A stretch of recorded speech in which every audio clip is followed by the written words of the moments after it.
Mic check. See, my city is like Nightmare on Elm Street. See, Kodak, these niggas kill your ass on Elm Street. See, in my city, it ain't no pretty sight. You got dog niggas, fuck niggas, and police lights. These just right here be gookin', man. That Molly got him goopin', that Blocker got him silkin', that powder keep him moving. He just right here getting booted. See that Molly got him goopin', that Blocker got him silkin', that powder keep him moving. He just right here getting booted. It go 1 for the money, 2 for the bitches, 3 for my niggas, poppin' jiggers. They buy a skrilla. See them my niggas, 1 for the money, 2 for the bitches, 3 for my niggas, poppin' jiggers. They buy a skrilla.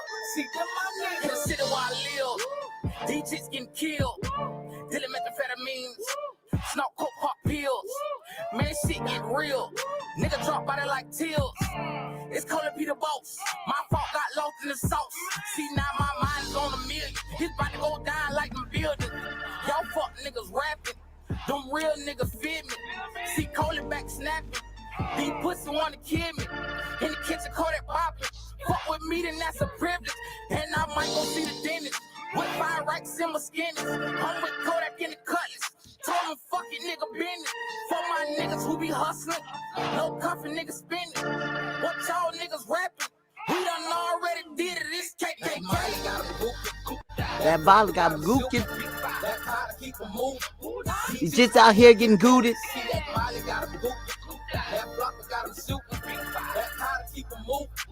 These hits out here getting gooted. 2 for the bitches. 3 for my niggas, poppin' jiggers. They buy a skrilla. See them my niggas, 1 for the money, 2 for the bitches, 3 for my niggas, poppin' jiggers. I gotta get my drink. See them my niggas. I'm from the home of the hammer. Free Kodak Black, baby. Donald Trump, 45. Nigga get time, they bell on me. Say a prayer for my city. Murder 1, yeah, they weak.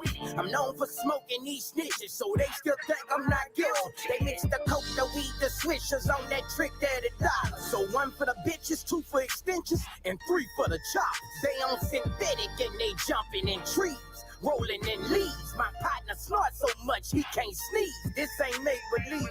They gone off lean, tattoos all in their faces. Zans got them in slow motion like they up in the mix. But they still my niggas. Ride or die, they still my niggas. Like that 5 up in the morning, we be on it, we be on it. That Molly got them goopin', that Blocker got them silkin', that powder keep them moving. He just right here getting booted. See that Molly got them goopin'. That Blocker got him silkin', that powder keep him moving. He just right here getting booted. It go 1 for the money. 2 for the bitches, 3 for my niggas. Up in Chillers. They buy a skrilla. See them my niggas. 1 for the money, 2 for the bitches, 3 for the Skrillers. poppin' jiggers. They buy a skrilla.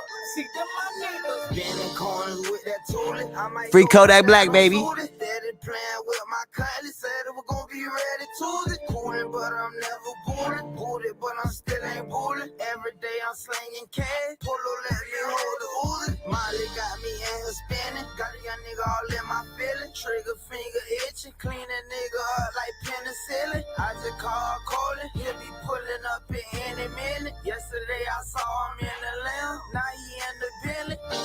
Finessing like a legend. Call me Paul Henley. I gotta keep it wet, you know these niggas envy. You know when I'm in the building, but they don't know I'm jigging. I'm turned up on the highest, I might hit for 20. Molly got him hooping, that Blocker got him silkin', that powder keep him moving. He just right here getting zooted. See that Molly got him hooping, that Blocker got him silkin', that powder keep him moving. He just right here getting booted. It go 1 for the money, 2 for the bitches, 3 for my niggas, poppin' jiggers. They buy a skrilla. See them my niggas. 1 for the money, 2 for the bitches, 3 for my niggas, poppin' jiggers. They buy a skrilla. See them my niggas. Shalom. Playing a little bit Kodak Black. You know, the Molly's got him zooted. That powder got him gooking. You know what I'm saying? They're gooking out. You know what I'm saying? Damn, you know, I wish Pete Ard was here so I could talk to Pete Ard, because I feel like only Pete Ard would really feel this conversation, at least understand it on the level that I want to talk to someone. But like the freeing of Kodak Black is weird to me, bro, because it's literally the happiest I've been with the president of the United States in the last 4 years. Okay, maybe the Right to Try Act, maybe like the Right to Try Act was pretty fucking dope, right? But like the happiest I've been with him in the last 4 years is that they freed Pompano native Kodak Black, little Kodak Black. Fuck Lil Wayne. I don't give a fuck about Lil Wayne. Kodak Black, you know what I'm saying? Raised by the Chinese stove, even though he ain't even Chinese, though. You know what I'm saying? That's the man he decided to free. Probably easily one of the happiest I've been with the president in the last 4 years. One of the happiest I've been in the last 4 years is the freeing of one of my favorite artists, Kodak Black. But you didn't free Julian Assange and Edward Snowden. And it's almost like one of those things of like, oh, there's nothing, no one, like, Trump, unfortunately enough, Trump really was like the only real counter missile lodged at the conspiracy. And your friend, you think your friends that are conspiracy theorists are crazy? I mean, at this point in time, if you think your conspiracy theorist friends are crazy, then you're fucking delusional. Like, all this shit is coming true. They're like literally censoring people. They're destroying the First Amendment and freedom of speech in the last 3 days with a lot of people. And yeah, the fact that Donald Trump, the free world, the counter strike against the New World Order, he decides to free Lil Wayne and Kodak Black. It's almost like a bittersweet thing, where it's like I'm super stoked because I love Kodak Black. I mean, I love everything about Kodak Black. He's fucking amazing. His Instagram presence is amazing. His shows are amazing. His music is amazing. Him and like fucking what's that? Tentacion XXX or whatever, or 66 or whatever. Tentacion. Him and Kodak Black have like the most extensive like famous rapper with fight videos on YouTube. You know, like you can look up XXX and Kodak Black's like legit, like before they were famous, like fighting niggas and beating niggas up, like real street niggas. You know what I'm saying? Like, so like I'm happy, right? And I'm happy because I get the music I like. But he didn't let go of the people who defended my Constitution. You know what I'm saying? It's almost like I gave up my Constitution for Kodak Black. I'm not watching the fight. Is that what everyone else is doing? I figured. I should have. I should not have streamed. I'll stream for like an hour and then I'll jump off.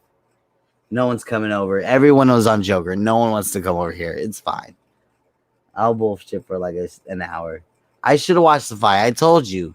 I quit the UFC. I know who that account is in particular. Yeah, nah, it's cool. It sucks. Joker's got the biggest pull. That's what's sad. I can't pull anything. I need to just give up on streaming on this channel. I need to I'm a good co-host. I'm not a good host. I'm not a good like do my own shit, do my own stream. You know what I'm saying? Huge. I know. It was huge. Mum's the net. I know. There's a lot of people watching the fight. That's what I need to be doing. I need to be jumping off here and going to watch the fight. I'll do a short one. Fuck it.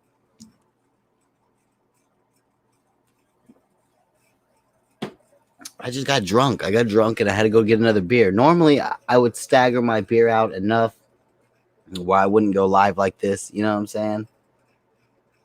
But, you know, it's how it goes sometimes. Sometimes you don't know. It's like whenever I go to like my little homie's house just to handle them up, and then they end up playing beer pong, and I end up leaving like super drunk and stoned. I'm like, God damn, I just came over here to give this kid something, and now I'm fucked up.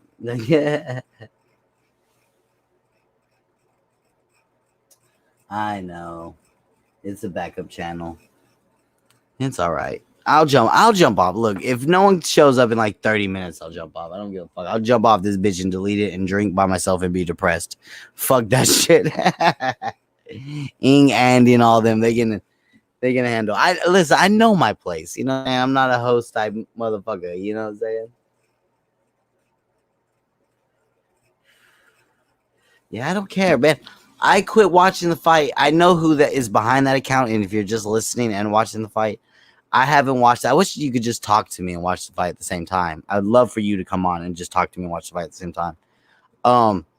I seriously, dude, I like when highway robbery happens, when corruption happens, when unfairness happens, when bullshit happens, and people go, "I'll never do this again." You meet those people like, "Oh my God, Anderson Silva lost. I'll never watch the UFC again," and they don't really mean it. They're just kind of just saying it. Like when I say stuff like that, dog, like I really fucking mean it. So when in my opinion, they stole the title from Shogun Hua, the fucking first fight against Lyoto Machida. And when he lost that fight to the judges, I said, well, fuck it. I'm not watching MMA anymore. Fuck it. Like, fuck it. It doesn't matter. Like, it's up to the judges. If it's the judges, whoever the judges like, whoever the industry likes, whoever the current champ, whatever, if it's like that, then I'm not into it anymore. Because Hua, to me, won that first fight. To me. Now, to the judges, it was different. And so that's why I kind of, I backed off of this shit. Oh, is that what's going on? I don't know. I might have to jump over there. I'm going to smoke a couple of bowls and rant, and I'll jump over there maybe and just watch. I should not have been forced. I was, it was funny. I was put one in a bunch of chat on Joker's chat from a bunch of people who aren't here. You know what I'm saying? Who thank you. See, this is why you gonna be my nigga, bro. Like, this is why I fuck everyone else. Everyone else takes a fucking side. I knew who you were. Everyone takes a fucking sidebar to you, my nigga. What's going on? I'm just saying, like, to me, who do you think won that first fight, dog? Shogun versus Machida. You talking about things from like 15 years ago? Yeah, but that's how petty I am. That's how I love Shogun. I went to Shogun versus Machida too. I saw that live. Oh, how good is that? Listen, this is how bad I am, CEO. I still think Dez caught it. And so I won't even watch the NFL because I think Dez caught it and they cheated us against the Pack or who was it? The Vikings or the Packers, one of those. Dez totally caught it and won that game, and they totally did. He had 3 points of contact. How did Dez not catch it? It's bullshit. Hey, listen, it's run by humans, and humans make mistakes. So, What happened the second one? Did he pass out? Lyoto Machida pass out from a rear naked, or did he TKO him or win him? He got knocked. He was out cold. He got knocked out cold. He's one of those. I've seen him in other like highlight videos. Lyoto Machida is one of those hardcore jiu-jitsu guys who will like pass out or let their arm break before they tap. You know what I'm saying? Like, it's too much. Shit. Connor just got knocked the fuck out. Oh, okay. Tell me, what do you do? What do you do? He just got caught and he got knocked the fuck out. Oh shit. Okay, wait. Tell me what happens in the when the replay. Oh man, I'm gonna be getting phone calls now because I told someone don't bet on Dustin Poirier. I'm gonna get phone calls. Just ignore them. Take them tomorrow. I got my ringer turned off. So, but no, he got beat. Ugh, where are they fighting at right now? Do you know? Abu Dhabi. What, they ain't got no Corona shit? They just got fucking a bunch of Muslims cutting off heads in the crowd in between the intermissions. It's like half full there, man. You think they do like gay head beheadings like between fights and stuff? Something like that. I think they do. I'm waiting for the replay though, like because it was quick, man. It was quick. Yeah. It was just like, oh man, he got caught. He stepped into it probably. Let's see. Tell me what happened. Watch this. Keep your eyes on the replay. Damn, was that the main event? That's it. That was the main event. I might have to hold on. My friends might all come piling in here now that the fight's over. I might have to just hang on. They're taking quite a sweet time with this fucking replay. That's okay. That's how they do it. Damn. See, this is how important this fight was. CEO put off when he took his clozapam tonight. He was like, I already took it. I already took it and started to wear off. I woke up. Oh yeah, he was like, well, they're still fighting. Fucking Connor. Do you think Connor's lost his chutzpah? You think he's lost like that energy, that initial like? I don't think anyone held on to it like Vanderlei did. You know what I'm saying? Like I think Vanderlei? I think Vanderlei at least held on to his like mystique, or his like fucking like no one can fucking. Oh yeah, Connor Like, doesn't have a mystique. Okay, here's the replay. Okay. Tell me what happened. He's hit with a jab and then just a straight, and then it's just. Let's see. Connor throws it back. He just got hit. Oh, a straight. It looks like. Did he get hit during the setup for the swinging back? Do you mean he threw a swinging back, or what? Oh, you know, he just got kind of just sort of went down. It looked like. Oh, okay. All right, they're showing it from a different angle now. See, bang, bang. 1, 2, the jab straight. Oh, he got caught moving backwards, and then he just went down. Ooh, Connor, come on, you're not doing it. I heard he got caught up with like the Irish mafia. You think he threw the fight? You think that what you're saying? You think he went down? I think the Irish mafia told him, "We got a bunch of money riding against you, and if you don't fucking fall, you're gonna end up with like a fucking what are Irish people known for? A sheep head in your bed or something. You know what I'm saying? Like shepherd's pie. Shepherd's pie in your bed, just perfectly cooked and everything. It's placed right in your bed. See, now everyone's coming in. Now they're slowly trickling in these fucking bums after the fight. Yeah, come in now. Everybody who comes in above 11 views, you guys can all get a fucking jab straight to your face. Right to the ground. It's like McGregor. This is what's gonna suck though, is now that Connor lost, is we're not gonna see him for a while again, probably. Yeah, this is how, because it usually is like a really like not a depression, but you're put on the back burner almost. You know, if you're not depressed, you're still put on like a sort of back burner after you get knocked out a few times. I wonder. Okay, so they're not gonna. I thought they were doing like an interim title thing, but they're gonna keep saying that Khabib's the champion, even though he's fucking retired. They gotta hand that. He gotta release that belt, dog, and let someone fight for it. But yeah, it's like, what the fuck? Is he retired? Is he even allowed back in the United States? Who, Khabib? Yeah, did he have to do like fucking social community service work or something? Yeah, they wanted him to do anti-bullying commercials, which I don't think he ever did. Because of all like the wars that America has launched. Yeah, that was his excuse. He's like, you guys, and it was Nevada that wanted him to do it. And he's like, you guys do gambling and prostitution. Like, I'm not. Oh, here come the messages. Here they come on my phone. Let's read the first one. Read the first one. He's pissed at you. And I know who he's talking about. He's referring to. Yeah. They were like, yeah, I'm gonna put like $50 on Daniel Cormier. No, I'm talking. This dude was gonna put 1,000 on Poirier. Dude. Vegas. And of course, I'll get blamed for it. You know, niggas is getting laid in Vegas tonight, bro. Oh yeah. They're tripping. Ireland is going to bed early. Ireland is done already. They're done for the night. Oh yeah, it wasn't a good showing from Ireland. Damn, I was really hoping I would have CEO on here for at least 20 minutes giving me updates of the fight. He just showed up and said, hey, what's up, Cosmic? Oh shit, Connor got knocked out.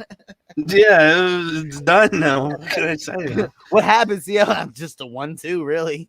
Yeah, it was literally a 1-2. Bang, bang. Bam, bam. The nigga got hit with it. It happens. Sometimes you say he got hit walking or stepping out of it. That's what's crazy. Usually, motherfuckers, try to instep and then get hit with it. But he was ready for it. I mean, Connor's got that really unorthodox fighting style where he likes to be all stretchy in the beginning. What time was it? How far into the match were they? Second round. Okay, so they were already warmed up. Did they feel each other out the first round, or was the first round had some action in it? A little bit. It was kind of more Poirier ate a big shot by Connor, and that was the first round. Okay. I get it. Everyone keeps asking, is Conor gonna retire? I wonder if he's gonna. Yeah, that's what sucks about UFC, right? If you get knocked out like more than 2 times in a row, they go, so what is your future? What are you planning for the Joe Rogan? Joe Rogan steps up on his tippy toes to put his arm around you and goes, so what's your future for the UFC? Basically, they have like a passive aggressive, low key way of asking you about retirement, right? You know what I'm saying? They're like, oh, so what's your future? What are you thinking about in the future? And you're like, God damn, I've been knocked out 3 times in a row. And there really is. They say there's like a psychological ego thing that goes along with being knocked out, man. It's motherfuckers really think they're invincible. You know what I'm saying? Like really think they're invincible. I don't know. I don't think Conor's retired, but hell no, he's retired from making money. I mean, maybe retired from fighting in his prime, but retired from showing up, throwing hands, and making money. No, sir, Conor is not done with. He'll leave the UFC and go fight that YouTube kid. Did you hear about that? That one YouTube Logan. Paul? Jake Paul or whatever. Yeah, was smoking the cigar, saying like fucking. All funds approved. All funds approved. Oh, Jesus, man. It's all this money making. It's like once Mayweather set the trend of like this is more about making money. But here's the thing: Mayweather is an extraordinary fighter. You know what I'm saying? Yeah, like extraordinary. I'm not saying Conor isn't good because Conor's like everybody loves Conor because he's the great white hope. And also, he's like a poor, like welfare Irish white kid. You know what I'm saying? Like he's not like some rich kid who grew up in Southern California and went to the Gracie Jiu-Jitsu gym when he was 14. Like he's like a poor kid. Oh no, guys, don't talk about CTE. You want to talk about CTE, Casey? You need to look at your favorite sports, football. Let's not talk about CTE and the fucking MMA. Let's talk about it with these fucking mushhead fucking football players. CO, do you think they'll ever figure out like a perfect peanut-shaped helmet to keep from like concussion? You know what I was thinking though? I like earlier today I was watching hockey hits where guys got hit and then they get up and they start wobbling around and shit. Yeah, and I'm just like, that dude's got CT. That dude's got CT. Dude, the side of his fucking brain hit the side of his skull. Oh yeah, like for sure, the amount of energy that hit him. Yeah, I don't know. And I was just like, man, because I played hockey for like 10 years when I was a kid, and I'm like, I wonder how many of those shots I took, and I'm like, I don't remember any, and I'm like, oh wait, I wouldn't remember any. Just falling. The worst was getting. I've been knocked out, like I said, I think it's once in real life and then twice in like a gym setting. And the twice in the gym setting was a kick. And like it really does, like, there's this weird smell that when you're truly like, I think when you're knocked out, there's this weird like rubbing alcohol smell that comes over your nose. I don't know what it is, but there's this weird smell that and I don't know what it is. I really don't know what it is. But when you're like knocked out, like I've said, I think I've been hit 3 times, but I don't think I'm like straight Chris Benoit, like, because like the wrestlers deal with it, you know what I'm saying? Like wrestlers deal with it just as much, and they're not getting. But then again, we used to force boxers to stand up all weak-legged and give them a 10 count, right? Oh yeah, boxing is the worst offender of it because you really fall during boxing.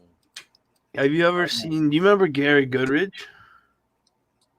It's the white guy, right? Who used to wear the United States? No, black guy. A black guy? Nuh-uh. Hold on. Oh, he was from the early UFCs. Like he has CTE so bad now. Like they have interviews with him on YouTube, and he's just like. See, you saying he sounds like Bob Dylan singing in 2021? Oh yeah, Gary Goodridge. Damn. What happened? Who was the big guy who got kicked in the stomach and started crying? Kicked in the stomach, started crying. And K1, remember he got kicked. Bob Sapp. Bob Sapp. Okay, see, he's fine though, right? Yeah, he's fine. I think he's too big that he's probably got like a bigger skull or something. Probably thicker. Probably a thicker, demeanor or thicker, not demeanor, thicker overall just composition and build. Hold on. Yeah, man. I'm trying to look up a Gary Goodridge. There's one from 5 years ago, but I don't know if that would be a good one. Yeah, here's the thing: he kept fighting, and then like up until like what 2013 or something, and it's like in 2010 you could see he was starting to be like a mush mouth. Oh no. Yeah, and he just kept fighting, and people were like, "I wonder if he's gonna fucking retire." Because hold on, let's look. I want to look at this real fast. I want fucking advertisement. I don't have to watch the advertisement. Skip. That's the thing with Gary Goodridge is he said he was going to retire in like 2003, like in Pride, and it's like if he had retired, then he probably would have been fine. But now he's just fucking retarded, basically. Answer me one question, CEO. Why does Gary Goodridge look like a Rana Nation if he just decided to fight? He does, doesn't he? To just decided to fight police for the rest of his life instead of like doing a YouTube channel. He's gonna be an old Rana Nation. Well, let's listen. Gary, go ahead. One thing that sticks out to me, and thanks for asking the question, is about probably about a year and a half to 2 years ago, maybe 3 years, 2.5 years ago. I was Listen, see, the only reason for his speaking style is if he's foreign. Where is he from? Is he from Brazil or is he's from Canada, man? Okay, so he's got a complete grasp of the English language. Oh yeah. I'm a friend of mine, a girl that I loved dearly. It's not that bad, but I see what you're saying. There's a lot of like. Oh no, it gets worse. This is just when they polish him up for once a year for an interview. Trust me. Soaking wet. Okay, click on the one where it says Gary Goodridge on Don Fry, and that one. I'm pretty sure that one's pretty bad. We'll try it. But it's like I said, it's a difference from when they started to where they ended up. Yeah. Everyone can sound old. And we'll go right in the middle of the Don Fry one. And so then I got out of there, and then when they dragged me out, I said, "Oh, I have about 30 seconds of gas, and after that, you guys got to pull the cord, throw in the towel." So I got in there, and we started fighting. And I started feeling good as I started walk out. Started feeling good. Started fighting, feeling really good, and then finally we fought, and I think we went 5 minutes. It was awesome. Loved it. It was gossip. The second fight, was in Ultimate 96. Okay, that's the one that Don Fry beat everybody and he won. What happened was same thing happened again. I ran out of.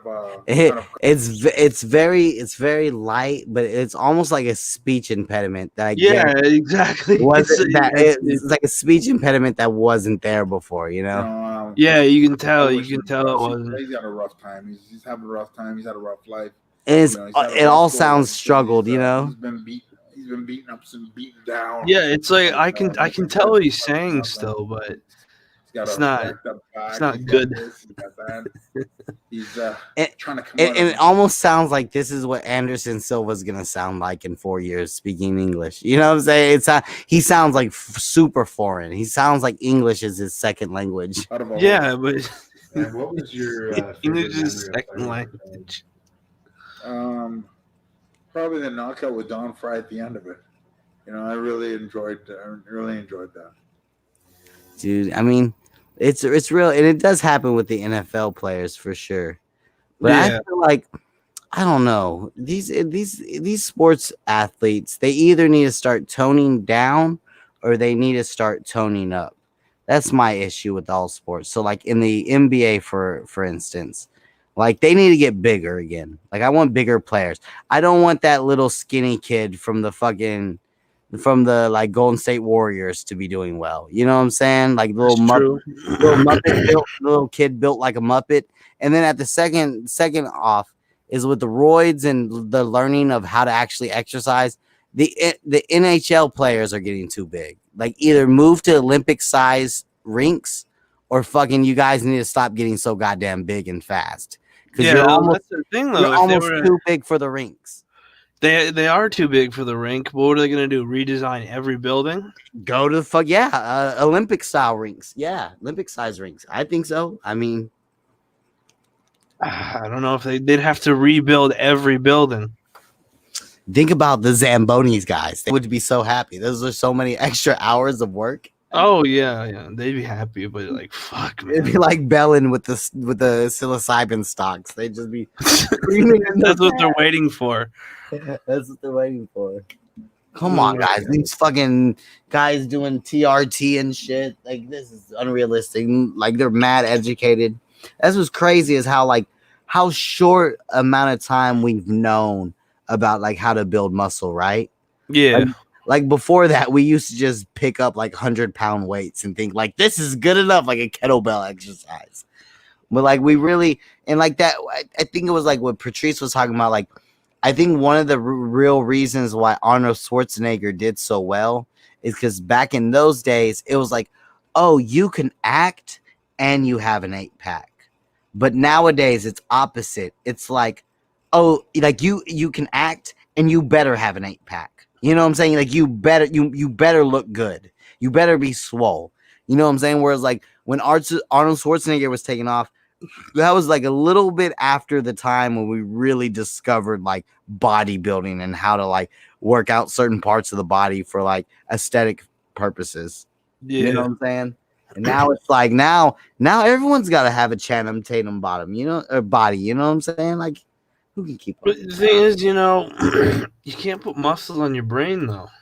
Here's my thing. I always said the one great sport that really is dependent, I think, on skill is and this is why I say it. The only sport that has coaches that look like they could be players is baseball. Like sometimes baseball players have the bodies of coaches. You know, like, on Texas Rangers, like Beltrait. Like Beltrait doesn't look like super, like it's Channing Tatum. So he looks like a fucking Mexican dad who drinks beer on the weekends. You know what I'm saying? He looks like a Dominican or whatever he is. Let me tell you something about that, because I was thinking about it, not today, but I rethought about something I had thought about. For the Blue Jays got this guy, a catcher named Alejandro Kirk. Okay. Dude's 5'8", 265. And all he does is hit. That's all he does. Not even home runs. He just gets on base. And it made me realize, I'm like, I just wasn't that good a baseball player. Because this dude is as fat as I was when I was at my fattest, and he's my height. They say once in America, once you hit like the minor leagues, what's most important is running. Like, okay, you can hit. We get it. You can hit. But can you run? Like, you're a big dude, but if you can't fucking run to fucking first base, then you probably gonna watch out. You know what I'm saying? So being able to big enough to knock it out of the park, but agile enough to be able to skip over and steal bases. You know what I'm saying? Like, that's a lot of what it is. This guy is the number one prospect that the Blue Jays have. Like, he's not even like a bum. Like, he's actually that good. And I'm just like, man, you know, like I was just above average. I wasn't that good. See, what did you in high school, right? Yeah. And how long every year or last 3 years? Every year. Every year you played baseball. Yeah, man. Hell yeah. What did you just like hit? That's all I could do is hit well. Okay. I got on base a lot, took a lot of walks. You weren't like an outfielder, all right? I was an outfielder when I was a kid, and then I played first base mostly. I took T-ball for 2 years. That's how sad I was. Yeah, I have the baseball card. If I was brave enough, I would make a fucking thumbnail out of it.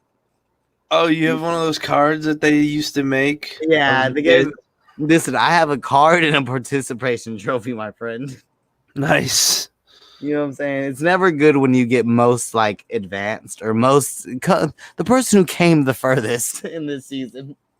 Yeah, man. It's never good. It's always most improved. Most improved. That's the word. That's the phrase I was looking for.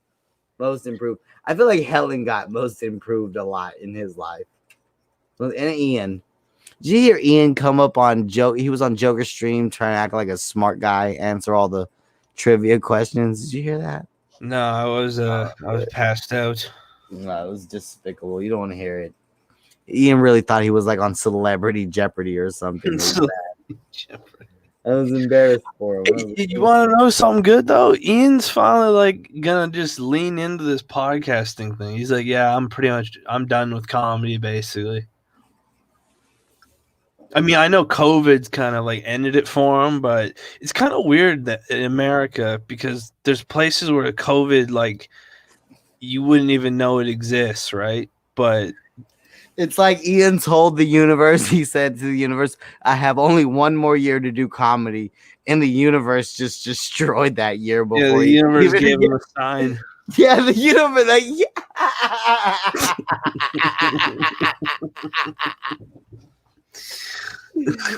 it shut it down. It brought a bubonic plague so Ian could just stop.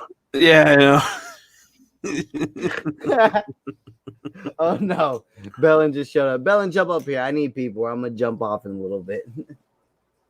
Oh, and we got David Walsh. David Walsh, come talk to us about the current state of the world. What's wrong, CO? Don't be like this. Just because Conor McGregor lost and you really thought he was gonna win. No, what was your prediction? Be honest, CO. Don't be a fucking bullshitter. What was your prediction before the fight? I thought he was gonna win. I mean, I'm not disappointed that he lost. It's just like, I told people who were really, really gonna pick Poirier, don't pick Conor McGregor or pick Conor McGregor. I told them. You like, but listen, you know what? Guys, if I know anything in this world, it's to go for Conor McGregor this time around. Trust me. Well, hey, listen, my thing was like, I was the only person like in the whole world who picked Justin Gaethje over Tony Ferguson. Yes, you felt like I've been riding that for like a year now. You were like me when I was like, "Hey, fuck Romo. Let's give Dak Prescott a chance, guys. He might be all right." That was the only guy. I was the only guy. Yeah, exactly. Let's give Dak a chance. He might be all right. Oh man. COVID shut down David Walsh's Chicago career too. It's hard all over, like the old fucking Cheech and Chong used to say. That's crazy. I can't believe people are still doing it though. Did you ever hear that story of the 10-cent beer night? What game was it, CEO? I think the 10-cent beer was in Cleveland, right? Cleveland or something. Hold on, let me look. Yeah, it was in. It was the Rangers. I know that it was the Rangers they were playing. I think it was Cleveland. Yeah, I know there was like a similar thing, Disco Demolition Night in Chicago with the White Sox. It's just bad, man. It's just real. Like, I don't know why anybody thought that was a good job. The 10-cent beer night was, Cleveland Indians and Texas Rangers. Turned into a complete fucking disaster. Turned into, like, that's what's weird about sports fans. That's what you gotta remember. Like, I remember I was talking to Rex about Canadians being soft. He was like, "Yeah, but don't forget, Canadian white boys are also the ones who will riot if their hockey team wins."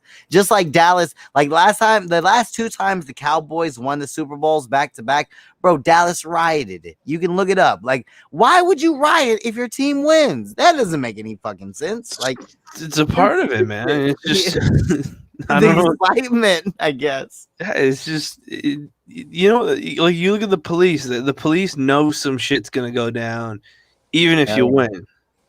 What's going on, Bellin? What you doing, dog? You been in and out all night. You fucking with them hoes?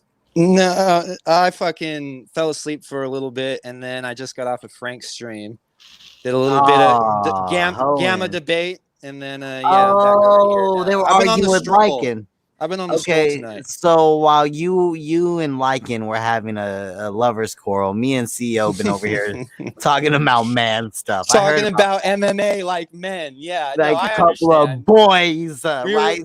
I was just over there in fucking beta land. Beta ended up. When you guys are over here with your dukes out. I got you. I hear what you're putting down. High energy alpha male shit over here.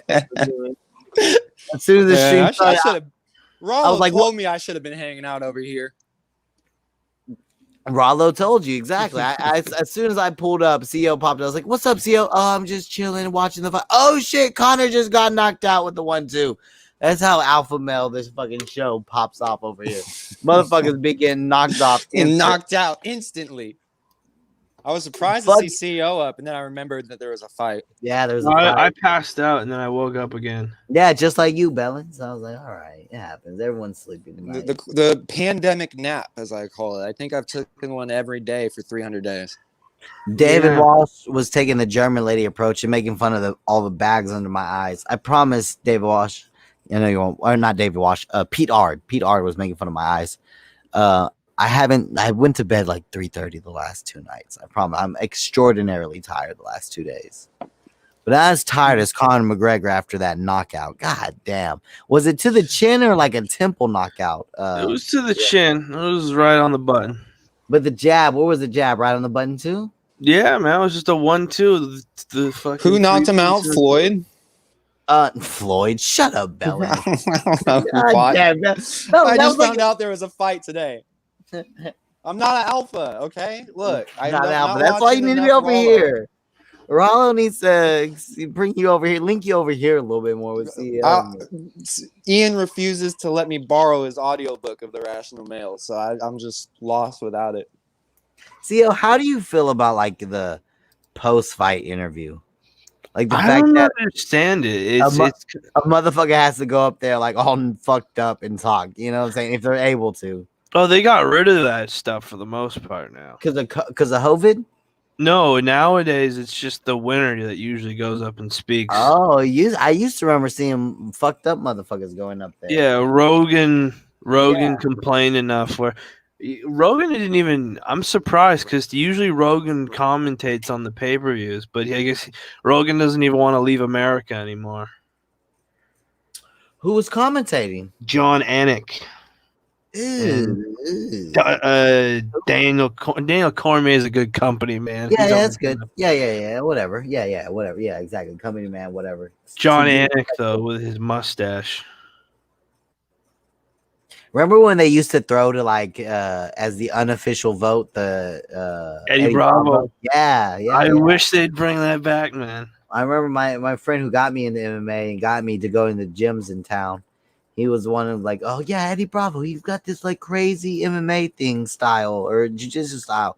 In a few years in Waxahachie, Texas, 10th Planet, and it's still there to this day. I know people who are deep into it and met Eddie Bravo, but they gave out like free fucking like, dude, they gave out like free whole like month classes to the 10th Planet when they came to Texas. Like they would give you like a whole month. Yeah, I went and did it, dog. This shit was amazing. It was kind of expensive though at the time.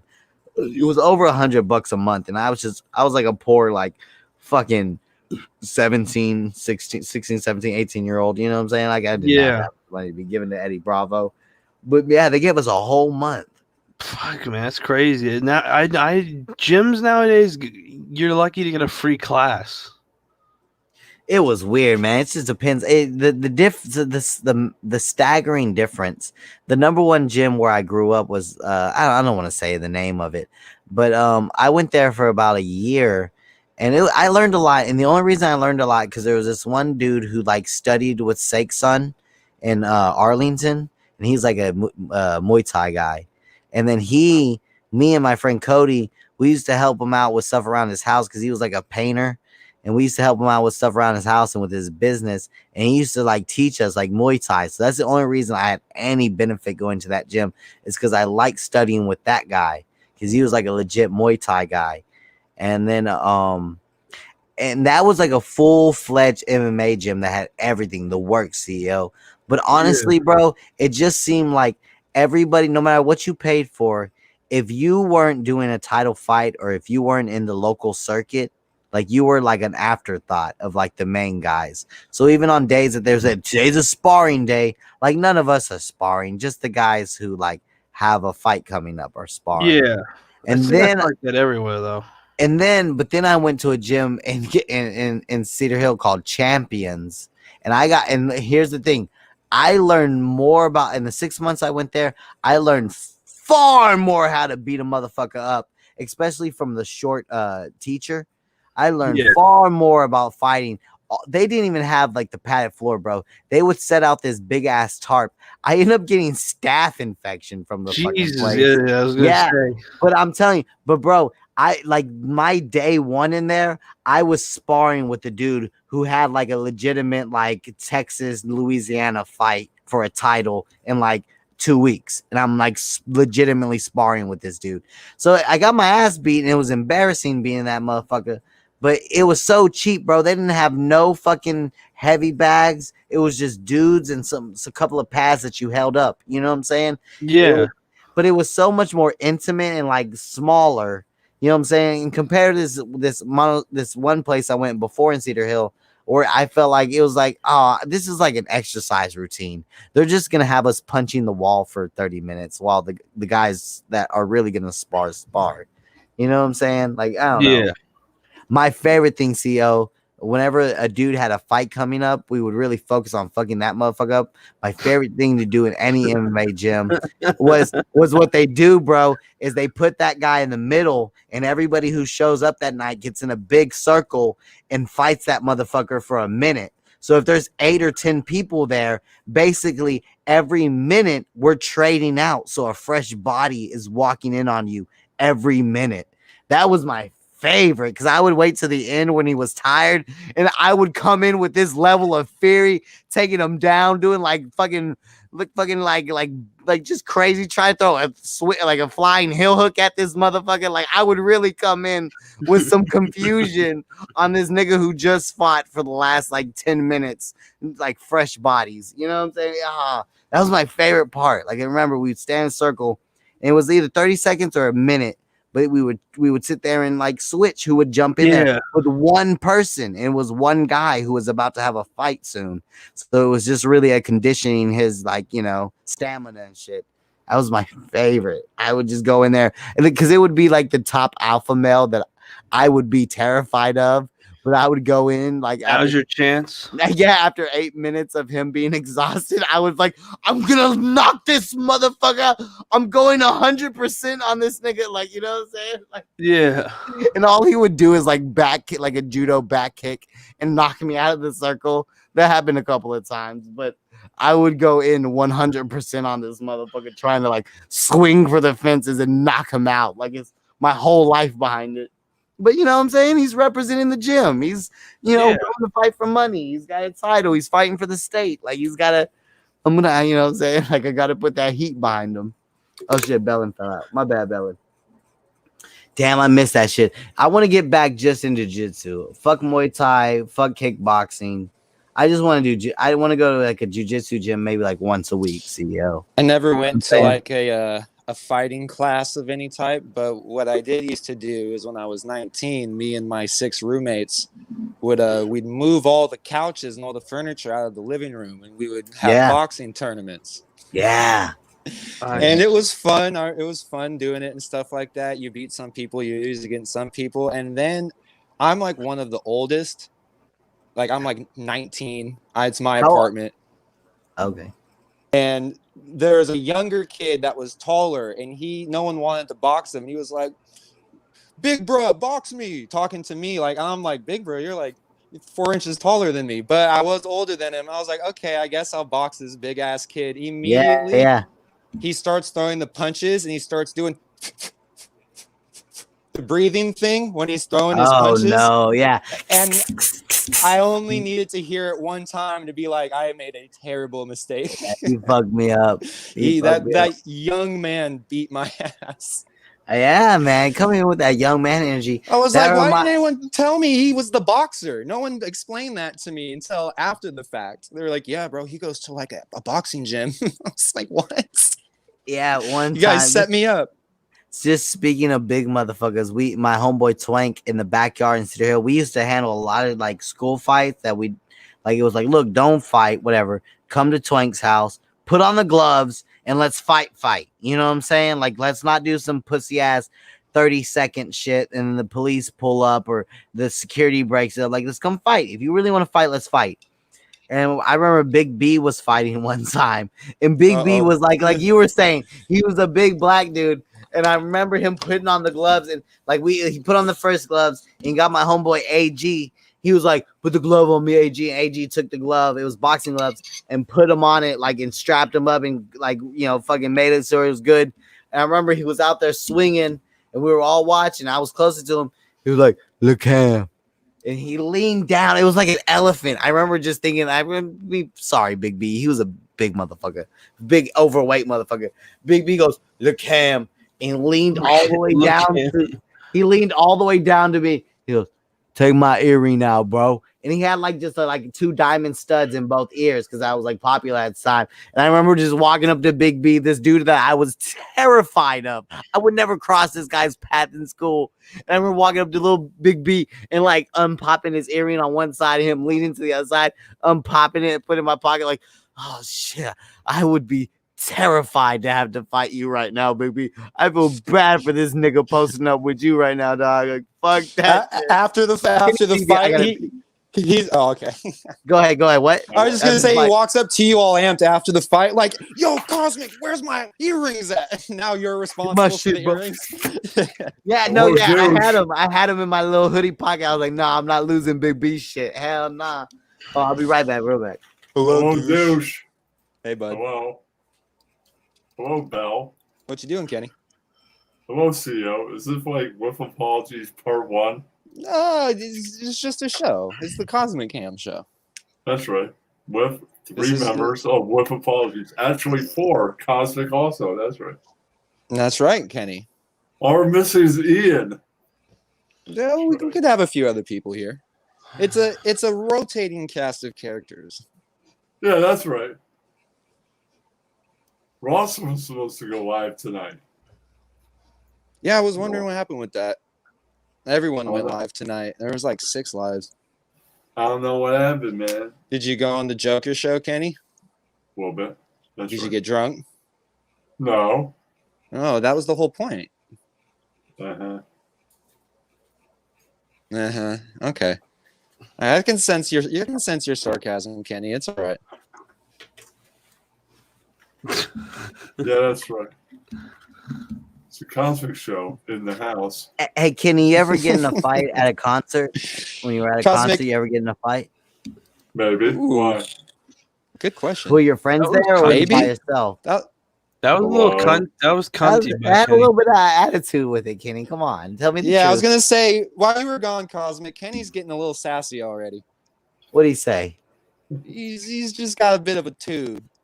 What's wrong, Kenny? What's going on, bud? Let me know. Nothing is wrong. No, you're something. Turn your camera on. I'm not playing with you. I'm the only one. My camera on.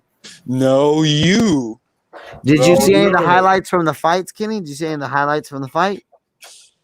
Oh, you're hanging out behind the alley again. Okay. I got that Donnie energy. That's right. Yeah. Hell yeah. That kratom energy, right? I'm trying to bring it. Did you take any kratom tonight, Kenny? No. Did you take any clozapam? I don't even know what. I don't even know what CEO takes anymore. How does kratom make you feel? Pretty good. All right. Does it make you feel pretty good like weed or like alcohol? I don't know. Something in between. Something in between. All right. Nice and vague, Kenny. Thanks. You feel it though? You feel a nice little buzz when you take them? Yes, or do you just feel awake? Donnie energy. That's right. You just feel like you got that energy. Hey! Where do meatballs fit in? I like stimulants. And mozzarella sticks. That's right. I got a lot of mushrooms, Bellin, and that's just like good times.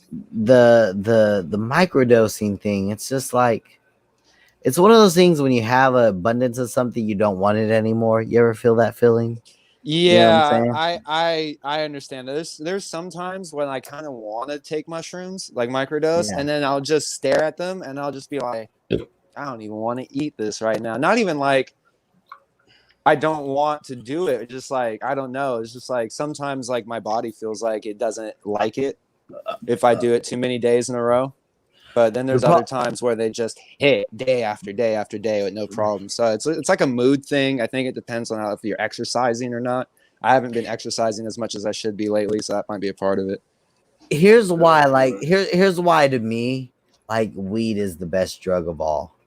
because weed, like I can seriously, if I have an hour break at work, right? I could seriously go out to the car immediately with my homeboy, smoke like even just a piece of a blunt, right? Go eat some food, fucking wash my face, drink a soda, and go back to work and really not be affected by that blunt I smoked at the beginning of my shift. That's why weed to me is the best drug of all, because you can almost shake weed, to me, a weed high. Mushrooms and cocaine are like the same, like, or it's like, I love the feeling of you guys, but you're a commitment that I'm just not ready to make. Like I wish I could feel you for 2 hours and you go away. But once I'm locked into you for 6-7 hours, I'm like, oh God. Like I I'm kind of still doing wonder this. what microdose, if I would have gotten into microdosing before the pandemic, because Yeah. I'm sure I would have eventually went to work microdosed, right?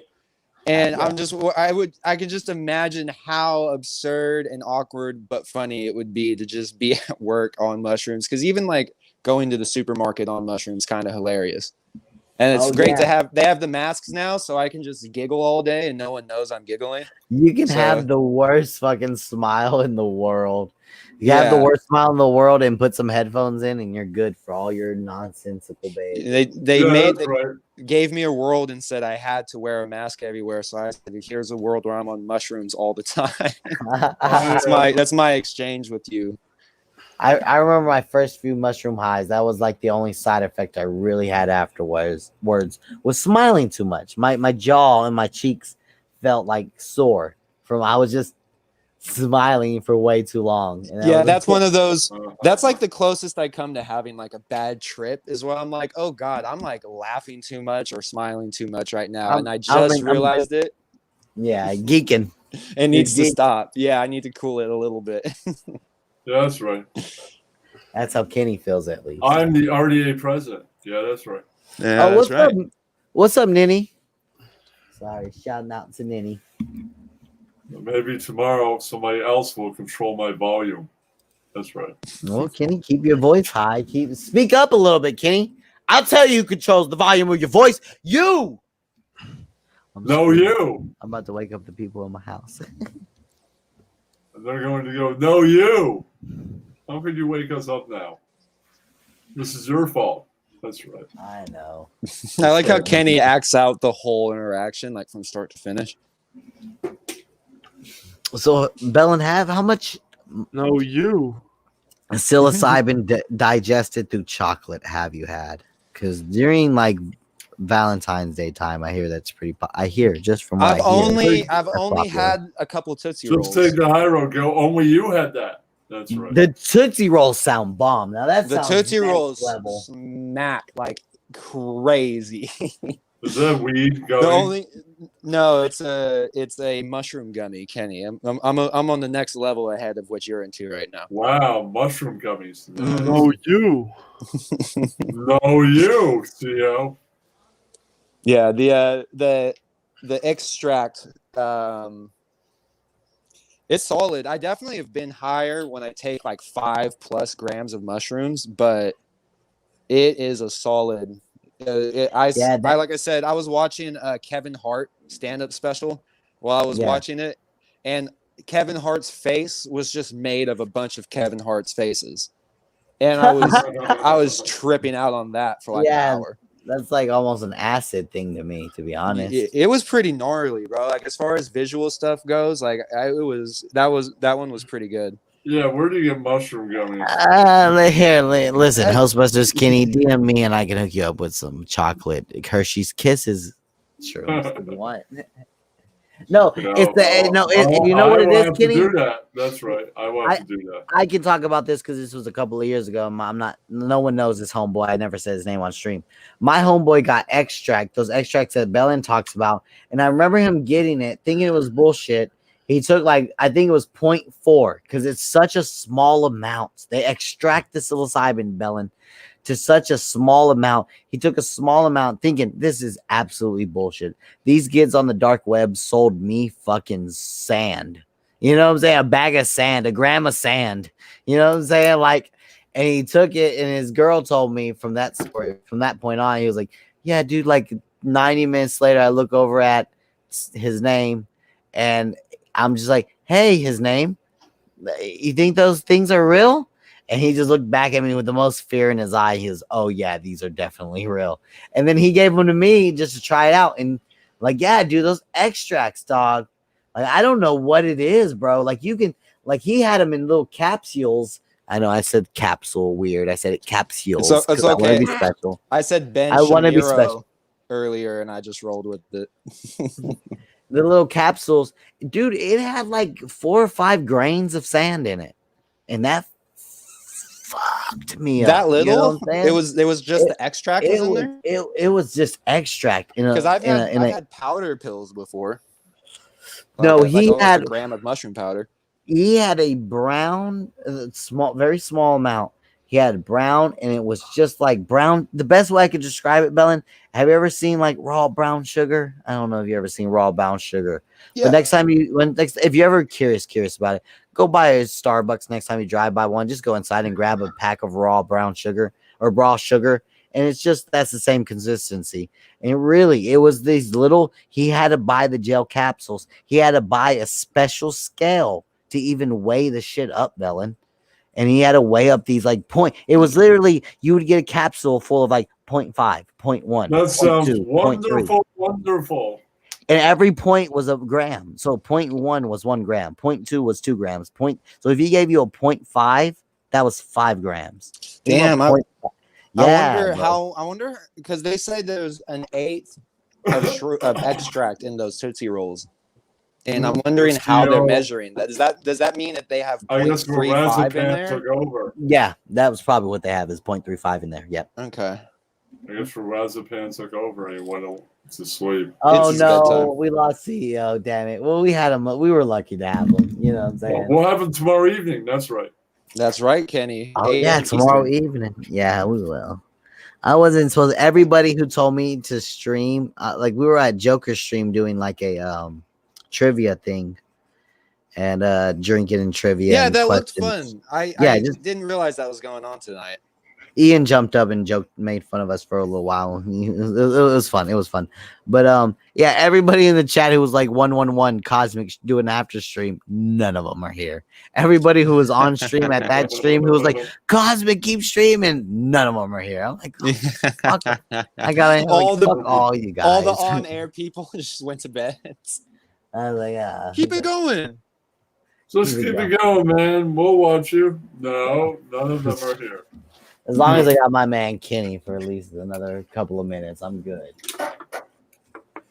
I got CEO, and I listen, when CEO comes on, it's just me and CEO. I want to keep him entertained because it's past his bedtime. It's past his clonazepam time. So I have to really tune into my old MMA knowledge and my brief sports knowledge to keep him, entertained and talking, That, or we got to talk about Pod Awful. One of those two things will keep him awake. That's been my strategy the last few weeks. The more and more I've laid out this conspiracy before about Pod Off, I'm gonna keep laying it out because the more evidence I see, the more I 100% know it's fact. Pod Awful. Let me explain to you guys. Just calm down for a second, guys. Everyone take one breath. 3, 2, 1. To the 15 people listening, plus Kenny and Bellin. So at every high school, past the year 2000, Kenny, at every high school in America, there's an anime kid group of kids who love Japanese cartoons, Japanese comic books, manga, and anime. In all of those groups, in all of those high schools, there's one girl who's an 8. Let's be honest. She's not a 10. She's like a 7 or an 8. But for those nerdy D&D type of nerds, she is like a fucking 13. You know what I'm saying? She resembles one of the anime girls they jerk off to every night. You know what I'm saying? Okay. And so let me tell you, when you have that dynamic in high school, where it's usually about, I would say it's about 90% in those anime groups in high school after the year 2000, it's probably 90% guys and 10% girls. 99% of the girls are fat uggos who play like just fat uggos. They're fat uggos. Trust me. They're fat uggos. And then there's the 10%. Now, let me tell you guys, 10% in every high school, one or two anime girls, anime nerd girls, maybe video gamer girls who are above a 6. And those girls are 6s and 7s. They go to the top alpha anime nerd. The top alpha male anime guy. He either has the most mangas, he has the most like Magic the Gathering cards, the most Yu-Gi-Oh cards, the most Pokemon cards, the highest the best fedora, the highest level on World of Warcraft. He has something. He has something. And then he takes that 8. He takes that 10% 8, that 10% fucking maybe a fucking 7. He gets that girl. That is pot awful. I know it took a lot of explaining. I understand. It's ridiculous. But I need y'all to understand who pot awful is. So what awful actually he actually gets laid? Yes. He gets laid, but it's only because he's the coolest anime nerd. He's the coolest Dungeons and Dragons of nerds. He's the coolest World of Warcraft nerd. I don't know which one he plays. Magic the Gathering, Pokemon, Yu-Gi-Oh. I don't know what he plays. But he plays something gay, and he's the number one. I thought they were losers. No, but they get that one or two hot nerdy girls. That's all I'm saying. I easily could have summed this up, guys, with saying Pod Awful is the alpha nerd who got the semi-cute nerdy girl in high school. In every high school, there's a semi-cute nerdy girl. And Pod Awful got that girl, and because he got that girl, and because it's his social group, he thinks he's the big swinging dick alpha male, and that's just like he's been working off that. He's no different than the college varsity quarterback who never went to college, but constantly talks about like that fucking man. If coach would have put me in. If coach would have put me in, we would have went to state that year. I used to do improv with fucking Nick Mullen, bro. I could have been the guy. I'm telling you. I know it's not funny. It's in-depth. It's meta. But I'm just explaining to the 13, 15 people watching me. That's who Pod Awful is. I mean, we can make him into whatever we make him into. And he can pretend to be whoever he pretends to be. But I'm telling you, he's an alpha nerd who has like his wife at best will be a 7 if he's married. And it will just be some girl from high school that used to be cute and used to be like, oh, bro, you got Dana? Fucking hell, dude.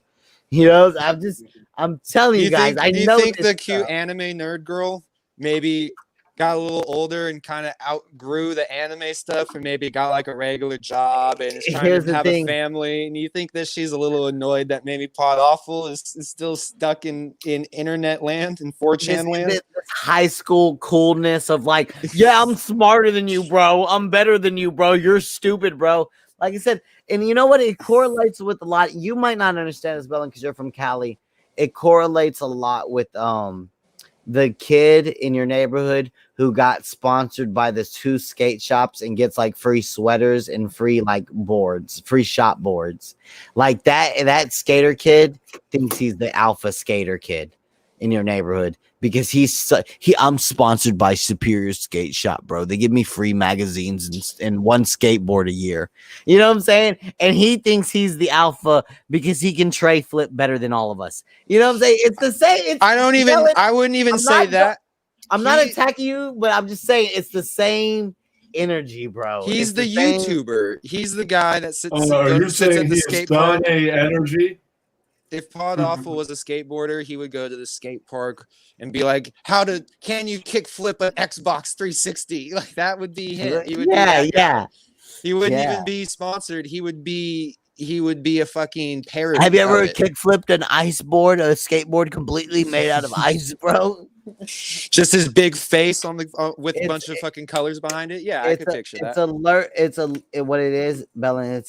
What Pod Awful ultimately is to me, and I know I've been ranting a lot. I'm sorry, but he's an amalgamation or a mixture between undeserved ego and confidence and just pure nerdiness. Like there's a part of him, even the pictures, every picture you guys show me of Pot Awful in the Discord, I go, oh God, none of it disproves my theory. None of it nerdiness. none of it hits me. I go, oh God damn. There he is on a swim team with 2 fucking 12s, with 2 10s, with 2 9s. I didn't know Pot Awful's on the swim team. Fuck, I'm wrong. God damn it. Let me recalculate. It's exactly like when I see pictures of Rollo Tomalasi, and he's wearing the fencing outfit, but he's not fencing. He's in front of the car, but it's not his car. That's exactly how I feel when I look at Pot Awful's pictures. When I see Pot Awful's pictures, Jesse is a flow skater pretending to be a pro skater. That's right. and pro, yeah, exactly, Kenny, exactly. He's a beta. When I see those pictures of Pot Awful, it's kind of like when I hear AOC's voice on Wendy's stream. I go, exactly. I go, that's what I expected. Like I never expected the otherwise. I never like hippies talk about intuition, and people like Pot Awful and AOC make me go, thank God, intuition's real. My spiritual weirdness is real because intuition is real. When you have a gut feeling about people like Pot Awful and AOC, and go, this is who these people are offline. Follow it because you're probably right. Are you saying you gotta lock that down?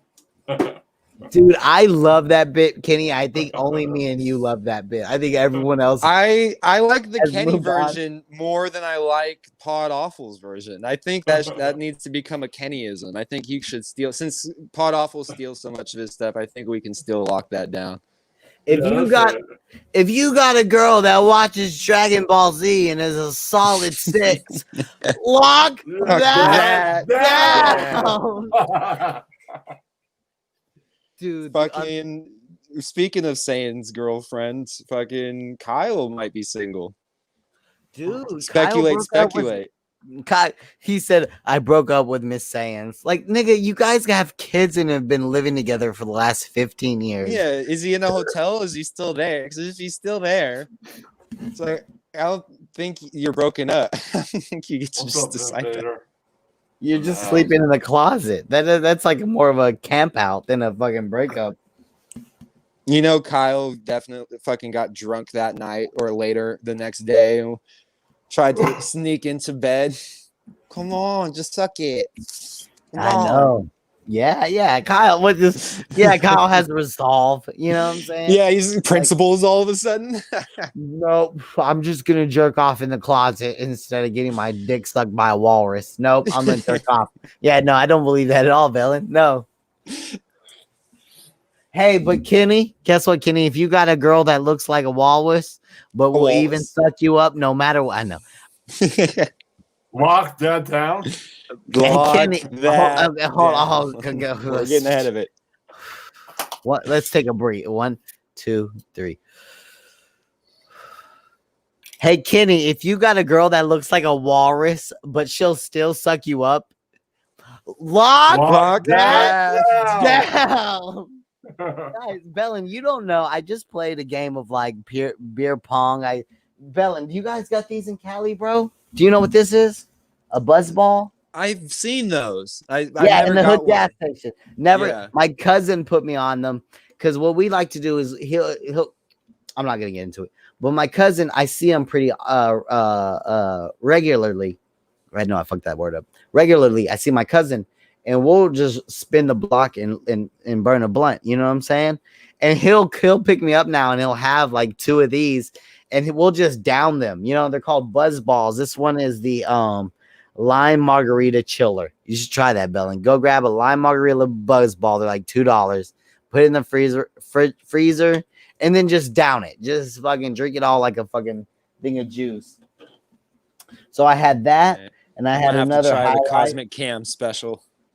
Try it. And then I have my second high life. Like I drank really quick. Like I didn't expect to have fucking Jeopardy with drinking night going on. So yeah, I liked that. I would like to do more stuff like that with the Discord. Where do you get Buzzball? At your cheapest liquor store. Yeah, a buzz ball. Yeah, cheapest gas in New York. Kenny, in New York, do they sell like a beer at the gas station? Well, Kenny, if you go to any of the cheap ones, it's called a buzz ball. Yeah, they sell beer at gas station. Yeah, it's called a buzz ball. They're really small, and they're 15% alcohol, so they're fucking stupid powerful. But Bellin, let's get to the uncomfortable stuff, because I don't think you're aware. Talk to me, Cosmic. I'm gonna hit you cold. I think you're coming off this pure cold. I might be, and I'm drunk, so maybe I shouldn't be doing this. But maybe I'm gonna get exposed. And we're gonna have to work through this together, Bellin. So I don't want to tease, and I hope nobody gets too mad at me, because I don't want to tease nothing, guys. But you got Kazi Kaz drunk. If you've been hanging out this long, and you're one of the 13 soldiers who keep traveling and coming with me. 14, really. I just want to say, Bellin, that maybe you're not aware, maybe no one's informed you, but I'm starting to think that Fight Night with Rostock might be back, buddy. Yeah, might be back. And it feels, I just as one of the, I feel like as someone who's appreciated by Ian, and someone who loves the Rostock audience, I feel like this is weird, I feel like there's a separation. I feel like there's a split, So I feel like there's, with apologies activities, and there's going to be RDA activities, and they're going to be separate, and it's just going to be like, oh, what am I? Hope that nobody feels pressured to pick sides or anything like that. No, definitely not. Sides. No, definitely not. No, even you could ask Ian. Ian's only shown support, other than making fun of the text to chalk videos. Did you see that? Nothing but love and support. Making fun of the text to talk videos, which light teasing. Yeah, light teasing. Which, like I said, if look, I know not everybody is in the RDA mod office, and I know that there's some people who have, I don't believe this, but they've been accused to be betas for leaving the mod office, so they might not know all this stuff. I'm saying that the RDA might be coming back. Or no, not RDA, just Fight Night. The stream on Saturday might be coming back. And also, that they understand and take on some level that, the text to speech channels are, videos are kind of cornballish, and stupid. Well, but I'm sure that'll come up at some point. That's all. if people communicate. Listen, guys, don't blame Cosmic. I'm just like a weatherman that's going, hey guys, it looks like there's some warm air coming from the south out of the Ghost, and also it looks like there's some cold winds coming out of the north. Sometimes that stuff makes hurricanes. I'm just saying. Maybe some of those betas that left the Discord early were thinking forward, and because of that, they're not one of the people that was kicked from the alleged mod office that doesn't exist. So maybe some people saw the store coming a little earlier. Did you hear Dad said the kids are at Dad's for the weekend? That explains why Kyle was streaming with a closet full of kids. That's right. wait, Kenny, somebody said that the kids are at Kyle's for the weekend, and that's why Kyle was streaming with the closet full of kids. Yeah, that's right. Could you imagine that, Bellin? Like Kyle having it's my day, stupid, and he's in that tiny closet still with streaming, 4 kids, still streaming with the 4 kids. Sit down, and watch Red Bar, stupid. I gave you a tablet and headphones, stupid. Oh, y'all guys didn't donate enough. That's one of the. It's it was funny, Bellin, is like. It seems when you learn about like what YouTube does as far as like the not censorship and bullshit, the George Orwell 1984 taking our freedom of speech shit, like they basically are trying, like everything Kyle does, like YouTube is trying to work to get rid of. You know what I'm saying? Like people who basically put in minimal effort to get views. You know what I'm saying? They're trying to figure out a way to get rid of people like Kyle. It's just so funny to me how people keep like circumventing the you can't monetize clickbait bullshit, and people keep figuring out ways to get around it. Like the genre just keeps changing just a little bit. Like now the thing is just reading articles Yeah. Like and Weird. then giving it a outlandish title that doesn't really reflect the content of the article. All right, I'll So see you strange. guys tomorrow night. See you, All right, Kenny. And thanks, Kenny. I get tricked What? by them all the time. Like I see a title, I'm like, oh, I'll see this random guy talk about this thing, and it's just him reading an article. And I was like, I didn't need to hear you read an article. Like even Yeah. Ben Shapiro pretty much just reads articles, but I mean, Yeah. he does rant for ungodly amount of time about each article, so Yeah. he's at least adding something to it. But most videos are just fucking someone reading someone else's shit now, because reaction videos kind of got killed, I think. I noticed that with Takashi when I could like still follow Takashi news, and I noticed in the last few weeks there's a lot of like bullshit, like Takashi got hurt, like clickbait channels out there, like what this will happen. Some like high level gangster or some gangster in rap will put out a tweet about Takashi 6ix9ine and just about how he's a bitch, and so a bunch like a dozen YouTubers will jump on YouTube putting like Takashi 6ix9ine in critical danger. You know what I'm saying? And when you see it and when you see the thumbnail, you go, holy shit, did they beat up Takashi? Was he walking to like, you know, the Walmart and got jumped by 6 niggas and run through? You know what I'm saying? And it's never. It's just, yeah, this old head guy said Takashi's a bitch.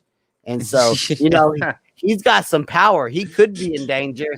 Yeah, the rap clickbait's hilarious because they adopted it too. Yeah. Oh yeah, man. Oh man, I could. Who's that guy that's famous for it? Not academics. Not academics. He does like, I think he doesn't he just like he instigates beef because he actually is famous and knows people, right? So. Oh no, I don't know who it is. Kyle probably does love him though. I was talking about DJ Academics, but okay. I'm only familiar with him because I've just hear drama sometimes. But yeah, there's a ton of guys like that it'll just be like, did you hear what Snoop Dogg said about Lil Boosie? Lil Boosie's in danger. That happens all the time. Yeah. Right now, because I have to stay on top of the Mo3 and Boosie and Trap Boy Freddy and Yellow Beezy. That's on me, baby. That's on me, baby. I had to keep on all that news, and yeah, it's full of that. It's full of like bullshit. You know, it's full of like, look how Trap Boy Freddy responds to fans in the Instagram live stream telling them that Boosie's looking for him. And it's like you could tell Trap Boy Freddy's not even paying attention to that comment. And it's just the fact that somebody left a comment that says Lil Boosie's still looking for you, Trap. You know what I'm saying? Like makes it necessary for this guy on YouTube to be like, Trap Boy Freddy responds to Little Boosie threats. You know what I'm saying? And it's literally one dude in chat belling going like, Little Boosie's still looking for you, Trap Boy. You know what I'm saying?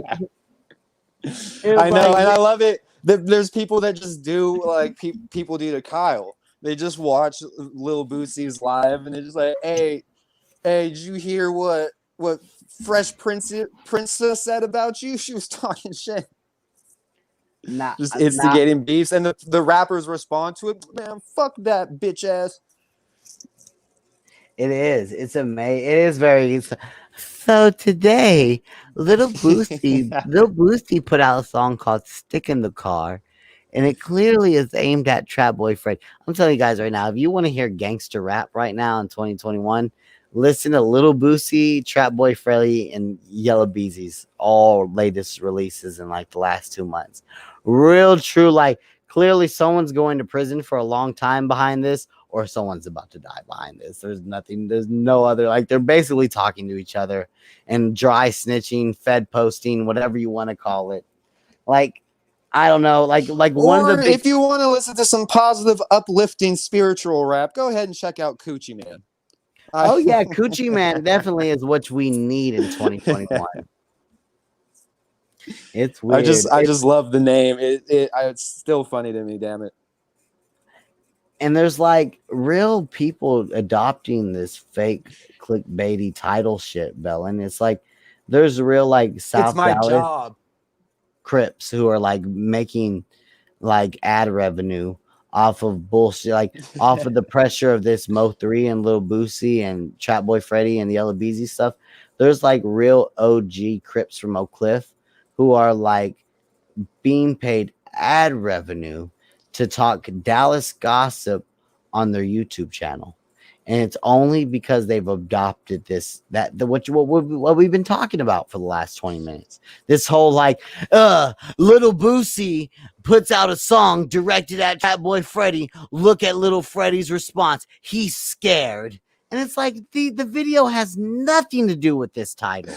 Like this title couldn't be more far from what this video says. You know what I like is every once in a while I'll have to check out like footage and clips of video games that come out because I'm like, do I really want to get a video game console and play this? And I never end up wanting to, right? But I'll check them out every once when new games drop and shit.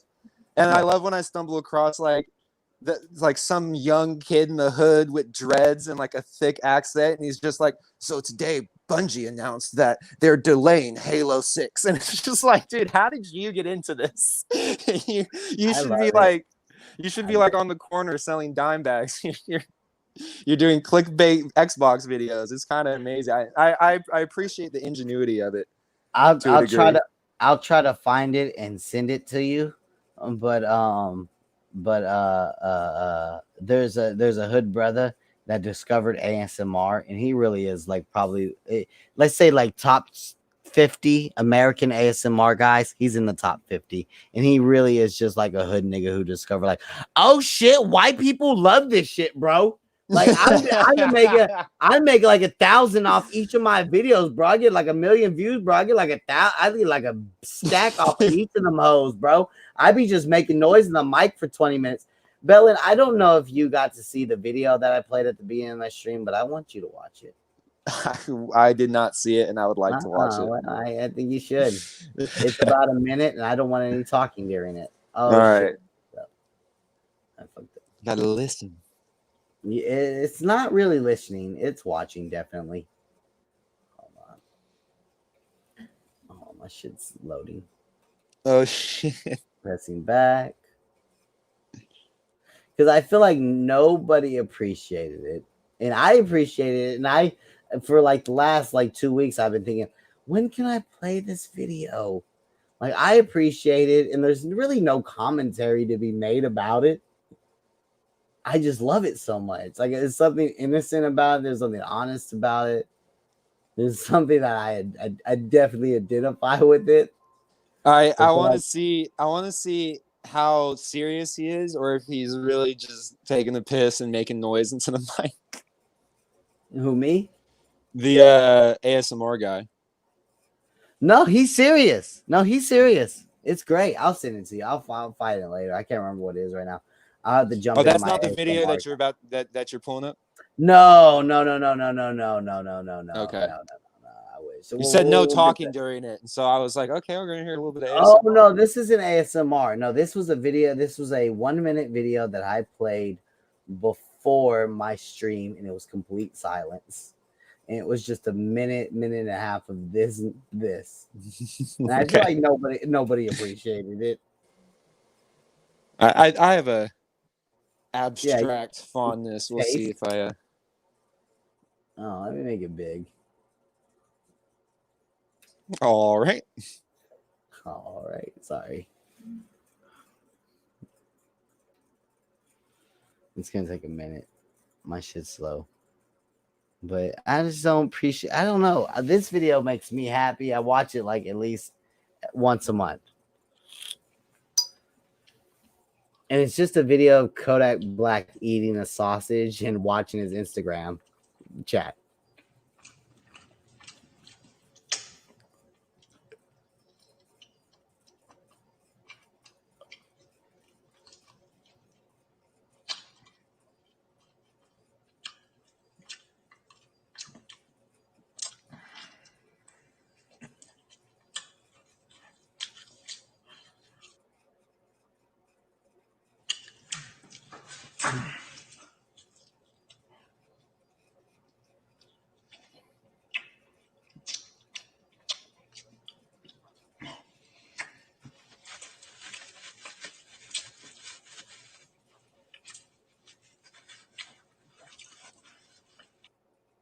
That was it, Bellin. I mean, there was nothing more to the video. It was simply Kodak Black eating a hot sausage. Oh shit! Oh no, Bellin fell out. Hold on, I'm bringing him up right now, guys. I did see the video. I just hit That was back it. on the That was all. fucking That was all thing. it was. That's all it was, Bellin. It wasn't nothing more intellectually in depth, nothing spiritually in depth, sociologically. You know. Oh shit! Hold on, my bad, guys. Yeah, I was hearing. What is How that? did you feel about? How did you feel about that, Bellin? I think that was grab bag bumper worthy, for sure. Okay, I just feel like nobody appreciated. I My man. think Yeah. that clip needs to be just it needs to just have like some cuts, like not Yeah. even to cut the time. It just needs some zooms, maybe some Yeah, slow him, motion. like wiping his mouth, from the sausage grease. I agree. I mean, there's definitely something that could be added to it. That's like I like Kenny when Kenny's streaming and he's just like going out answering the phone, or he starts the stream and then he invites everyone to the stream, and so he sits there and he has to just be on his phone for like 5 minutes. Yeah, no, that's what you're so right, Bellin. That's what you guys listen, guys in the chat. I know some people are disgusted by listening to a guy smack and eat a hot link sausage on stream for a minute.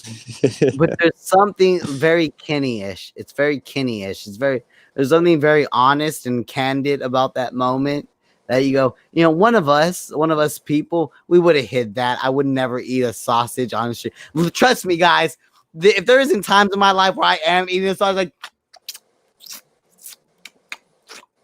there is times where I'm eating, but on stream I would never eat like that because I'm aware I'm on camera. But people like Kodak Black and Kenny, they don't pick up on things like they don't realize that like maybe I should eat this piece of sausage with some decorum and not like a ratchet hood nigga when I'm on stream. Like, you know what I'm saying? There's a difference. And did I tell you the deepness? I don't want to get deep on you, Bellin, but you're the only one. I was hoping Pete Ard come on. He's one of the people who wanted me to stream, didn't even show up. Because Let's get deep, Cosmic. I feel like on the other side, I could talk to him about this, but I guess I could talk to you about this topic on the other side. Because on the one side, it's more of like America, our culture, freedom of speech, and the First Amendment, brother. But then you can understand it and empathize with me on the converse side. Honestly, Bellin, Donald Trump freed Kodak Black and Lil Wayne. Right. How is he not the best president of our lives? That's what I'm talking about. How is he not the best president That's of our what lives? I said. I literally said if he pardons Lil Wayne, he's the greatest president ever. And that's exactly what he did. He pardoned Lil Wayne and Kodak Black, dog. He pardoned Kodak Black, dog. Bro, that's hilarious. He would have been cool if he pardoned Julian Assange, but it is amazing that he pardoned Kodak Black and Lil Wayne. But Bellin, that's the craziest thing ever. But Bellin, like Julian Assange and Edward Snowden would have been like defending our Constitution and Ian's right to say the shit that he says, and CEO's right to say the type of jokes and level of humor that they say. Like Ian Ellis's joke and CEO's level of joke and humor depends on the First Amendment, depends on freedom of speech, depends on the Constitution. And even though, yes, Bellin, I think Donald Trump is the greatest president of my living life. He freed Kodak Black. And Wheezy. But he kind of shit on the Constitution. Well, that's like if a guy gave me $1 trillion, but also like punched my mother in the face. Like, I don't know how to feel about you, sir. Do I love you or hate you? I don't know. I'm confused now. God damn it. This life is so hard, Bellin. I just think it's hilarious how he was like, all right, have a good life. And he just dipped. Peaced out. Now, and they're still, what's hilarious is they're still rioting. I see people bitch every day about how people aren't doing enough. I'm like, okay, that took you guys really got over that fast. You just on. You know to the what's next great? thing. You know what's great? And Little Weezy should be humble, and he should go, I'm living life low key. My life was the last 20 years. The last 20 years was my life. It was my peak, my height, and my fall. And I'm just gonna be an old man who plays guitars and skateboards. That's all I want to do from now on. Because Bellin, what I'm trying to say is this was probably the most important, paid attention to. Let me tell you this, Bellin. This election was a record-breaking election as far as voter turnout. More people voted this election than any other time in American history, Bellin. More of the American population per capita, per percentage. More Unless Americans you're voted counting than the fake votes. No, just whatever. conspiracy Yeah, alt guy. it's probably true. But let's just take whatever. Let's just take the facts for or let's just take the official narrative for the official narrative. Most votes than ever. Donald Trump, Joe Biden, Lil Wayne. Who really won in the last 2 months? Who really won? Lil Wayne. Really? Lil Wayne won. Honestly, Bellin, he won back 15 years of his life. He won back 15 years in the free world. Easily. Maybe he's a celebrity. Maybe he would have done 5. Maybe he would have done 10. I'm giving 15 as the worst possible scenario as a celebrity. As a regular hood nigga from fucking the 5th Ward or Holly Grove, where he's from in New Orleans, Holly Grove, he would have been in there for the rest of his life. Easy. Has a rapper ever gotten a presidential pardon before this? No. Has that ever happened? That's insane.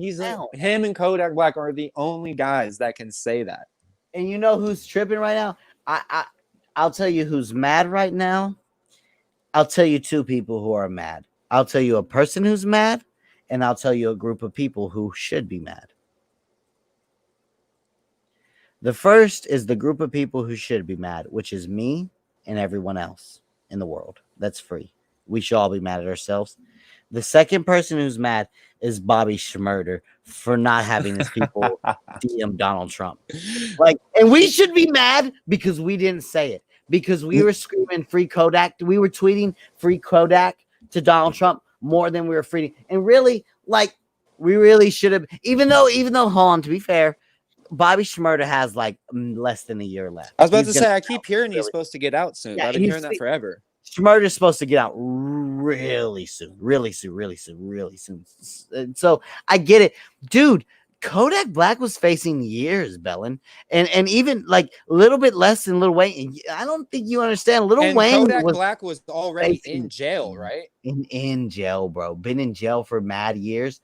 And simply told, all Kodak Black did, dude, was tell his people on the outside to say, hey, social media people, reach out as much as you can to Donald Trump. And I knew this is what started it because I pay attention to Kodak Black news. This all started, and the only reason why Kodak Black was on Donald Trump's radar is because Kodak Black's people sent a message from jail from Kodak saying, hey guys on the outside, message and DM and mention Donald Trump and tell him Kodak Black says he'll give $1 million to whatever charity Donald Trump chooses for a pardon. And that's why he's out, bro. That's why he's out, bro. Just because Kodak Black was smart enough to go, hey, let's just give it a chance. Even if it doesn't mean anything, it's an hour, 2 hours of work in the jail cell to be like, hey, you guys need to push this on my social. Right now, guys on the outside, get on my social and push my fans to mention Donald Trump on Twitter to say, I'll give $1 milli to whatever charity for a pardon. And that's why he's out, bro. That's why. Just because he tried. Bobby Schmurder could have been out. Niggas, honestly, low-key, bro, niggas would have been more happy for Bobby Schmurder to get out early than Kodak Black. Yeah, because Bobby Schmurder. I don't think people thought it was going to work really until it got to the end. And he should have tried. And here's the nitty-gritty of the situation, because I know the nitty-gritty of the court cases and stuff. Bobby Schmurder was in trouble because he didn't really have too much involved in what happened. and he just got in trouble because essentially RICO laws, and he wouldn't snitch. Them weapon charges Kodak Black got, dog. He might low key kind of deserve them. Yeah, I'm not, you know what I'm saying? You know what I'm saying? I'm just saying, dog. Like I'm saying, not Jeffrey, Jesus fucking Christ me. Jeez. Julian Assange and Edward Snowden in no way, shape, or form should be in this situation. And that's what's sad, Bill. That's true. This is our constitution, dog. Like, yeah, we can listen to rap and have fun for the next year because Kodak's getting out. And because Lil Wayne's gonna, you know what's crazy though? A fire mixtape. But do you think they would have got pardoned if Trump had won? Because he pardoned them on his last day. No. This was an ego move, dog. It was just to show that he could on his way out. This showed me more than anything in the world, Bellin, that all of this Donald Trump shit has not been a deep love for America and the traditional ways of America, and this is an ego thing. It's his ego, bro. I can do it. He looked on YouTube on Twitter and saw his most trending fucking hashtags and shit like that, and he saw the Kodak shit and he saw the Lil Wayne shit, and he went for it because it was most expedient, is the word they use. Martin Luther King introduced me to that word, expedient. Expedient means that you take on the opinion because it's socially conducive for you. So let's say in a friend group, let's say at a church or at work, you take on an opinion that you don't really believe, but you only believe it in public because you want to move up at your job or you want to move up in the church. That's why you got that opinion. It's expediency, trying to, forward yourself. And that's what Donald Trump, all this shit, dude, the fact that he chose Kodak. Listen, bro, I love these people. I love Wayne. I love Kodak. But when it comes to the future of young Americans, young Texans, I'm 30 years old. I'm never going to have any kids. But let's say I accidentally had some kids. Like the future of their constitutional rights, I would trade Julian Assange and Edward Snowden for Lil Wayne and Kodak Black. Because listen, these niggas both got gun charges that they kind of. I'm not saying they deserve it, but I'm just saying, you do the crime, you do the time. You know what I'm saying? Yeah, that's what I was wondering. Too. I will say that. What are people gonna do when it's like, but they really did it though? Well, I bet you can just pardon anyone you want, right? So that's the rules.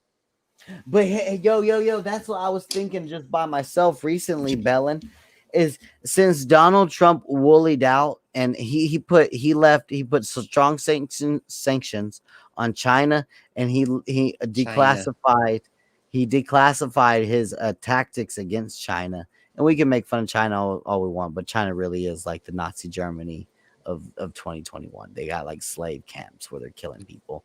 And so he went hard on that. He went hard on freeing people, because those weren't the only pardons. He pardoned a bunch of other people that were legitimate too. So what it tells me, he pardoned a bunch of people that like Kim Kardashian rallied for, and I think maybe even like Beyonce rallied for and shit like that. Well, yeah, certain political prisoners from like the Black Panther movements of like the 70s and the 80s. So yeah, a lot of those people. But what that shows us in his last month of presidency, or his last week or 2 days of presidency, or whatever it was, Bellin, it shows us that, you know what? It looks like the president actually has a lot of power. You know what I'm saying? Like, especially when on Joe Biden's first day, didn't he do like 37,000 executive orders or something like that? Try to basically redo everything. And I didn't even know you could do executive orders just that were just like undo the last 4 years. Like, wait, what? I thought, how is it so hard to pass a law, but how is it so easy to just be like, fuck it? Alex Jones talked about this, Bellin. I want you to listen to me. Alex Jones talked about this, but he didn't talk about it with Trump. That's why I think Alex Jones is controlled opposition. Donald Trump started this thing with the president having more power than he should be used to. Do you got to understand, Bellin? Back in the day, when a president pulled an executive order, he was like up for 2 days straight, chain smoking cigarettes and drinking whiskey. He was looking like this. He had his hand on his brow. He was sweating. He was throwing up. and he would write an executive order, like during like Kennedy and like Nixon and stuff. That's how serious an executive order used to be. Now, Obama with the Patriot Act and just like whatever, basically destroying the Constitution, made it looser. Obama did some mad executive orders. I don't even remember hearing about none of those because I didn't pay attention. And he loosened them up. Then Donald Trump came in. Oh, the white ring for the traditional America, saving America, brother. All those white right-wing Republican guys completely became comfortable with Donald Trump writing executive orders day after day and creating. Basically, what that does is it creates a precedent. It creates a conditioning for the president having more power than he ever should have had, than the Constitution or George Washington ever expected the president to have a certain level of power. And that's what's crazy. So now we're in this really bad position, Bellin, where basically we created an office. We created a throne where you can free anyone out of prison that you want. And also with Obama and the Patriot Act, you can lock up people without court dates for as long as you want. That's what we created over the last 16 years, Bellin. We've created the most powerful, dangerous office in the world of someone who can free people from prison and throw people in prison with the Patriot Act unjustifiably. And it's terrifying, Bellin. It's terrifying. If George Bush didn't have these powers. George Bush didn't have these powers, Bellin. I hate to break it to you. George W. Bush didn't have the Patriot Act and didn't have this weird. Republicans jerk off to it. You know, you remember Bellin? Did you see it when he would sign the executive orders and show it on TV and then give the pin away? Did you see that, right? You saw that, right? Donald Trump doing that? Yeah. I remember seeing him sign a bunch of stuff. I don't remember. Yeah, and he was signing the thing. Yeah, well, he was signing the thing and hold it up and then pass it along, right? You saw that, right? Yeah. Republicans were jerking off to that. Well, people were like freaking out on Twitter for the whole pandemic, like demanding, like, why don't you just do executive orders? Like the people think it's just a willy-nilly thing. And it's a bad. Here's the thing about executive orders is one day when you make executive orders something that you just do willy-nilly, one day someone you don't like gets in office and you're gonna wish those executive orders just didn't go out like that. Go ahead, Bella. I'm sorry I cut you off, dude. No, it's all good. It's just that it's weird to see, like you said, the conditioning. Like, I don't understand this. We don't trust the government. The government is a bunch of rich, old white guys, white supremacists that are taking advantage of a broken system. But also, we love these guys, and we trust them and want them. You think they're gonna take care of us? It's like I don't understand.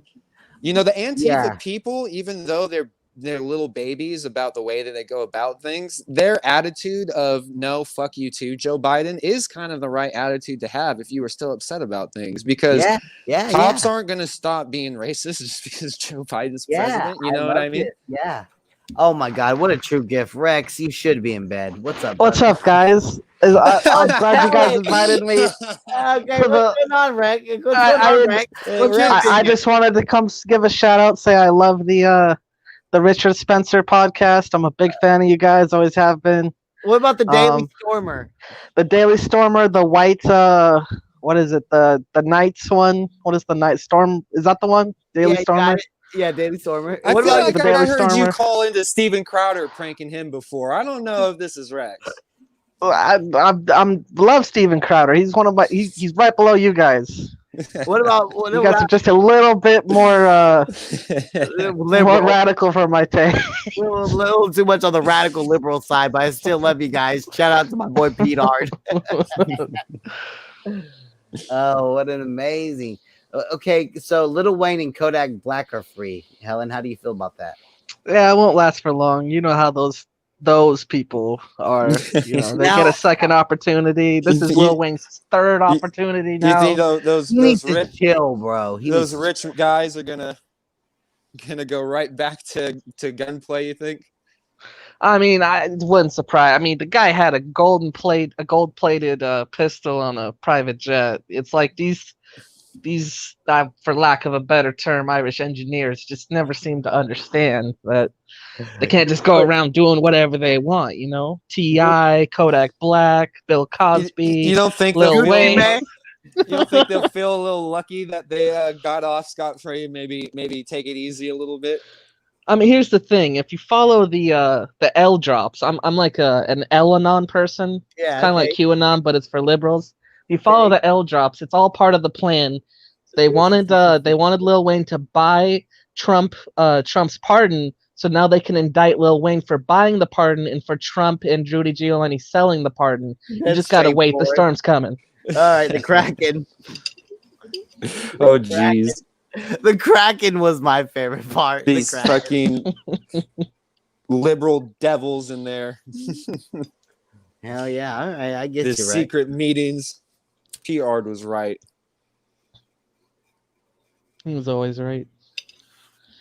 What are you up to, Rexy DeKellar? Nothing. Laying in bed, playing with my balls, vaping. What are you guys doing?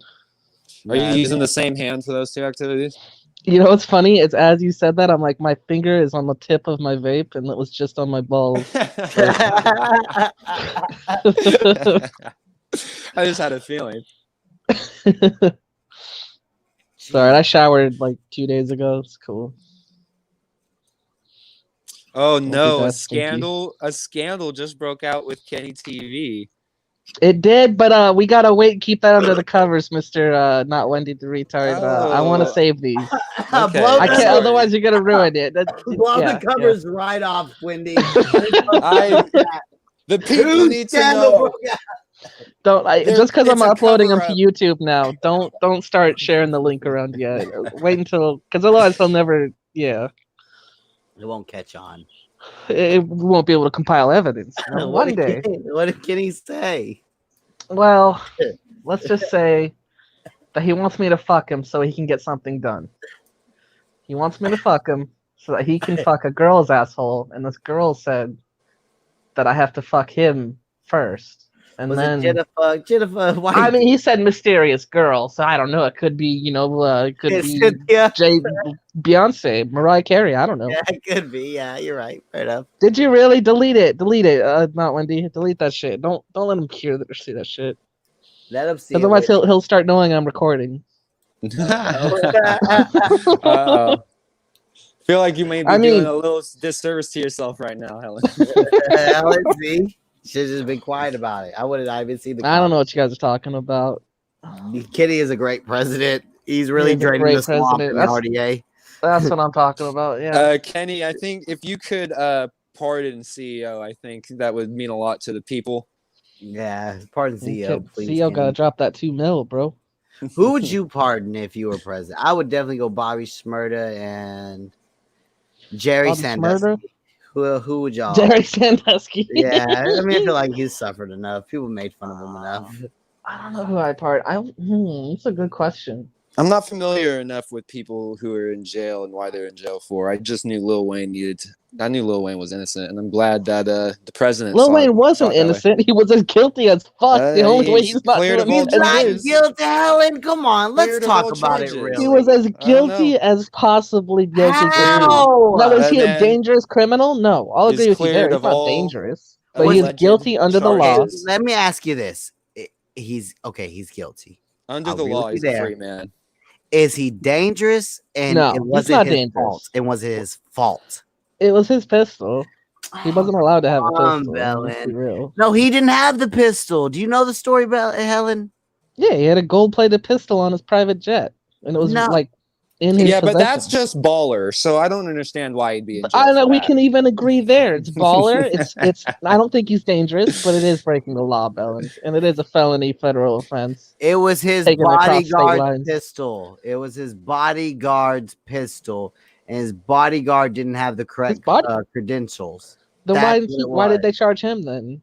That's because okay, hold on. They did it for the money. Let's slow it down. Let's slow it down real fast, Helen. Let's say I'm a felon, right?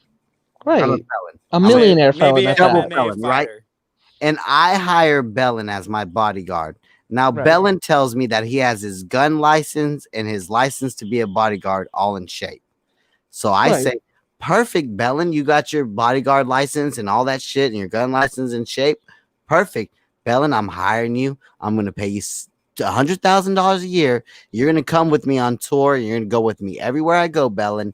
You're going to follow me around with your legitimate pistol, your legitimate pistol license, your legitimate bodyguard license. Now, let's say over the last 10 years that Bellin's been working for me, certain licenses may be expired, like his, bodyguard license or his pistol license. Okay. And then we're rolling in the back of a car, Helen, right? It's me, my driver, and Bellin. I'm sitting next to Bellin in the back seat because he's my bodyguard. I'm chilling with him. And then we get pulled over and they pull a gun out of the car and it's Bellin's gun, but he doesn't have the proper credentials for it. Then that's considered an unlawful weapon in the possession of a felon. That's what Lil Wayne got in trouble for. Lil Wayne got in trouble for one of his let's just say bodyguards. I'm a millionaire. Let's play this through. Let's not even say I'm a millionaire. Let's say I've known this guy for 10 years. Good friend of mine. He's always had my back. He should have his shit together, right? He's a bank teller, and he's been a bank teller for 10 years. And he's always told me, yeah, I got the keys to the safe. And one day he's like, hey, I'm a bank teller, right? Yeah. Check this out. You want to go in the bank and just check out the vault with me? And I'm like, yeah, I'll just take your word on it. I'll just take your word on it, and I'll walk into that vault with you. And he's like, we're just going to transfer some money. You want to help me on like a little freelance transfer? I'm like, yeah, I'll help you transfer millions of dollars in this bag. That's cool. I trust you. I've known you for 10 years. You are gaslighting.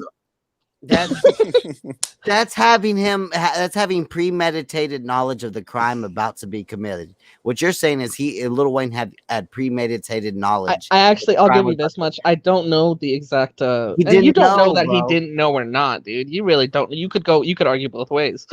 You could say he fucking knew. He's known him for 10 years. How does he not know? And he's a millionaire. Shouldn't you be doing background checks and constantly making sure that you're if he's someone who's been on your payroll, but if he's someone who's been on your payroll for 10 years, you're just not checking on him.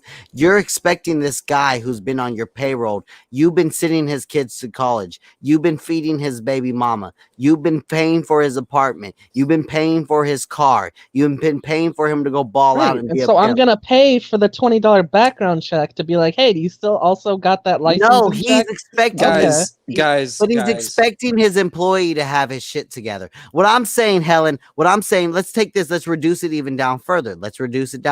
Helen. I worked in restaurants in Texas where we serve alcohol. In the state of Texas, technically you're supposed to have your TABC license to serve alcohol. And now when I get a job at Genghis Grill, my manager told me, hey, Cam, you better have your TABC license. You need to get your TABC license. Now he's supposed to check up on it. Yes. And they will. They're supposed to. Otherwise, they're going to be in trouble. But guess what? You're absolutely right. You just made my case. Hold on, Bellin. But hold on. Yeah, Bellin.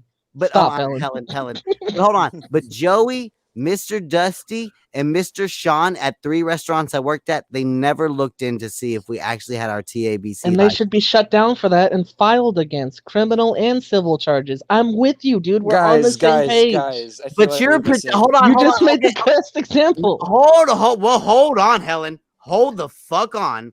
Because that's like a little lawyer. Let's start out with where you began with your accusations to where you are at now. Now you're more on my side going, yeah, he should be held responsible because as a businessman, you should make sure your security guards are on point. And I agree with you, Helen. But you came on here real hot with a lot of closed. You agree? Hold on, Helen. With the same energy you have right now, you said that Lil Wayne had a golden pistol in his pants. That's what you said when you initially. Well, I mean, 5 minutes. Hold on, Helen. It was less than 2 feet away from his pants, and they wear those baggy jeans. Helen, 5 minutes ago, Helen, you made it sound like Lil Wayne had a golden pistol in his pants. Now I'm explaining to you what really happened, and you're going like, well, yeah, the company is liable. You're supposed to be responsible for making sure these little things. Fair enough, but you came on here like Lil Wayne had a golden pistol in his pants. Guys, that's how. So you've just changed it from him being instead hiring people who are felons. I'm saying who are in the act of a crime. Yeah. to protect him. It's just as bad. It doesn't make a difference. Guys, I'm saying there's. Hold on, Helen. I'm saying that there's a difference. He's fucking up our names.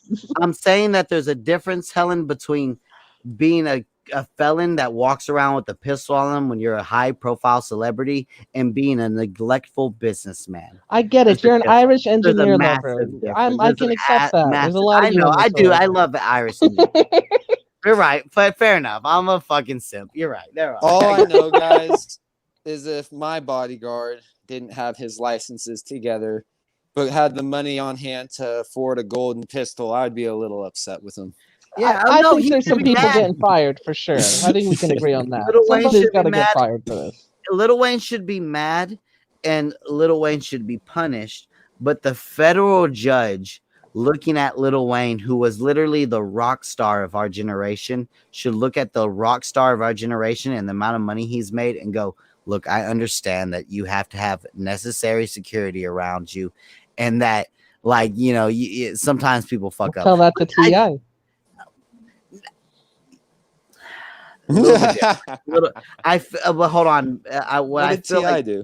He got caught with guns too and did prison time. And his whole argument was to the judge was, look, I need these guns around me. I need these people with guns. I need a gun.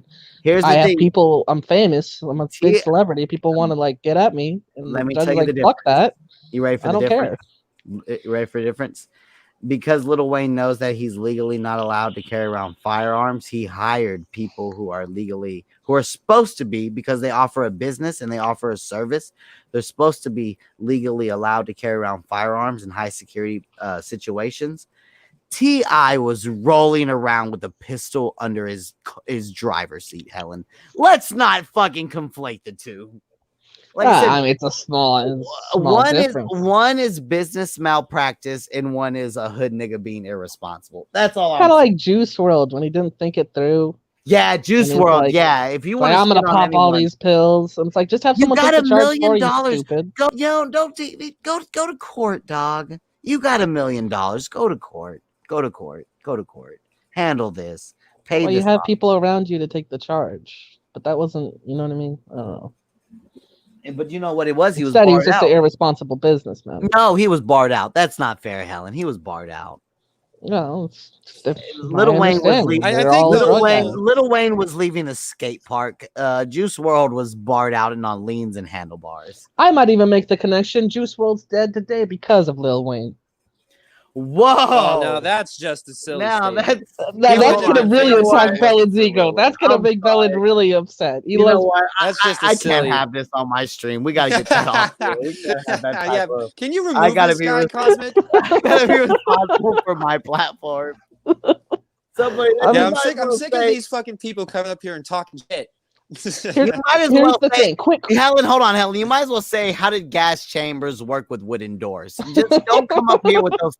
Don't come up here with those facts. All right, those baseless allegations. Those baseless facts. Quick rundown. Just do a quick. I just want a yes or yes. Okay. Lil Wayne, one of the big entrepreneurs of our time. Yeah. With the scissor. Yes or yes. Ooh, that's true. He did make it all around the country. You're right. Now, Juice WRLD coming up. Was he not influenced by Lil Wayne? Yes or yes?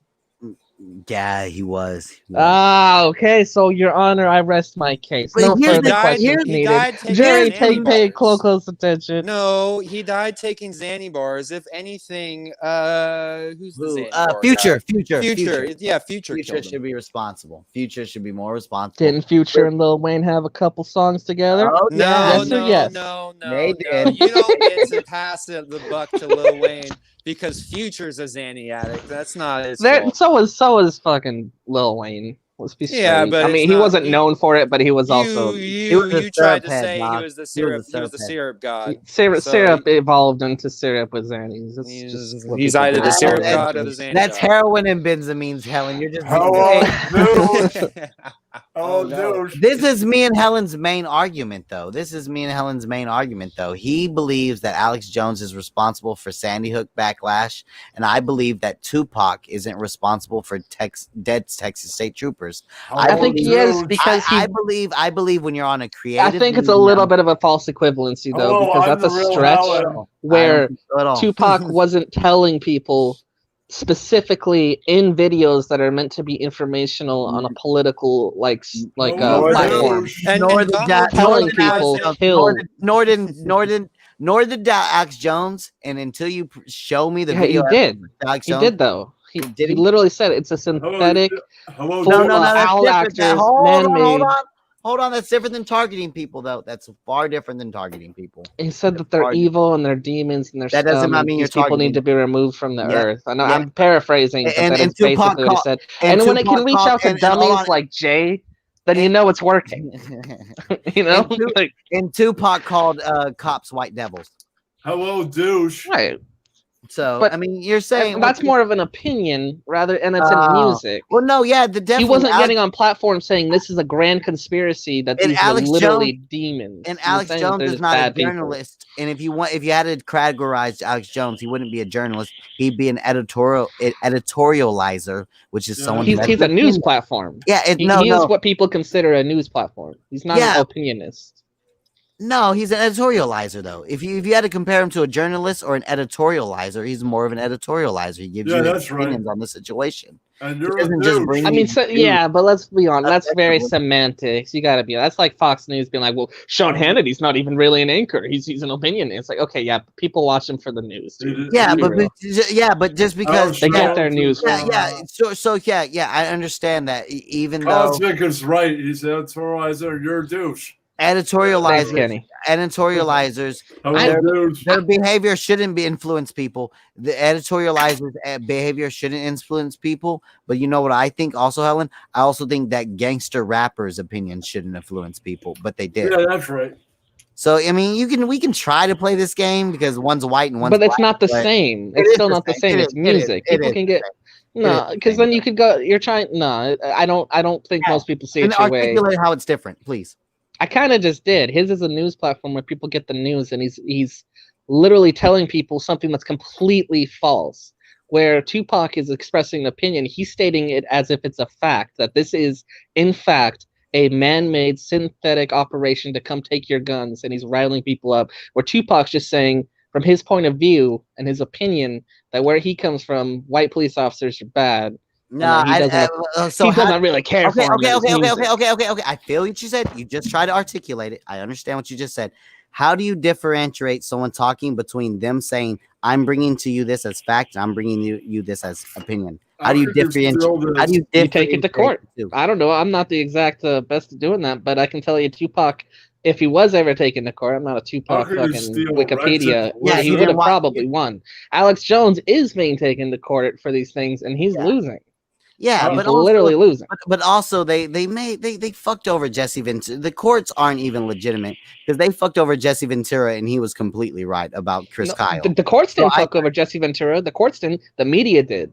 He said that the media fucked him over. And the courts ruled with him. The courts ruled with him. And you're wrong about that. And do you believe? And no, hold on. No, that's not completely true because how they handled the settlement after the fact, with the fact that the Chris Kyle was a widow. But he won. Yeah, but just as far as justice was concerned, justice wasn't served. He might have technically won, but as far as justice is concerned, we can get it. Yeah, you might be. I don't know the exact settlement or whatever it was, but he didn't lose. They didn't fuck him over. He won. No, you're basing your opinions off emotion. I'm basing mine. The media is the ones. No, we're agreeing. The media is the ones who made him seem like a fucking evil scumbag when he was right all along. Rex's icon. You're not a wizard. Kenny, I know this whole Alex Jones stuff and shitting on him and Parler really upsets you, but I know. Kenny, I know that Alex Jones is like your modern day Messiah. No, he's like your Jesus. He's like your L. Ron Hubbard. Also, he's your Ian Ellis. I get it. No, he is douche. That's actually a good point too. I didn't even think of this, but River said in chat, like to bring up my co-anchor here, or my co-lawyer, my secretary. She says Tupac wasn't naming any cops by name. Alex Jones was giving out these people's names and saying, hey, this person is an actor for the deep state and he's trying to, it's all fake, he didn't lose a kid. A lot of them were actors though, right? Yeah, you're right, dude. You're right. But they were. They were though. Shit, Cosmic. No, but they were. But Helen, hold on, hang on, buddy. No, A lot of them were. garbage. And this is where the damage gets done if you're being serious because you actually believe that. Yeah, but a lot of them were. Gotcha. You're a piece of garbage, Maharbage. Hold on, Helen. Let's go real slow. How were they not? Which ones were better? The dad who took the initial CNN news break of it. He was an actor. Yeah, I've got the Helen face. That's right. He didn't lose a kid. Is that what you're saying? No, he did lose a kid. No, don't reduce it down to that. Let's talk. Well, you're saying he's an actor. That's what he's saying. That these people didn't lose kids, and that it wasn't. They were actors. Why are you saying he's an actor? Yeah, but some of these people were definitely actors, though. That's definitely a truth. Oh, he was like an actor, and like his sides, like he was an actor who lost a kid. Is that what you're saying? This is why I don't see Rex with the lizard face. Hold on, Helen. Hold on. Hold on. Helen just buys this shit. I feel bad for him. I buy this shit. You buy this shit, nigga. What you talking about? I feel bad for Helen's life and River's life because they defend like the government official story, and that's crazy. I'm not defending the government official. I'm defending what happened, stupid. I'm defending what about all the people who like reported like different shooters? Like, you know how many teachers reported like there are multiple. How many teachers did? How like many? 2 or 3. You know what? We can get into that. I'll agree. Not all of them. All of them are might be shady. Las Vegas. I think there was some shady stuff behind that. But the Sandy Hook dude, that's all conspiracy shit. I will have a new insult. Yeah, there's definitely conspiracy shit by Sandy Hook stuff. Yeah, definitely. I'm excited to hear it, Kenny. Yeah. Can we agree that the frogs are getting turned gay? No, they led the study, and that is true. We can agree that is also true. That's what's so sad. It is sad. Frogs are turning gay. The government. We have to slow down Helen because he's getting above himself. What's funny is 3 months ago, Helen would have been knowing, yeah, Cosmic, and you probably think the frogs are gay too. Like, now that Viceland has proved it, he has to go, well, that is true after all. I didn't see it from Viceland. River sent me an article from Viceland, and it turns out that actually is true. But is it the government really specifically trying to turn them gay, or are they trying to keep our water clean? Did Alex Jones say that? Do you know that's why people in Did Alex Jones say that? He did. I'm not saying everything he says is wrong, but I'm saying this specific instance. You're trying to label me as someone who says everything he says is wrong. I'm saying that specific thing. The reason he's been getting sued and then he's going to continue to get sued. Yeah. Oh, okay, you're doing the Lycan theory. Just talk. I got you. Okay. No, make your point, Helen. You were going on a good point. The reason he's getting you're trying to equivocate me as someone who says everything he says is wrong and Orange Man bad type of guy. I'm just saying that specific instance, yeah. And he didn't cite any cases when he said it too, by the way. He just said, I've talked to people and blah, blah, blah, like he always does. And we're all, okay, well, you say that every time, Alex. You say that literally every time. And you end up being just full of shit a lot of times. So it's a hard thing to want to believe. Yeah. But when they did look into it, there is the factor of whatever that chemical is they put in the water to keep it healthy for us to drink. Oh, yeah. And that's why, why they can't drink water in not only Mexico. I'm trying to think of the other spot. Go ahead. Just give it. Doesn't matter. Go ahead. One of the other country. Somewhere down in South America. Go say Panama. Peru or Peru, whatever the fuck. Peru's a gang, a blood gang set. Peru, whatever. Peru. No, they don't have fluoride. Helen, you're bringing the facts. Go ahead. Peru, Peru. Peru, the country. Peru. Go ahead, Helen. They can't drink water down there. There's no fluoride. There's good things for these things that are sometimes in our water, in the water system. The water's crazy, bro. I'll tell you guys what's crazy. I'll tell you guys what's crazy in my life. The city of Dallas, the people here, because they're so much more knowledgeable and aware of like what the adverse effects to fluoride in water is, that the people in the city of Dallas, they argued for so long, for like almost 5 years, to take out fluoride from the additives in Dallas, the county of Dallas's water, or the city of Dallas's water. And I think it was only 5 parts per million of fluoride in the water. And I grew up in a place called Cedar Hill. And while that protesting, whenever they finally got it passed and the city of Dallas acknowledged that fluoride was bad for you, and they were trying to do their best to lower the levels of fluoride in the city of Dallas, I was like, wow, 5 parts per million. That's crazy. You guys were protesting for 5 years for 5 parts per million. That's crazy. I looked up the place that I grew up, Cedar Hill, Duncanville, DeSoto area. I looked those places up and there were 9 parts per million. And I was like, damn. You That's want what's her to crazy. do? And nobody even cares, Helen. Nobody even gives a fuck about You want her to do additives in this? water that and I came Cedar up with? Hill. But in the big city, I they think care, right? aspartame's a lot worse for you than a little That's bit of diet fluoride in soda, though, water. Helen. I Yeah, mean, we but don't, you you know. want But I'm her- saying diet- that's you don't need- legal and that it's promoted and people drink fucking millions of gallons of it You a want to hear my day. new But you need disc? water to live, Helen. That's the difference to me. I do Right, for the and we record, have Kenny. clean water. I mean, Cosby, we You have drink you tap bottled water and be water. fine. When's the last time you drank some water out of your refrigerator, Helen?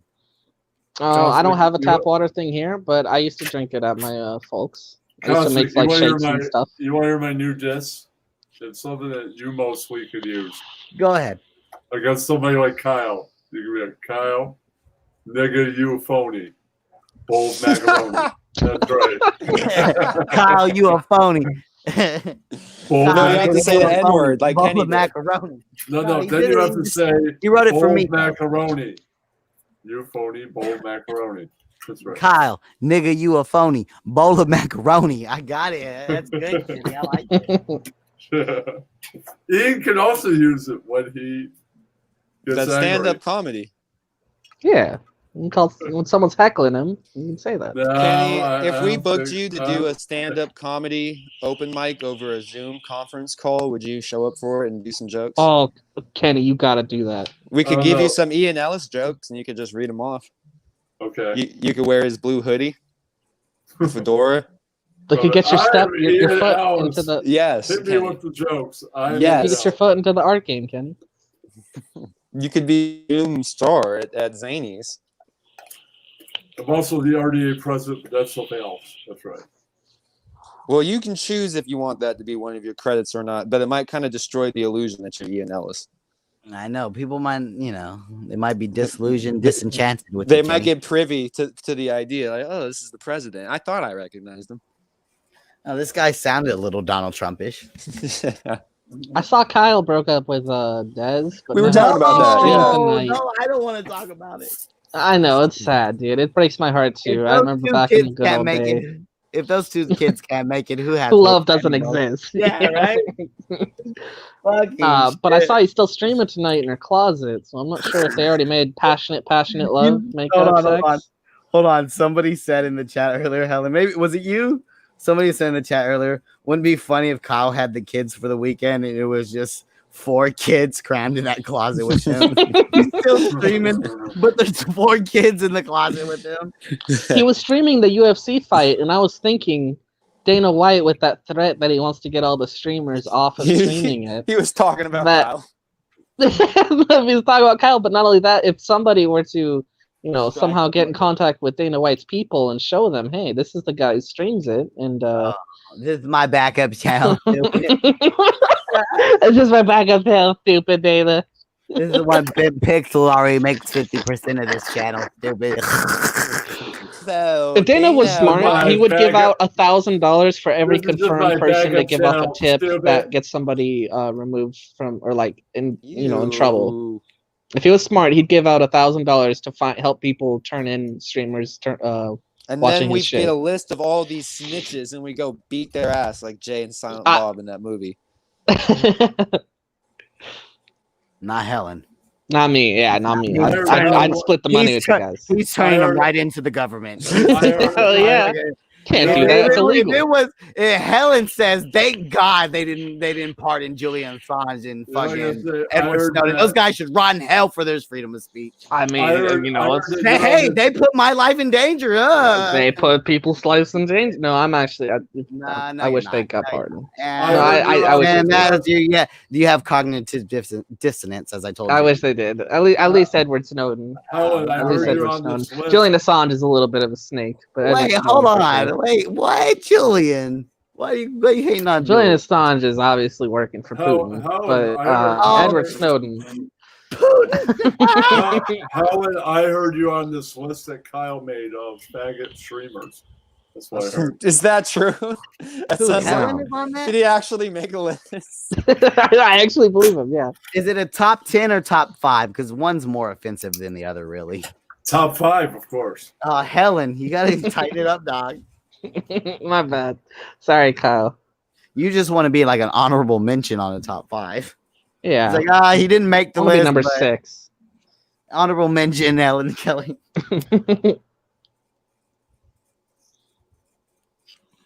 So Helen, you feeling good with the Joe Biden presidency? Does it feel like a? I mean, it feels like America. It's the breath, the Yeah. air smells crisper, the sun shines brighter, the birds chirp louder. You feel It's like so weird. the scent of white supremacy is out of the air. It's Finally, completely erased again. I'm really stoked. Police brutality is a thing of the past. you were like American History X was yesterday, buddy. It was yesterday. Kids in Good night, cages everybody. no longer happening. No, I no, couldn't Helen, be don't get happier. too. I'm trying to be funny, Helen. Don't get all scary. Goodbye, dudes. Bye, Kenny. Goodbye, pal. You're making me Bye, think of my Kenny. little Mexican brothers in cages under both Bye, administrations. Cosmic. That just Say goodbye to depressing. Kenny, Cosmic. Bye, Kenny. I love you, homie. That just makes me sad. Poor Mexican kids just getting fucking separated from their parents. God, America sucks. But It we're really also, does. but we're badass, dog. Like, why does everybody want to move here? Why does everybody watch our movies? Why does everybody listen to our music? Because we have water that we can drink from the tap. I've been telling you that. Okay, go tell that to people in Flint, Michigan, Helen. Go. That Yeah, hold water on, no, didn't no, have hold on, hold on, fluoride Helen. in it. Let me give you a plane ticket to Flint, Michigan, and then I want you to say that fly shit. We have water to drink out of in the tap. They don't have fluoride in it. And Michigan, Flint, Michigan in general is pretty much fucking Iraq. So like you can't really, Dude, you know, no, people don't remember light that. their water on fire. Though. Like a good portion of America is Flint, Michigan, is Detroit, is Compton. You know what I mean? Like There's more sections. than I wouldn't say admit. portions. I wouldn't say good portions. Half the South, bro. Like every little town in the South. I don't think when we walk outside, ass hood where people Yeah. are just kicking it on the front Listen, porch. Helen, you live in fucking Joe Rogan, Elon Musk land, California. I know stuff is nice over there. You but do live the in rest bad of the California, country, to be fair, Helen.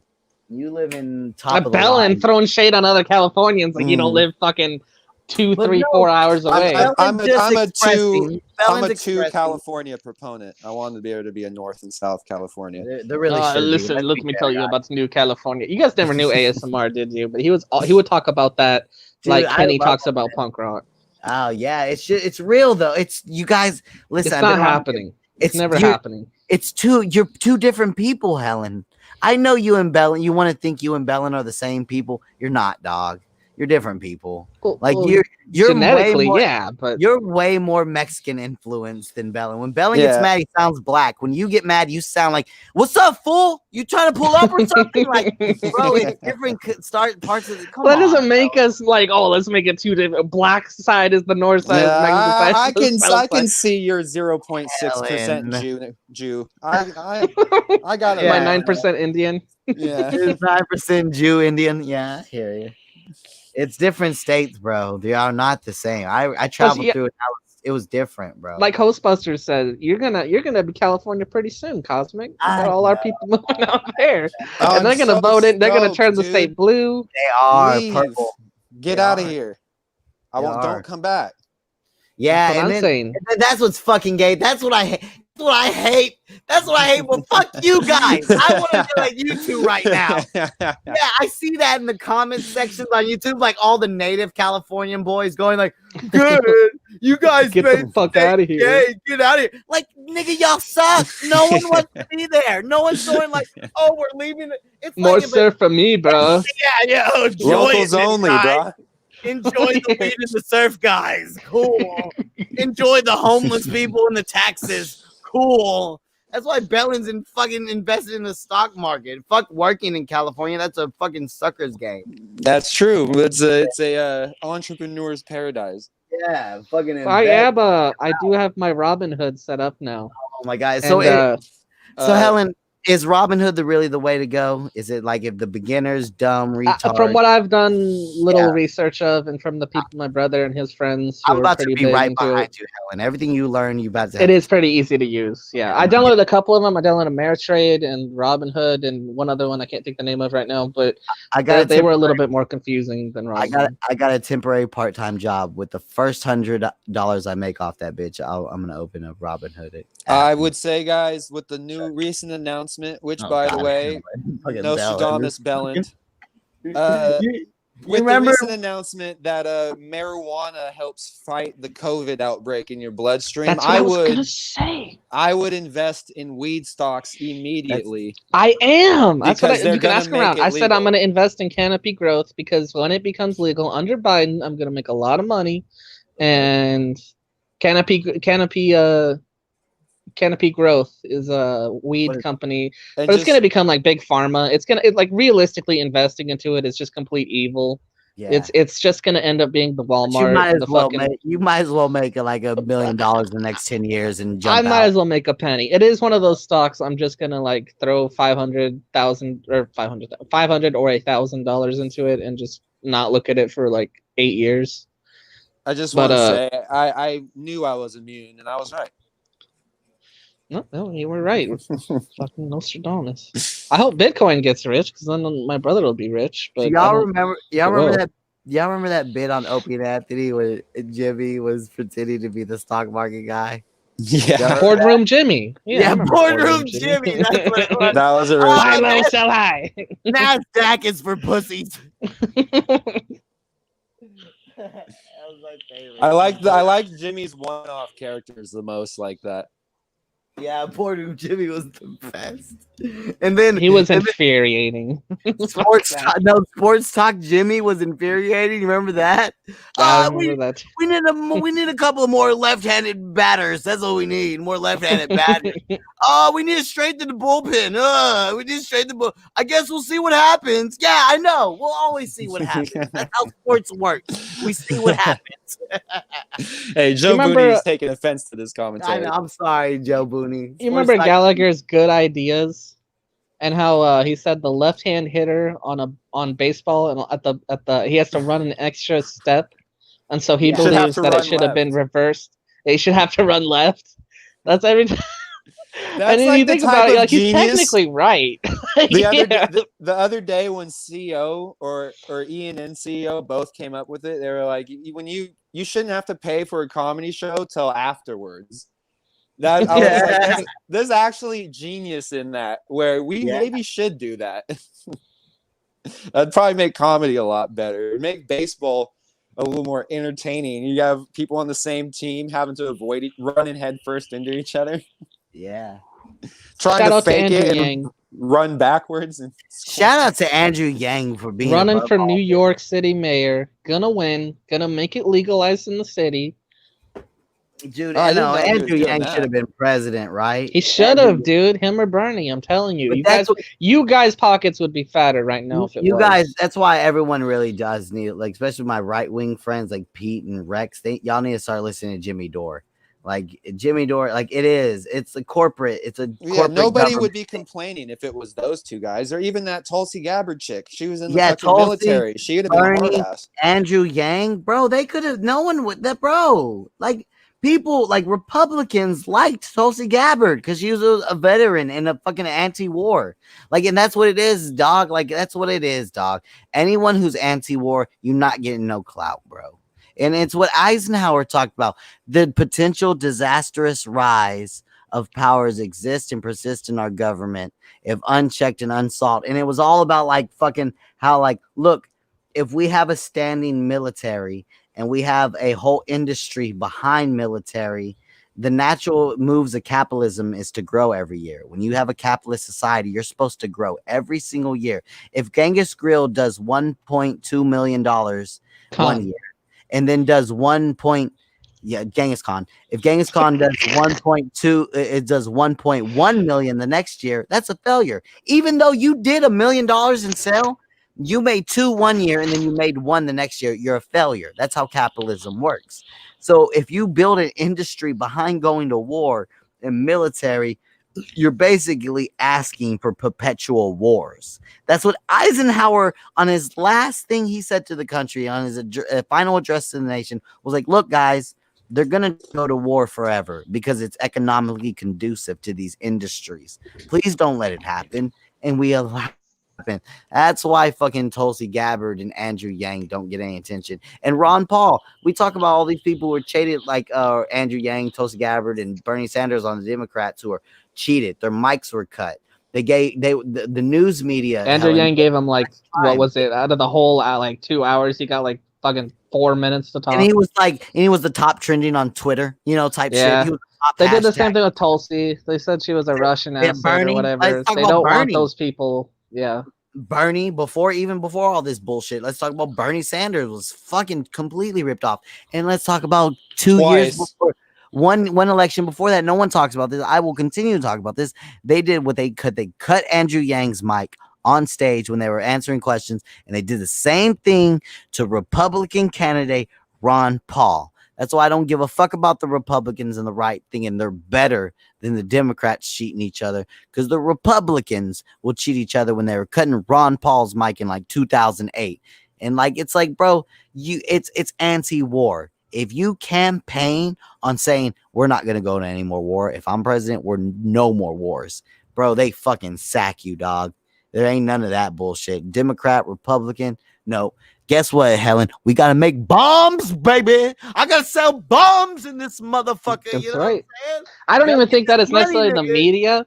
I don't think they're thinking it from the war perspective. I think it's the people who are. But I think you're right. But I'm saying I think it's who lines their pockets, and it's the people who line their pockets who are wanting the advancements of getting government money funded towards certain things like war and Helen, industrial. we dropping bombs and we busting bullets, baby. We making Hell yeah, son, dude. That's what every man's dream is, dude. Bitches and guns, right? Well, didn't Trump Hey, try the rugged to? man. I heard the song. Like, thank you. I knew you were getting hell. You a real one, cuz. You a real one. That's a good song. That's a great song. That's just a great. I'll end the stream with that song. That is a great song. Please do.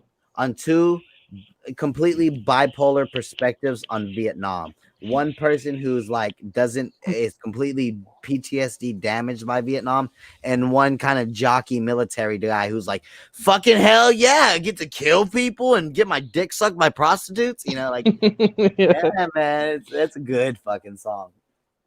What's going on, Bella? Sorry. Oh, I was just saying, like, didn't Donald Trump try to get out of Iran or Iraq or like a couple of different places? And then all the people that hate him, all the CNNs and everything, they went on the news like, how could he do this? He's putting our country in danger. I thought you guys didn't want the war. I don't understand. This guy can't do anything never gonna right. end. It doesn't matter. And watch when the riot's gonna do the same thing. When it's just not ever gonna end. There's always gonna be hypocrisies. There's always gonna be fucking I know I've said this in Discord and I know it riles you up, Bellin, but when he killed what's his name? Fucking Abu Daba Baba Buba, fucking the Iranian guy. CIA talking point. CIA talking point. CIA talking point. Yeah. But what I was gonna say is, even what if Biden did that, the right would be like, is he trying to start a war? Like, it would be the same thing, is what I'm saying. I know the CIA told you. I know the CIA told Don Lemon. Hold on. CIA told Don Lemon to say that. Don Lemon told River that, and River told you that. I know, Helen. No, I'm agreeing. You're not even listening to my point. I'm saying it doesn't matter who did that. The other side would be like, oh, is he trying to start a war? I don't know, man. Let's see it. I'm waiting. I am totally willing. They are kind of pissed off about that, though. They're not too happy. Did you see? Oh, like, what was it? On whenever it was the anniversary, all those people overseas just all vowing revenge and burning American flags. How many times are we going to accuse fucking Russia of being a nerdy little hacker before they come over here and kick our dicks in? Like, so what's going to happen? I've already been touching up on my Russian, bro. I've been touching up on my Russian, my German. See, but Helen, you're bumping up against me and Patrice O'Neill, because Patrice O'Neill, this is why he called bullshit on the Osama death. And you might disagree with Patrice. Oh, you RDA guys like Patrice way too much. I know. But I believe in the theory of, I don't believe this bullshit that we can make them more matter, Helen. I think they hate the fuck out of us. And we play this game of like, no, but if we do this, but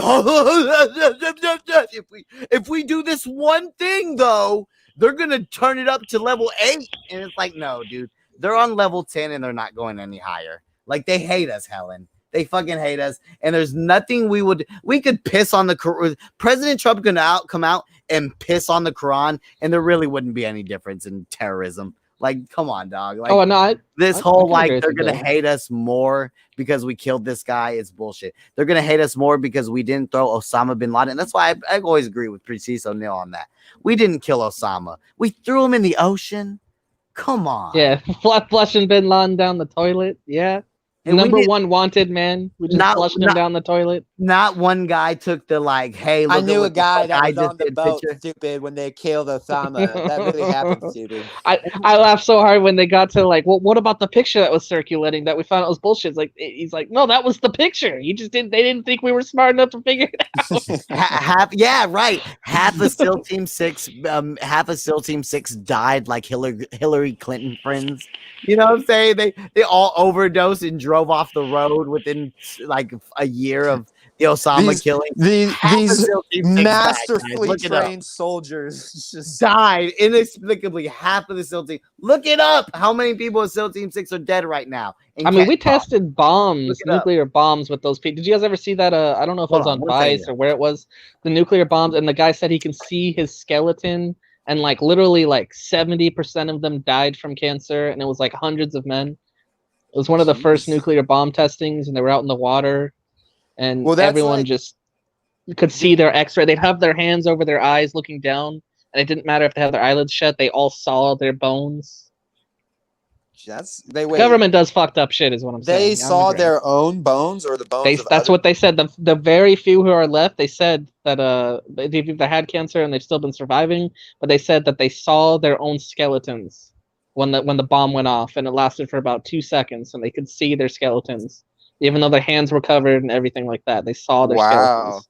That's scary terrifying. Shit, right? The way he described it, you could tell he wasn't bullshitting. Yeah, it shined through your body. Yeah, see your fucking skeleton. Yeah, that shit was very terrifying.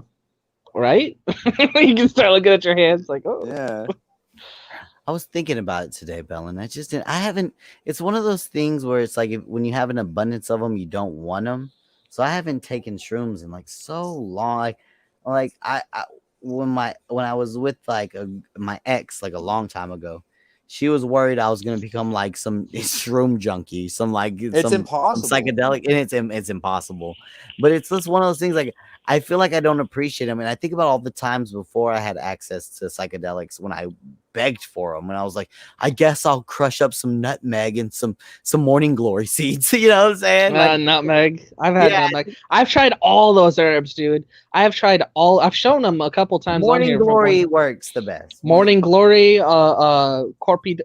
Corydalis rhizome, coptis root, fucking everything you can imagine. There's this website, Meridian Botanicals, and it has literally like 800 different Chinese alternative medicines, and some of them do work, dude. Like the Corydalis rhizome, it tastes worse than anything I've ever had, worse than mushrooms, worse than kratom, but it does work. It relieves, like, it's kind of like relieves opiate withdrawal and stuff. Some of those do work, man. The Chinese are onto those fucking see a plant, pick a plant, eat a plant shit. No, that's like the whole sad part of our reality, guys, is that we're destroying for monocrops, you know, the like rainforest, man. But here's the thing, man. Like like I think it's 60 or 70% of our cures for things in our pharmaceuticals derive from plants out of nature. So it's like, probably we're more than that. We're just perhaps more than that, Cosmic. No, I think it is more than that. I always try to be conservative with my percentages. I'm just, you know what I'm saying? Like whenever we talked about street fights that end on the ground, and I said that 70% of them, and then we looked it up, and the New York Police Department said that 90%. Yeah. I do that because they know. know. Yeah. Just saying. Yeah. And, but you know what I'm saying? So like a large percent of like natural remedies in medicines come out of the rainforest, and we're destroying them so that fucking Helen DeKellar can eat fucking McRibs all year round. Hell yeah, dude. That's a sacrifice that we can make, dude. I don't care about these cancer or MS patients, but if it's gonna cost me my McRib, yeah, dude. Fuck the vaccine even. I want that McRib. We got rid of the vaccine. We extincted the plant that had the corona vaccine, Helen. We extincted it. like 25 years ago so that you can Here's have my argument, though. Do we need 50 million species of plants and wildlife and insects? yeah. Do we need them? Are we I trying mean, to let them rule the world? Are we trying to be the dominant species? Fuck them. okay. Keep just cows, pigs, and maybe like a couple tigers for Chickens. rich guys, and everything else can go for their like fur chickens, though. I and don't- medicine. Helen, Keep a couple roses and maybe tulips, and everything else can get the fuck out of here. no, this sounds like a dystopic protectionist world that you're describing. All I have to look at my whole entire life is tulips and roses. Sounds terrible. I like looking at the wildflowers and going to the Autobahn. Nigga, what you talking about? They're all fuck that just shit. weeds to herbologist Helen. Yeah, right. That's all right. the They're weeds. here for my use, not my aesthetic bullshit. I got plenty of cool things to look at. Have you seen my lights lately? Yeah. Fucking awesome. Let me see 'em. Right. That's better than any blue bonnet that God created. That's right. We got virtual reality now. We don't need any of this shit. Like everything, we're gonna just be plugged in by the end of our lives, and our kids are gonna be like, "What do you mean Helen. you don't know how to turn on the virtual reality?" Good, Fucking.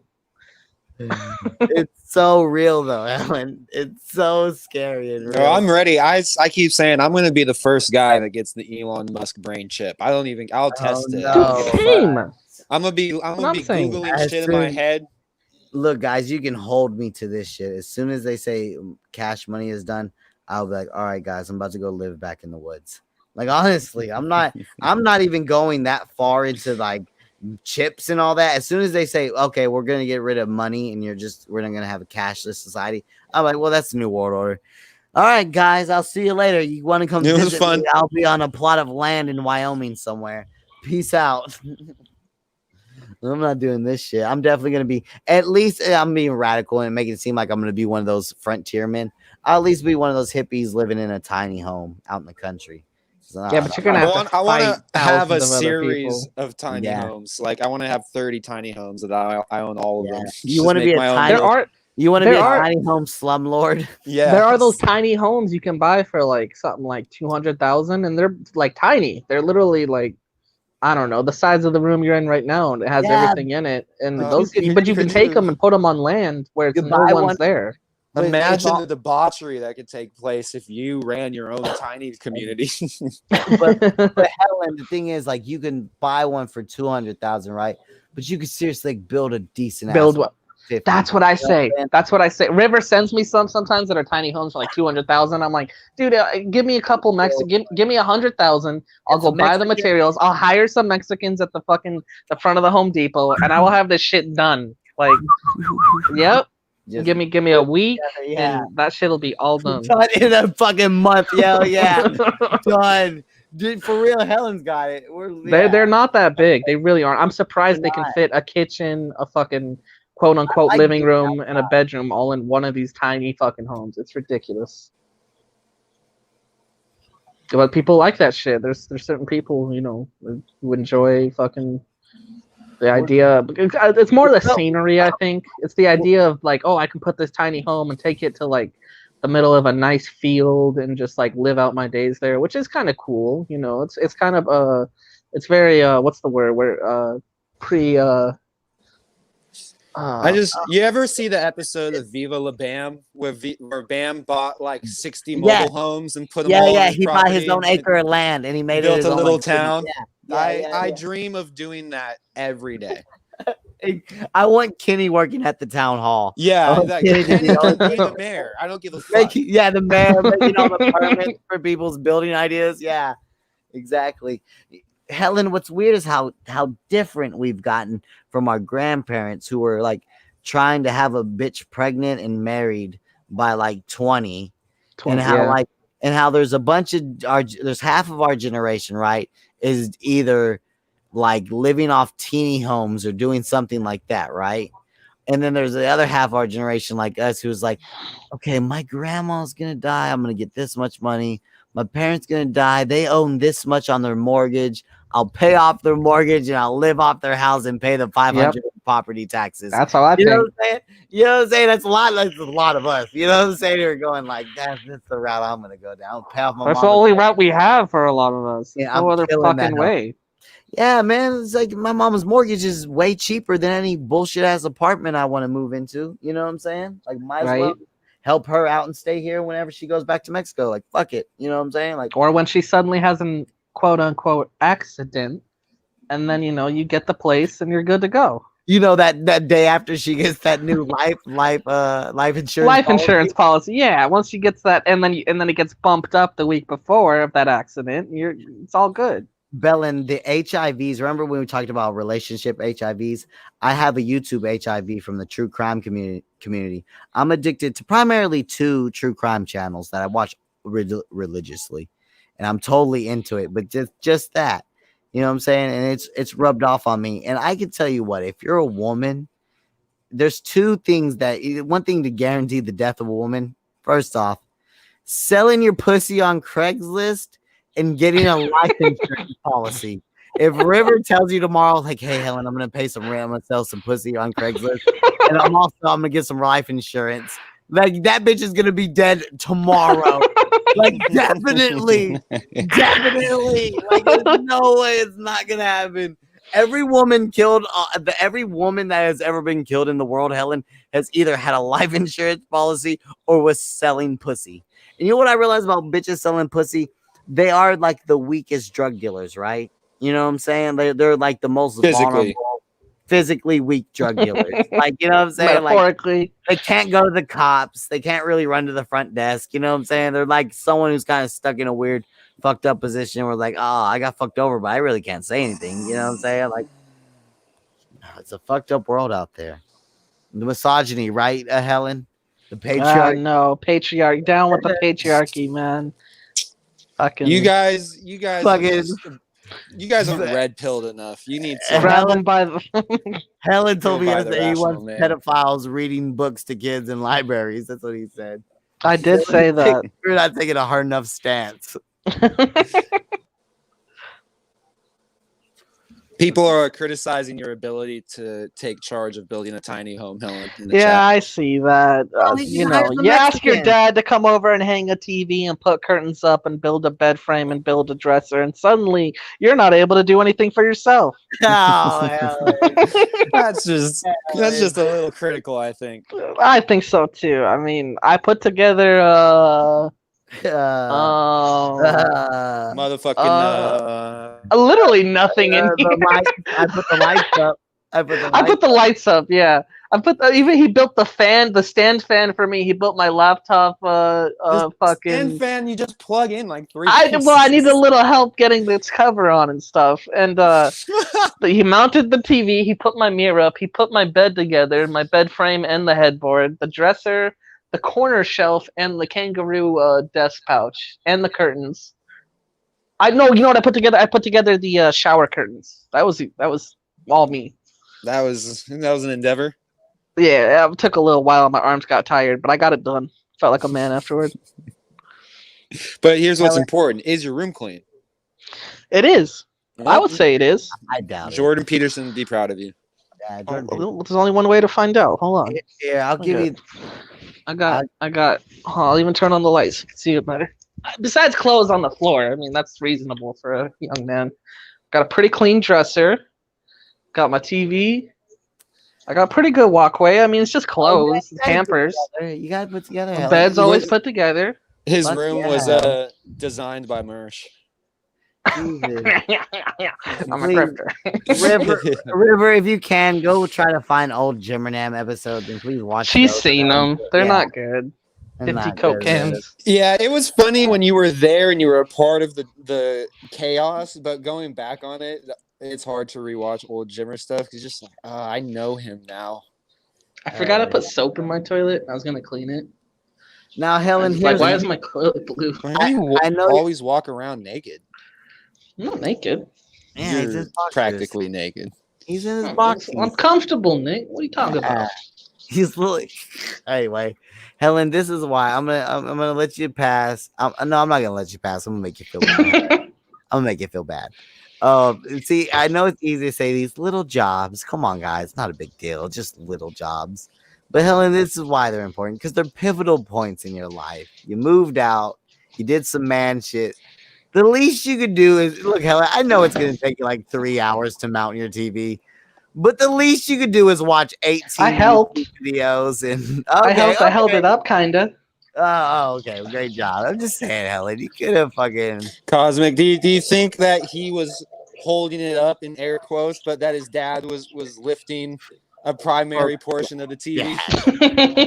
It is slanted. I held it up and it is slanted. Everyone's pointed out like the TV's super slanted. Like, yeah, well, there's nothing I can do about it now. He held Since it up, that way forever.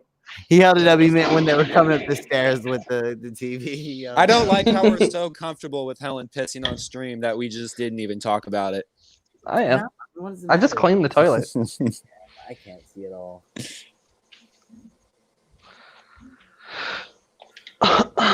You mounted your camera when it comes to his weird YouTube fetish. He's got it all figured out.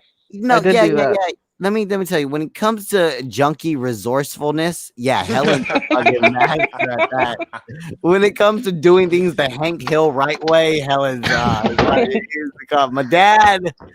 I can fill propane up. I fill propane up like a master, dude. Yeah, get 10 tanks done in like 20 minutes. I'm good. You saying you're a propane salesman? I am. Okay. Propane accessories, actually.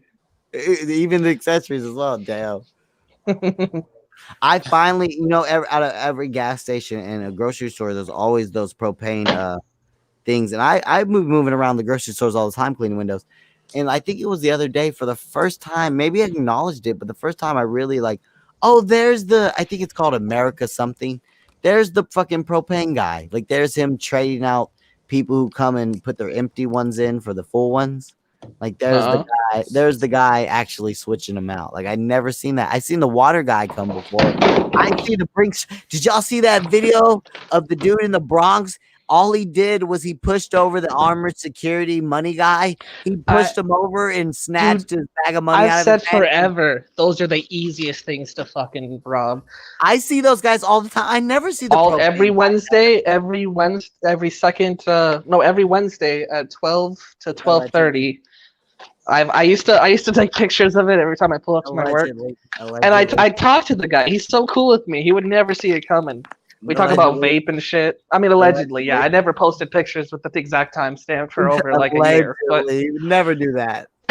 Allegedly, he would be super easy to rob. Yeah, he's got a gun, but it's like, dude, no, they just pull up. They're not trying to die for someone else's money. Guy, though, in the truck. That's what everyone said. No, Bella, that's what everyone said. Like, no, I'd argue with my coworkers, and I finally proved to them there's not.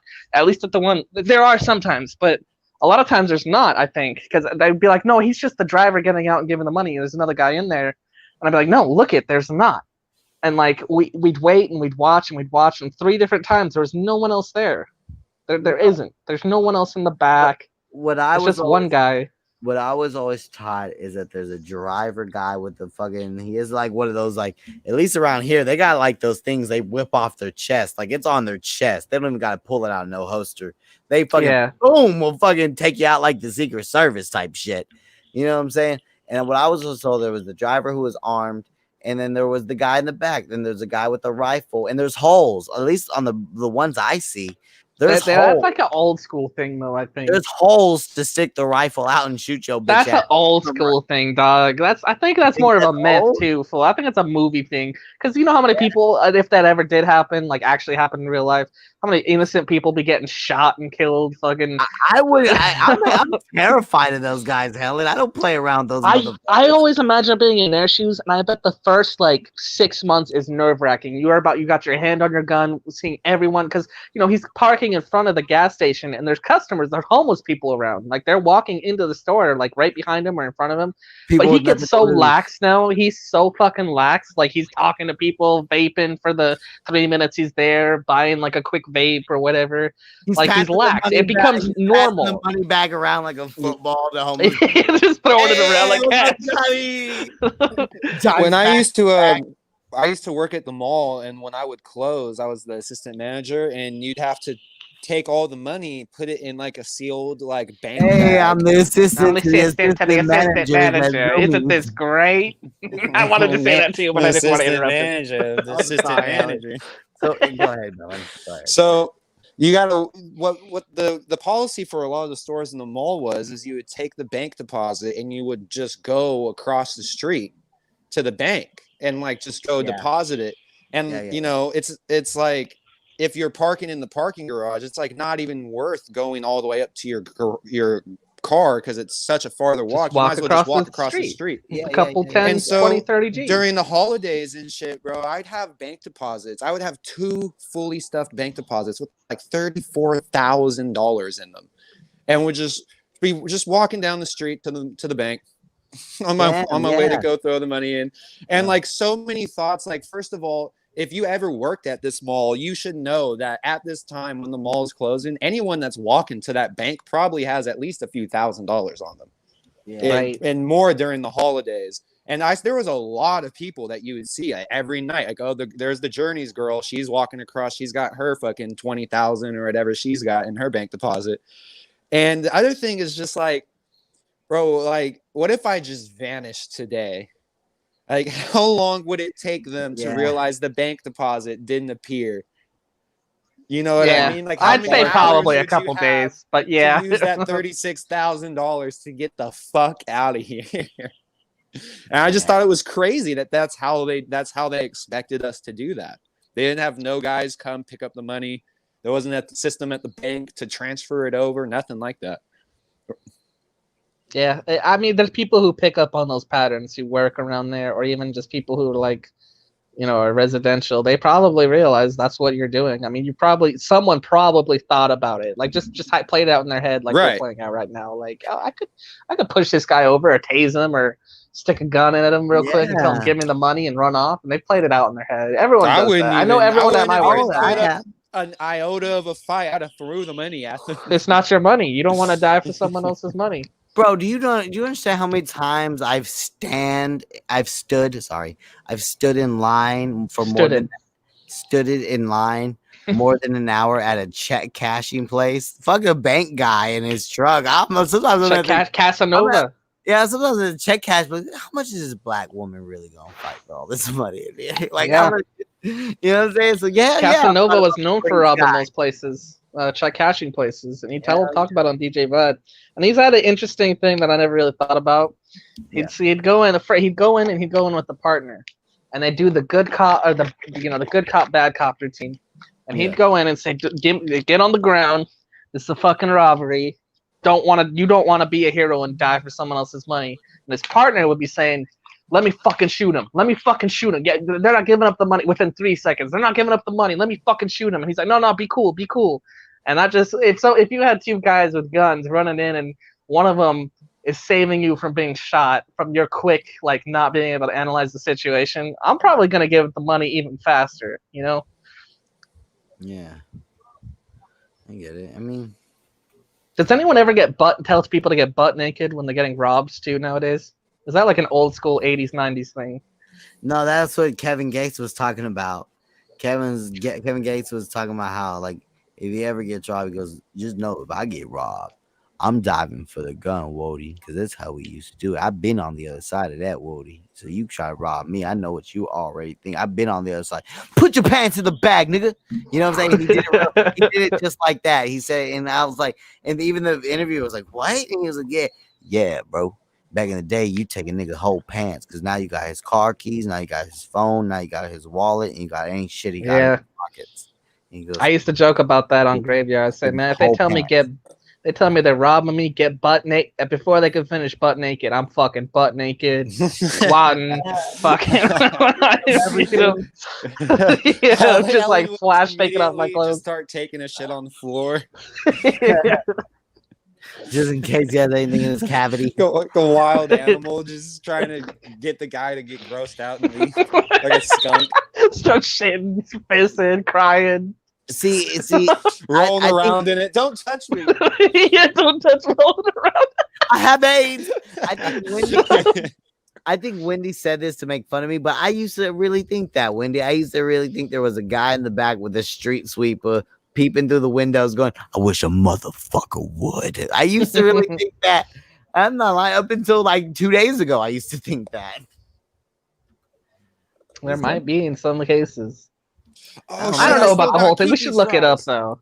I don't know if the whole fucking holes sticking out a fucking gun out of a hole you can't really see out of and shooting. Well, I think for me, I don't want to be just tripping, but I want to say for around here, it's Brinks trucks. Is that what y'all Brinks have? is the one. Yeah, Brinks is the one Brinks, for us and it's too. like the other one's like Gildan or something like that. So they have to have a Yeah. company-wide policy. It's not just this one thing of like, oh, it's not like fucking Safeway and fucking Yeah. Albertsons. You're right. You're right. It's probably differently in different parts of the country. Like, they have to have a nationwide, especially there might be higher risks, like I could see for a bank where they're taking out hundreds of thousands. They probably have 2 people. Just but like I think for the gas station, they're like, oh, it's 20 grand. We're insuring it. Just do your best to hold on to it. Send one guy. Yeah, it's a risk factor. It's just like Walmart's in the hood close at fucking 11, but Walmart's in nice areas are 24/7. Yeah. Well, not anymore, but Speaking of, the Walmart by me is such a piece of shit in my town. But the one that right in the town over is the one I always go to. And it's so much nicer. Here goes the anti-coronavirus fucking Republican Ellen. Go ahead. What I'm just saying, these fucking. I hate hand sanitizer. Oh my I don't want to wear a mask. You can't make me. Dude, I argued with one guy in a store, and he was a dreaded guy, white guy, and it just annoyed. Like it's got me. Like I don't even care that he's not wearing the mask. It's the entitlement that he felt. It's like, no, I'm legal within my right. You can call the cops. They're not going to tell me to leave. I haven't broken a law. It's discrimination. I'm like, no, it's private property. He's like, no, I pay taxes for this place. I'm like, this isn't fucking the court system or the police department, dog. Your taxes don't pay for this place. And he's like, no, they do pay for them. I'm like, so your taxes pay for the Carl's Jr. down the street? And he's like, yeah, they do. I'm like, no, they don't. What if he came in and was like, I just got done smoking a fat blunt. Is it good? I mean, yeah, I'd laugh about it, dude. I don't kick people out at the few times I'm on the register for 5 or 10 minutes. I'm mostly at the car wash, but I tell people, I'm like, I'll just bring it in next time. And they understand. They're not dicks. They're like, oh yeah, it's cool. But this guy, he came in with that like, I know something that they don't know, and I'm gonna teach them something or two. It's like, dude, I don't want to get through with this. Just get your shit and get out of here. Listen, Helen, and this works both, but it works easier for my part of the country. I understand you ran into like a auditor white boy hippie type person like me, but in my part of the country, the argument you use against that is like, all right, like whenever Obama said you don't own that, because he was like, because people's taxes pay for the roads that get to your business. You don't own that business that you open, that vape shop that you open, Helen, because citizens' taxes paid for the roads to get that. That's Obama's whole idea. And those people, those Republicans and hippies like that, who are using that argument against you about like, no, man, without my taxes, this business wouldn't exist. You'd be like, all right, well then you're right. Then Obama's right. You don't own your business. You know what I'm saying? It's the same thing with like the gay cake thing. It's so weird. And yeah, I see what you're saying. I didn't know Obama said that. But we live in this world where everyone's crossing like sides now. Like Republicans sound like Democrats, and Democrats now sound like Republicans.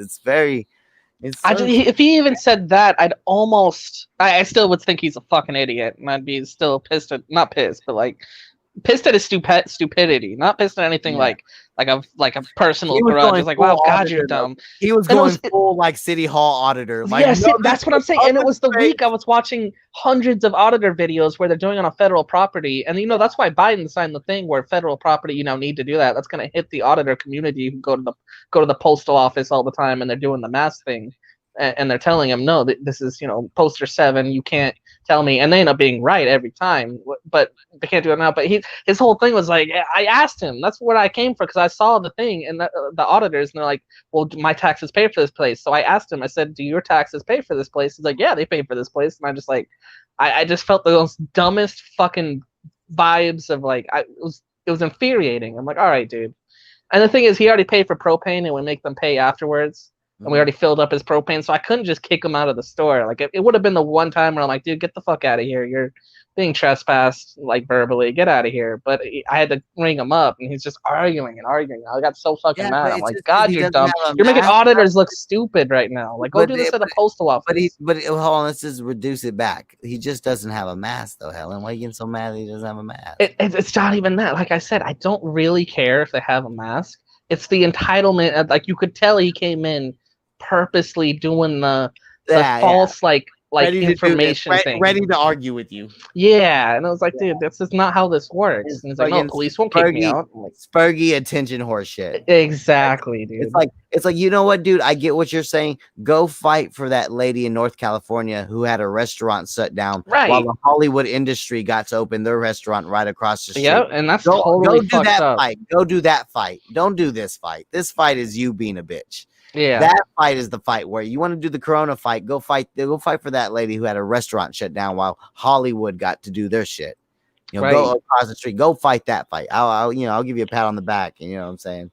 With this shit, it's just that's what's wrong with those auditors. All those auditors. It made me cringe because I wanted to be like, no, you gotta look up this auditor. He'll tell you. It's like you know what I mean. But I couldn't just be like that guy either. Look up audit the auditor. Look up audit the auditor. You're wrong, dude.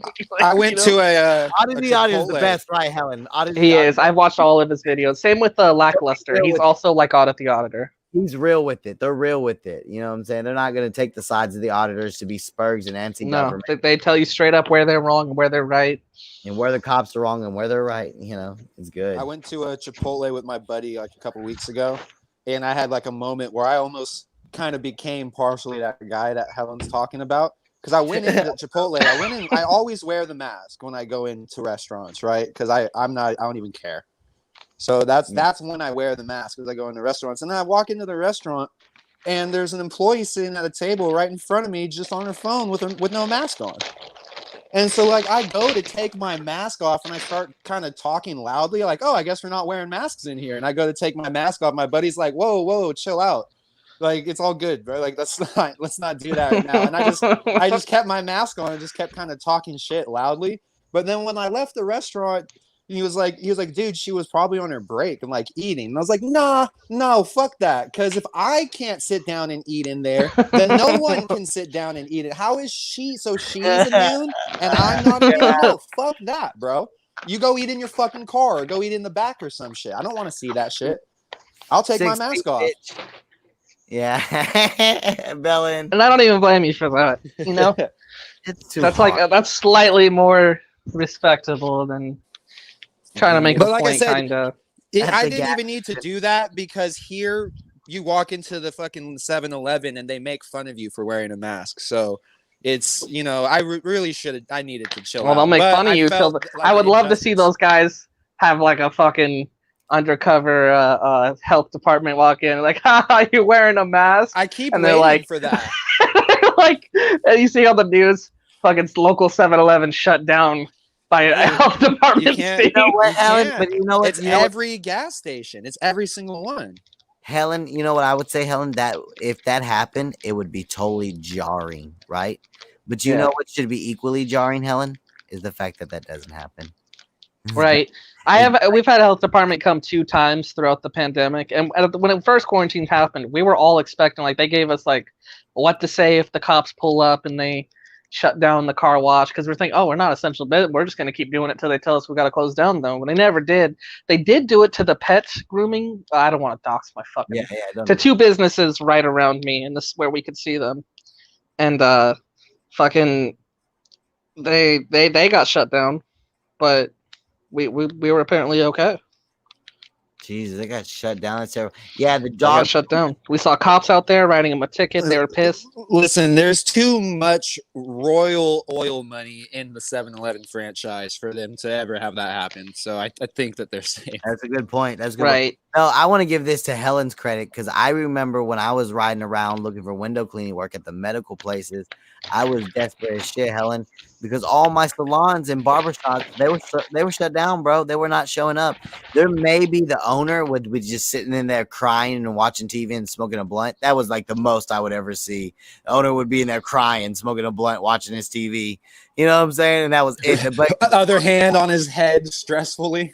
Yeah, other hand on his fucking open carry weapon. Other hand on his open carry weapon.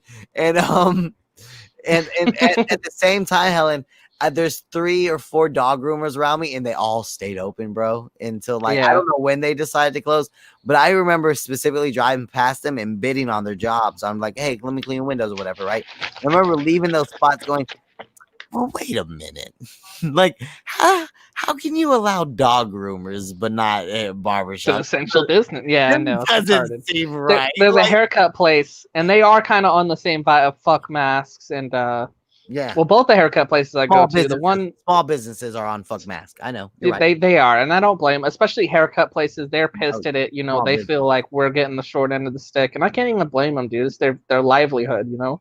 Every But single vape they shop boarded up the front. They boarded up the entire front. Says we're closed, and they just have a person waiting right around the corner. And they have the entire. You walk around the back, and they're totally open. Everyone's in there. No one's wearing masks. I can, you know, they haven't gotten in trouble yet, but it's funny That's what because I'm saying. they'll. It's weird when you see like New York businesses getting shut down and shit like that, and like cops walking into bars and shutting them down. Because I've never heard of that over. Like, there's so many places that are just like what Helen described, where you wouldn't even know there's a quarantine going on if you were just hung out there every day. Like the fucking dude, the fucking weed places, bro. I go to the black market usually, quote unquote. It's like whatever. Allegedly. The swap Minecraft. The swap meet, yeah. And but when you go to the actual stores, it's just like the fucking flea market, bro. There's just lines wrapped around the place, no 6 foot. Even rule. like the big people are wearing masks, even like but Walmart. the employees aren't. Bro, and Yeah. Walmart is Walmart's different. Like Safeway and Walmart, all the employees and all the customers wear masks. But even where I live, I'll be wearing a mask, and I'll walk past like a security guard that's standing at the door and next to a sign that says "Please wear a mask." And then I'll walk into the Walmart, and they'll just be like some dirty bum with no mask on, touching all the groceries. I'm like, oh well, they didn't stop him. He clearly doesn't. And he's probably the person I want him to wear a mask, even if there's no corona around. He should always be wearing a mask. Yeah. So, you know, it's just a matter of, you know, enforcement. I can't say honestly it's quite as the way you describe it, Mel, as far as like Walmarts and stuff. Like, they'll kick you out of any place besides like the places that are secretly open, because they're basically like, well, fuck it, like we'll already be in trouble if they catch us. We don't care if you wear a mask. That's how all the vape shops, all my little vape shops that I go to, they all became backdoor. Like they had to shut down for essential, but they were like, hey, just call us. They put on the websites, just call us and come to the back door, and we'll let you. And then it was like, and now even like what Belling was saying, a lot of the small businesses out here, at least, like when you walk into the vape shop, the register guy is wearing it, and even the owner might be out in the main store. He's not ever wearing it. He's one of those like small business guys, like fuck this shit. So he's never wearing it, but the register guy's wearing it. But then in the back of the vape shop, they had the lounge with like the pool and the drinks and the foosball table and the graffiti wall and shit. And like it's like if you walk back there and just went there every single day, you would never think that the coronavirus was going on. It's just like nigga, no one's got a mask on back there. Like everyone's just chilling like normal, you know. And they do it every day, and I know people I never show up and like, oh yeah, Winston died. He got the coronavirus. We should have been wearing masks, I guess. It hasn't happened yet. Still waiting for it to happen. I feel three of people at my work got it all at the same time. It was a bitch of a fucking 3 weeks because I had to pick up so much shifts. I feel bad for like all the mental illness that goes along with it, like an older man. I don't read a fucking book, meditate, get over it, pussies. This is going to be good for my mushrooms talk, so I'm a little indifferent. Yeah, he likes depression, anxiety rising because people look into alternative remedies. More green for the Belster. But like my cousin, Slithery snake capitalizing off of fucking suicide and depression. All right. Is it really surprising? My cousin's on like the union, Helen, and he had like a 65-year-old coworker die of coronavirus. And like how the unions are so good where he works, and especially even in Texas, even in Dallas, the unions are so good that they're like kind of basically like, look, you can go to work for 100% of your pay, or you can stay home because of coronavirus for like 70%. And just because that old man died, he has all this like real life anxiety and like depression almost behind all this shit when he could just be working, you know, like his kinfolk are doing, his friends are doing, you know. One of my best friends at work, big fat guy, he got it, and then his entire household got it. He got over it. I thought he would, if there's ever been a person I know who would like be severely affected, but him. He's a huge fat guy, giant belly, 6 foot like 4, Mexican, diabetes, gets like these weird pre-existing conditions, lots of comorbidities. pre-existing conditions. He got really sick from it. He said it lasted about 5 days, and then he started to get slowly better, and there's no long-lasting effects. However, his sister, he says, like, and I felt bad because I made a joke. I don't remember what I said exactly. It was something like, "Oh, how your sister doing?" Like I was just kind of being a dickhead, like and he's like, "Oh yeah, she's in the hospital still." I'm like, "Oh shit." He's like, "Still from Rona?" He's like, "No, it's not from Rona, but she's negative for Rona now, but she has pneumonia, and she's on like not a ventilator, but she's on oxygen, and she can't talk." And I'm like, "Oh fuck, dude." And it was right. This is right now. Like, if you really cared about his sister, you'd be in there with a bong and a blitz for her. So, you know, I see where Smoking a your pancake. priorities lie. It's a good point, Helen. Belen's bringing up these good points. You're not refuting them. You really cared, you'd be in there with a blunt. You're going, have you heard? Have you heard? This will help your lungs. Give all the ammonia people blunts. Yeah, just ammonia, just hitting bongs. Just It bong just rip. turns into a scene from fucking Half Baked. Everyone's just floating around the hospital. That's pretty good. I think it would work. According to the science. Yeah, it's crazy. Science doesn't lie. It's why you got to get your vaccines if you guys want things to go back to normal. I don't need to get a vaccine. I smoke weed. I'm immune. We covered this. That's true. Belen, you should go back and listen to me and Donna's mushroom argument last night. Oh, was that happened? Oh, I have to. This is breaking. I can't have a powerful East Coast businessman like Don A affecting people's opinions of mushroom stocks.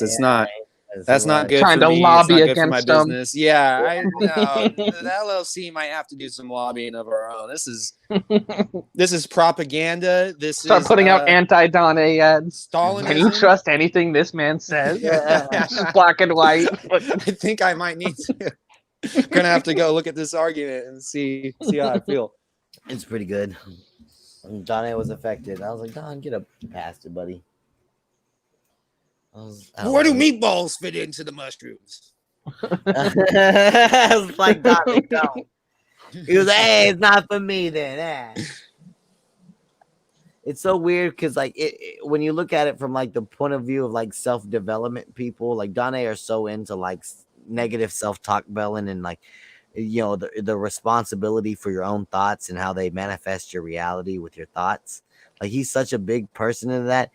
All he would need is like a 2-gram trip to be like, holy shit, I'm right about everything I've been thinking. You know what I'm saying? Like he would be completely enlightened by this shit, and he reduces it down to like snorting fucking Xanax at the bowling alley, and it's like it's not really the same, Don. But the way Don's into like self-help and motivational speaking, he really is one good mushroom trip away from becoming business savvy Ian Ellis. Just, you know what? But people who don't do drugs, they see it like that though. You're just made of light, bro. I can't do a good They don't understand the difference between like smoking a joint and doing maybe some mushrooms or acid versus, you know, smoking a meth pipe or fucking doing cocaine. Like they don't do drugs. They've been sheltered from them their whole life for the most part. They've never tried them, so they just lump them all in. I know River was the same way kind of too. She didn't understand that like psychedelics. And Bella, that's why I've said I hate you, because you're literally the only out of probably 500 people that I know, the only person who breaks the rule when I say you don't want to do psychedelics the next day. All the time. Yeah. Yeah, you're not wanting to do them the next day. You don't want to do them necessarily even the day after. You want to I maybe in 3 weeks, maybe if you're like a hardcore enthusiast. But you ruin that. It's not a narcotic. It's not something you should be doing every day. No, it's a plant. It's medicinal. You take your medicine every day. I have a really plethora of access to mushrooms, and I haven't done mushrooms in like over 6 months. You know what I'm saying? You know what I'm saying? Like I hear you. You're responsible. You respect the mushrooms. Yeah. And me and Belen had this argument, and I don't want to hate Belen's respect the mushrooms. I have invested my entire future into them. It's a new world. Cosmic treats them like a lovely lady of the night that he spends a lot of money on. You treat him like a sex slave you got locked up in your dungeon. Whatever he feels like he wants to get off. Yeah. You guys have a friend that you like hanging out with Yeah. But then when you hang out with that friend every day for a couple weeks, you're like, okay, I think I had enough of this guy for a little bit. That's mushrooms. Mushrooms is your really good friend that after a while you guys need to take a break, or you're not gonna start be getting along forever. But you can do a week or two. You could do a few weeks straight hanging out with mushrooms. You'll be fine. They won't piss you off. No, it's all important. It's all important to our understanding of these sacred fungus that's going to give us a lot of information about ourselves and about the brain and how depression, anxiety, and suicidal ideation. It's going to give us. I do believe, like, if I was like able to do some radical dictator shit and I owned the country, you made people. I would force. It's either they'd have a choice. You have to do it once every 3 months, and it would be like filing your taxes. And if you don't do it, the IRS is going to come for you. Once every 3 months, you have to either take a healthy dose of MDMA, of LSD, or of That's psilocybin. like Terrence McKenna level. That's what he thought. I'm gonna get arrested for hoarding mushrooms in Helen's futuristic society. Yeah, right. He's been going around buying them all up. He's well over his medicated dose for the month. But check it out. If you had all 300 million people in America, and you started today, and you said over the next 3 months, all of you have to do it at least one day out of the next, everyone would be enlightened, dude. It would be rubbing off on everyone. By month 4, we would be on top of everything. We would, We absolutely fucking would.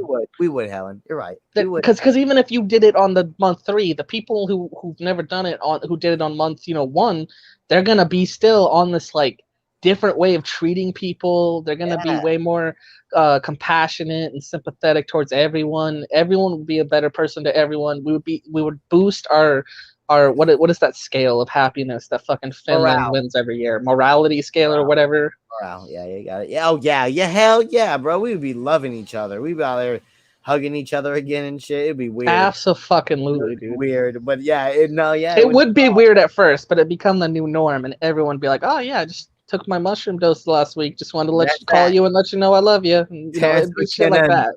Bill Hicks. Yeah, Bill Hicks. Like, not only should marijuana be legal, it should be mandatory. No, psychedelics is heavy though. Psychedelics does more. That's why I said MDMA. Some people really. No. Oh yeah, with PTSD, dog. There's a lot of people who had rough childhood, rough trauma that they haven't worked through, and that's really where the miracle worker of MDMA.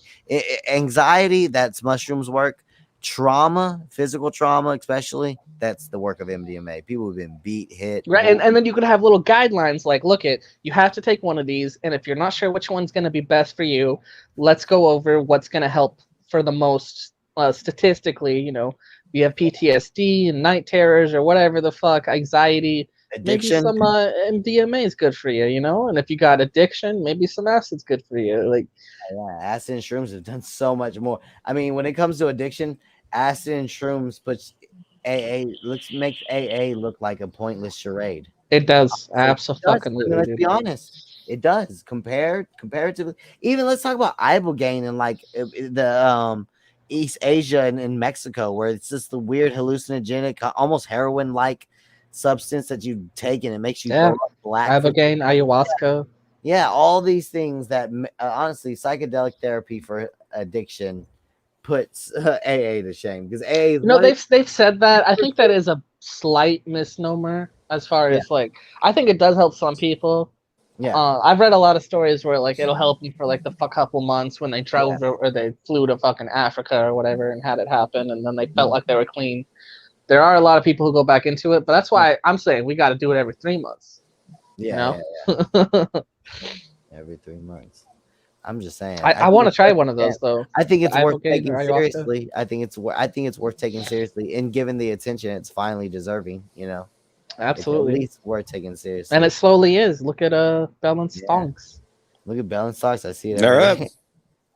Yeah, I know. I have a psilocybin as a Google alert, so I see every day. It's like fucking every other day. Every studies being started. Yeah, anytime a study completes, you can imagine your stocks will bump up a bit. And there's so many that are going right now. So this next year is just going to be littered with little bumps.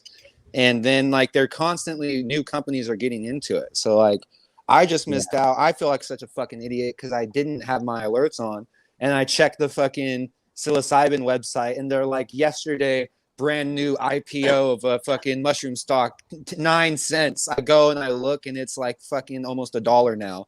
And I'm just like, geez, if I just had my alerts on, I would have just put all the money in my bank account immediately in that new stock. Because as soon as there's only 20 mushroom stocks, so anytime someone makes a new one, it just immediately gets a bunch of little investments that at least will make it bump up like 300, 400% from where it's at. Yeah, Even if it's only worth 25 cents. If you put $1,000 in a stock that's 5 cents, you just made $5,000. yeah, hell yeah. I see what you mean. So there's a lot of opportunity. I would be doing it constantly if they would just fucking get this dumb unemployment working again. Man, that's insulting, right, Helen? That it's taken like 9 months for them to give us $600.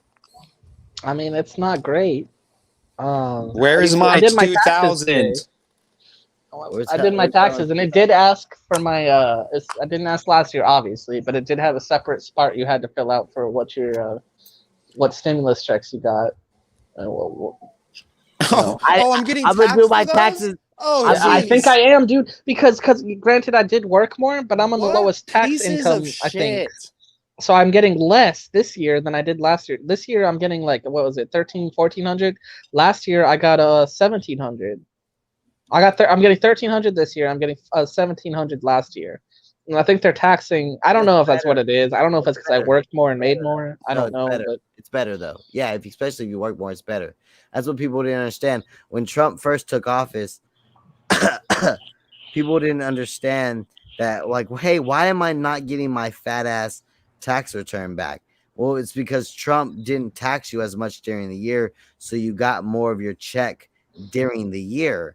But when the federal government takes more out of your check, they give you more back at the end of the month. But if they take less out of your check, I don't know if that's what it is. I want to blame Trump for this because Trump. I think it's because a lot of people walked in saying that, but it's not how it works, guys. How you got back less money with your taxes is because I think I got taxed the same on federal, dude. Maybe here, maybe there. I don't know. But No, federal. No. Me and you both, as far as my legal taxes and everything on the books, me and you both definitely make the lowest income bracket.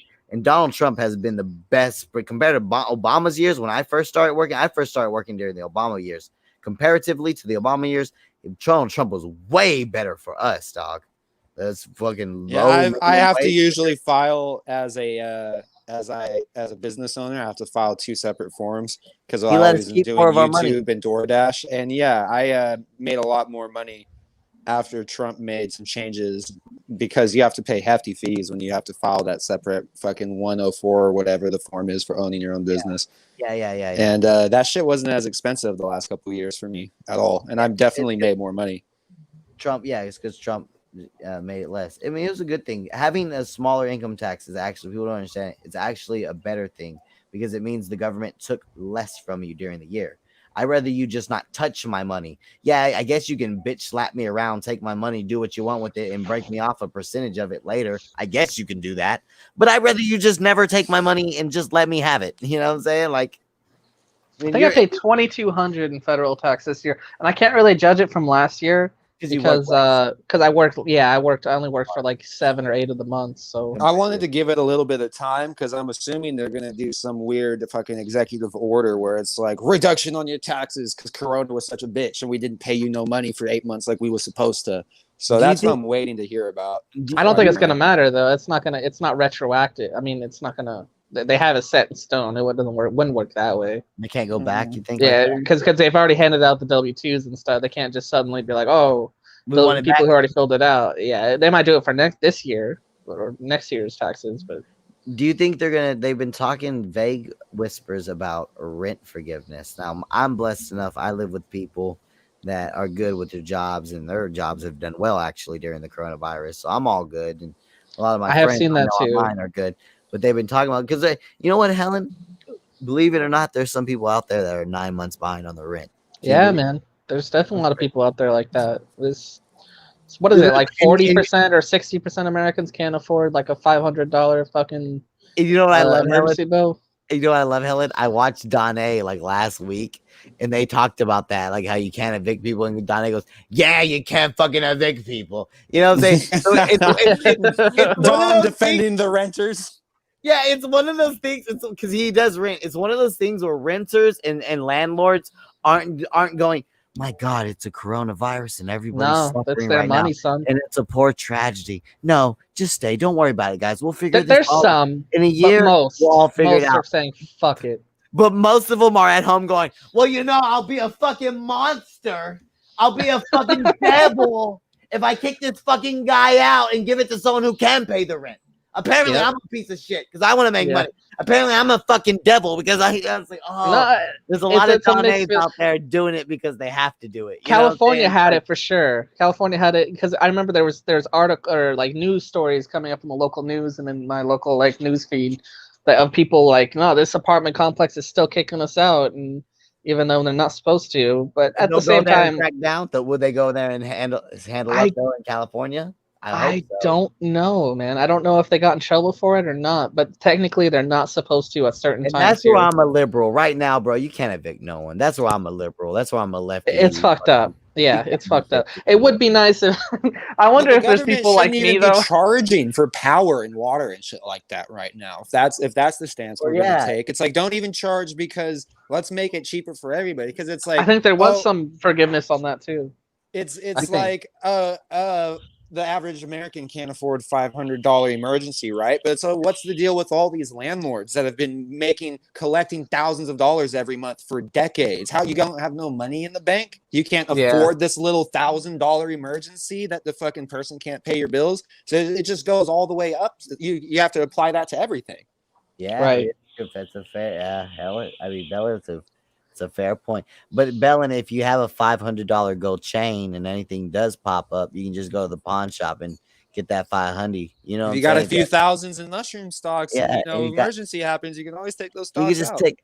I mean, my friend Ian told me to invest in gold and silver. Instead of investing in gold and silver, I'm just gonna take out a 500 and buy a gold chain to wear. You know what I'm saying? That's what I'm saying, dog. The old right? Is that wrong? Am I wrong? Where drug dealers are like, I wear jewelry because they give your jewelry back when you get out of jail. They don't give you your money back. Like that. That kind of thing. Hell yeah, dog. Hell yeah. No, I ain't leaving here without. You can put me back in the tank. I ain't leaving here without my gold chain. It's a good idea. Yeah. I'm just saying, like now I'm almost looking at those brothers who I was like, what a bad investment, guys. What are y'all doing? Now I'm looking back on it like Ing's old investment guy going, the only thing stable is gold and silver, precious metals, Bellin. That's the same thing as those young rappers buying fucking $50,000 in chains. Because like Nipsey Hussle kind of talks about, listen to Nipsey Hussle, dog. He kind of explains it is like a stable currency and like what it is anytime the country starts going bad and the money starts going bad in a country, the gold goes up. So even when everything's going to hell, like let's say right now, if all the money went to hell, you'd be in hell. We'd all be in hell if the money went bad right now, Helen. But guess what? If you were Nipsey Hussle, I'm a good boy. I'm going to heaven. If you had 100,000 around your neck like Nipsey Hussle, well, guess what? That 100,000 just turned into maybe triple. You know what I'm saying? Because the money's going down, and when the money goes down, gold rises. So Ing's not crazy. He's just trying to play it safe, for right now. I'm trying to get Ing to buy a few mushroom stocks so badly, and he keeps just deflecting to talk about other things. To talk about precious gold. Yes. Did Ing delete his server today, by the way? People are apparently not supposed to talk about it. Okay. All right. I know. I was playing that like I don't know, but I do know. Okay. I don't know anything. I wish I knew more. I'm going to reach out to the chat. There's 3 people in chat. I think Anita Backrub. If you don't have any resources, it's okay, honey. Don't worry about it. I want Aussie Outlaw on my stream because I don't know what WWF hill turn he took from Aussie Outlaw into this demon. But I need you on my stream, brother, and I want to talk to you. Because apparently everybody hates you, and that makes me love you. I don't know what it is. I hated him the first time. Yeah. He was a piece of shit, and there's been other times where I've like talked shit to him, but then I kind of had a bonding thing with him only because we're shitting on Rev for like an hour. Yeah. Like he shit on him for like 3 hours as if they're like 20 minutes. I just wanted to be sure. Mixed feelings. I just wanted to make sure he knew about kilometers. It's all good. Kilometers and miles. Ah, yes, okay. I don't know if Aussie's trolling or I don't know if he's serious or if he's just this much of a dick like you're saying, Helen, because he might be. I'm giving it to you. But I remember him kind of, you know how me and Rex feel about Corona and stuff. And he kind of came in, and I assumed he had this kind of like, you know, traditional European, especially Australian, you know, stance on coronavirus. And I was like, look, I can accept that. And he was kind of going at me and Rex a little bit, but then we pushed back. And I almost picked up. I remember thinking about it later, going like, was he trolling us? Like, I feel like he really meant that contrarian. Yeah, like was he just was he trolling us? Was he really meaning that? Like I didn't know how. Like I was like, is this a Sam Hill type of character, or is this a guy who likes to start shit wherever he goes and ruffle feathers? He's just a troll, and I'm just not picking. I'm thinking here an older guy, and I'm thinking like, oh, he must be genuine, you know, and really he's just trolling me. You know what I'm saying? Like, yeah. And I don't know what happened with Ing's Discord. I don't know. All I know is Wendy, AOC. Ellen. Dude, the thing you said about AOC. I like Timberman. Helen, have you heard AOC yet? I haven't heard AOC, but I've heard Timmernam. I don't know who that guy is, but okay, yeah, but you've heard Timmernam, okay. But yeah. Earlier, Cosmic big fan of Timmernam. Cosmic goes, AOC sounded exactly like what I imagined he would. I'm glad I have intuition, dog. Like that like AOC's voice revitalizes my belief in like hippie spiritual shit and intuition. You know what I'm saying? Like I'm like, yeah, I still know how to read people. Good one. That's one level, one for the cause. I did like yesterday when some cheeky bugger was in Wendy's stream playing sound drops, and AOC went in there as Timmernam and just started shouting all the Jimmernam sound drops. I'm an Asian guy. Yeah, that's the only time I tuned in yesterday too, and I was laughing so hard. Fucking Sam Hill and Jimmer real time drops. That was a little fun. That was the funnest I've had watching Wendy's stream because it was interactive. I told Bellin yesterday that AOC is like that kid who hung around Miss Finster in that show Recess. Randall. Remember that kid? Did you ever watch Randall? What was his last fucking Weems? Randall Weems. Such a little you weasel. ever seen it, Helen? No, I haven't seen that. Oh yeah, it's a Disney show at Recess and little snitch kid. And the most famous hall monitor ever. Yeah, hall monitor. Yeah, AOC's a hall monitor, dog. Like he's a hall monitor that never stopped. You know what I'm saying? He's just like if you can make a career out of being a hall monitor, that's AOC's life, kid. He told me he didn't want to be doxxed by liberals, and I know he's got a lucrative hall monitor job. For sure, AOC. Oh man, he's so much of a clown. He's so much of exactly what I thought he was. Poor AOC. Hey now, I'm an Asian guy. Okay, I kind of he's just I know you know how I feel about him too. I didn't like him for a long time, and I probably still don't like him. I like in a weird way. I like him, but you know, I like the approach he's been taking rather than trying to be a Sam. I mean, he turned against Sam Hill. We all saw that coming. Everyone pretty much has, but it's only because he banned his words that he could say in the chat. Yeah, but we saw that coming. But you know what annoys me about the whole Sam Hill thing? I don't even care anything that Sam Hill does. It's all these people that are like, you know what? I'm going to decide to take a side in the Sam Hill versus the World War. And then they go and they're all cool with Sam. They're all buddy. You're the best, Sam. You're the best streamer. You're hilarious. And then as soon as they have one little disagreement, you can't say Sam, faggot anymore. They come back to the regular streams and they act like they never liked him. That's the thing that I don't like. Hell, they did do a little bit of that. There's a lot of flip-floppers that make videos and do streams where they're like, hey, fuck Sam Hill. I'm never talking to Sam Hill again. He's a piece of shit. He doesn't let anyone talk. And within 48 hours, they're like, hey, Sam, who's backstage? They're just hanging out. Like, I thought you didn't like this guy. Shout out, Blue. It's terrible. I don't know, but I don't hate him. I don't hate him completely. I'm gonna ask you, Helen, because people wonder, people ask, people have been asking me in private. Streets is talking. The streets is talking. The streets are talking into what Wendy Pack streams have turned into, and there's there's alcoholics who have taken over and now are emotionally kind of manipulated. These are Olympic level alcoholics, though. You're misrepresenting. You're not just getting some town drunk. You're getting Olympic level alcoholics on there. Let me boost you up, Helen. Hold on. Helen, as someone that I know is probably the longtime Wendy supporter, Wendy talker, talked to her family. Your friends have talked. Maybe you haven't talked to her family. Your friends have talked to her family. Yeah, I got her mom's number. A couple, 1 or 2 degrees away from me. Let's put it that way. 1 or 2 degrees away from me. Close to Wendy Pack. Back in even the Jimmernam days before I could talk to Wendy. Kind of had this thing with Wendy. How do you feel about what's become of her stream is what I want to know. People want to know, Helen, what's become of her stream. The biggest problem to me is these people are doing the fake, like, we care about Wendy. We've known Wendy forever. I've heard she loves us. We love her. Like, you guys aren't pulling the wool over anyone's eyes who have been there for the last, 3.5, 4 years. Yeah. And it's filled up with just these different groups from Elisa and Jordana, or Lisa Jordana and Kermit and Friends, I think is the name of the show. And these fucking other, I don't even know what the other group is called.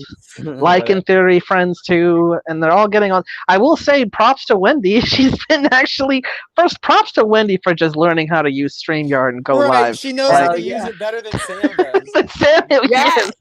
You know what? Well, you guys aren't lying. You guys, she knows when to remove herself from the conversation. She's just, God bless her. People are saying, and a lot of people, those people who are saying 1 to 2 degrees away from me, a lot of them are feeling like, oh, they're all using her, and they are. But I feel like, no, flip it. She's using them. She was doing this for a while now, just getting 1 to 4 live viewers and doing it for 4 or 5 hours. I'm telling you, the Wendy Pack channel, the new one that she has now, after the one that was just 1,000 subs already. I'm telling you right now, it's over 1,000 subs, and she jugged up more watch time hours than anyone else, quicker than anyone else. Dude, she's getting 60 live viewers, 70 live viewers every stream now, and it's mostly just people fighting. It's like Fight Club kind of. The only thing Helen. Care. Sorry. The only thing that I would really care to see changed really is I would, and it's hard because there's so many Jimmernam types on that stream. It's like someone injected steroids into the Jimmernam show and it just fucking became this raging alcoholic version of itself. I would like it if there was just more time, more interaction with Wendy. I don't even care about these guys being attention whores, being unfunny, none of that shit. Yep. But literally, you should be talking to Wendy, or you should be asking Wendy and she. That's the thing, though, is I've watched more than I care to say. She does get her fair share of attention to the point where she does just tap out and let everyone else up. And she'll just come in every couple. She'll do kind of like the Sam Hill thing. She'll just come in once in a while. Because we were watching it yesterday. Selfish as the audience member, I guess. When we were watching it yesterday, I tuned into the Wendy Pack stream to watch Wendy. I'm being a fucking dickhead. I'm just saying that's what I mean by she's using them though. No, she's getting what she wants. Yeah, I see that perspective, and I would just like to talk to Wendy, be like, hey, are you having fun? Yeah, I'm happy. Yes, I am. Okay, good. That's all I would really care about. It's like if she's out there laughing, giggling, and everyone yelling at each other, I don't really care. Right. Yeah. But it seems like those people don't even like that guy that was on yesterday. Like he kept yelling, "Hey, Wendy!" at the top of his lungs. But if Wendy actually sat there and talked to him, what was he just gonna do? Just yell more? That's what I'm saying. Olympic level of drunk. There's that guy Mud or something. He's like I'm talking about. Yeah, I've seen that's the second time I've seen that guy is unsufferable. He's dancing around with the green screen behind him, punching, talking shit, being like "fuck niggers," but he's talking like a hood rat guy, and he's just "I'll beat your ass." It's the second he gets on, "Hey, what's up, pussies?" And it's Jesus Christ, dude. You know what stream you're on? You're on Wendy's stream. And then there's, I had my perception of 412 or whatever on Kenny's stream, and then I saw him live and in action for an hour and a half on Wendy's stream. 412 is he's retarded, dog. This nigga is so slow and terrible. I think it's funny there's 2 412s for some reason. 3. When he came up on Kenny's the other night, I actually thought that was Bud, and that's where I started saying this guy's don't get him out. He's just a fucking bitch. But the guy this guy's more like an EFD type. He's kind of more like EFD. Oh no, this guy is He's not listening. EFD's not wait, listening. just no, EFD's a good guy. This guy, just watch Wendy Packmore. Watch that guy that we clowned off of Kenny's stream. Watch him in action against Rex, bro. Watching him in action against Rex, I'm like, yeah, this is why we kicked you. This is why you couldn't. There's no way. Ellen and all of us, we would never let you last. We would have just clowned you. I love that you. Rex is so fucking alarming to people. That Rex bounces around. He's on Lycan stream getting called a simp white knight, and 5 seconds later he's on Wendy's stream getting called a racist Nazi. That's like, life, people just can't get a read on this guy. They don't know Rex. But my to sum it up though, Wendy streams, as long as she's happy, I'm happy for her. Like always, right? Just like always. Like always. That's, you know, and people are gonna do the manipulating thing where it's like, well, kick him off, Wendy, you know, and she will listen to whoever. She's said so much bad stuff about us, but she still loves us. You know what I mean? She doesn't really said bad stuff. She'll just go like aren't those RDA guys? Isn't Helen and Cosmic and that one guy, they're piece of shits to you? And she'll like, yes, they are. Yeah. She doesn't know what she's saying. It's okay. I'm not gonna do Helen's dirty work. It's just like when she said I was joking. Like I was sending her. What was she saying? At first, she was saying I wasn't to like Sam Hill. Like, oh, Rev's like, I know it's Wendy. You're doing Helen's dirty work. She's like, but I'm not. And then after like 30 minutes after she got kicked off in chat, she's like, okay, I won't listen to Helen anymore. I'm like, I haven't even been DMing you. What are you doing? I like. She'll be talking to like. She'll go on Sam Hill stream. You know, Sam, you better watch out. Helen's gonna come on you and flash his dick, get your stream taken down. Oh, Helen the pervert! It's like she's the fucking puppet master. Yeah, she knows what she's doing. I love Wendy. She's the retarded puppet master. Yeah, I love Wendy. Now, Bellin, I know you have like 2 documentaries in front of you that you need to make or quick, you know, whatever. I'm working on. I'm telling you, we have clear, and it's really accessible. That's why I'm putting this out there. There needs to be a rise and fall of Rev. Like, there really needs to be like a rise and fall of. I know a channel that could upload it too. That'll get it. I know a couple of channels that may have stock footage I can use for this. It would be really just a little bit of stock footage. I'm waiting for the penultimate like. Something that's gonna what's gonna happen? Jail, death, job, or whatever. Something that's really gonna be like this is the end and the beginning or the end of whatever, you know, the beginning of a new or the end of the old. Whatever happens first, right? Yeah, I have him in top 3 for people to die that we know on here who are losers. There's Veggie, there's Rev, and then there's what's his name? The other drunk guy, Ben Ashworth. Oh yeah, Ben Ashworth. Those are the 3, just because of age. Age, but yeah, age does come big part. All 3 of them. He says that, and then he said that a couple times. Yeah, I've heard it in the past. Yeah, he said it, and then he said he lasted. But I mean, Benji said that too. Yeah, and then he got arrested recently for drunk driving. I just drink a little bit so I don't get the shakes. The shakes, yeah. Starts gulping a Bacardi bottle. I think they could all 3 have straight from the bottle too. With That's like fucking crazy. warm water chaser. The fucking ethic, right? The fucking nuance to try to pour it in a cup and confuse me, to trick me, right? So I don't think you're just drinking straight from the bottle.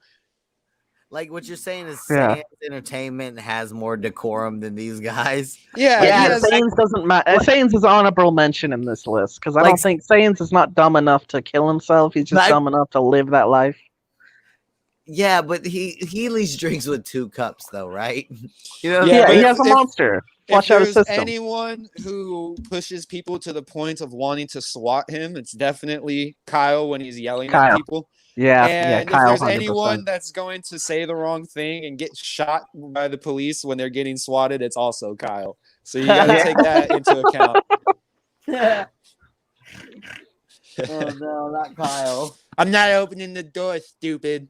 You don't have a warrant. You don't got a warrant, stupid. Get away from my closet. Get the lucky police officer that shoots you. You just get shot up through the door. Like he said, shoot us.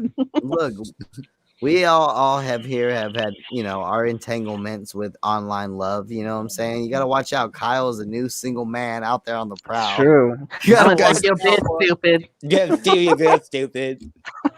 Still your bitch, stupid. Yeah, I didn't. Did it say that Veggie was abusing the pharmacist? I didn't. I kind of scanned over it. I don't remember the article fully, but yeah, he was like harassing someone, refusing to leave, was threatening to fight them, making death threats, things you The can't do in death threats Canada. part. See, I don't know Canada law, but I know here the death threats part would be worse than the DUI part if it's his first DUI.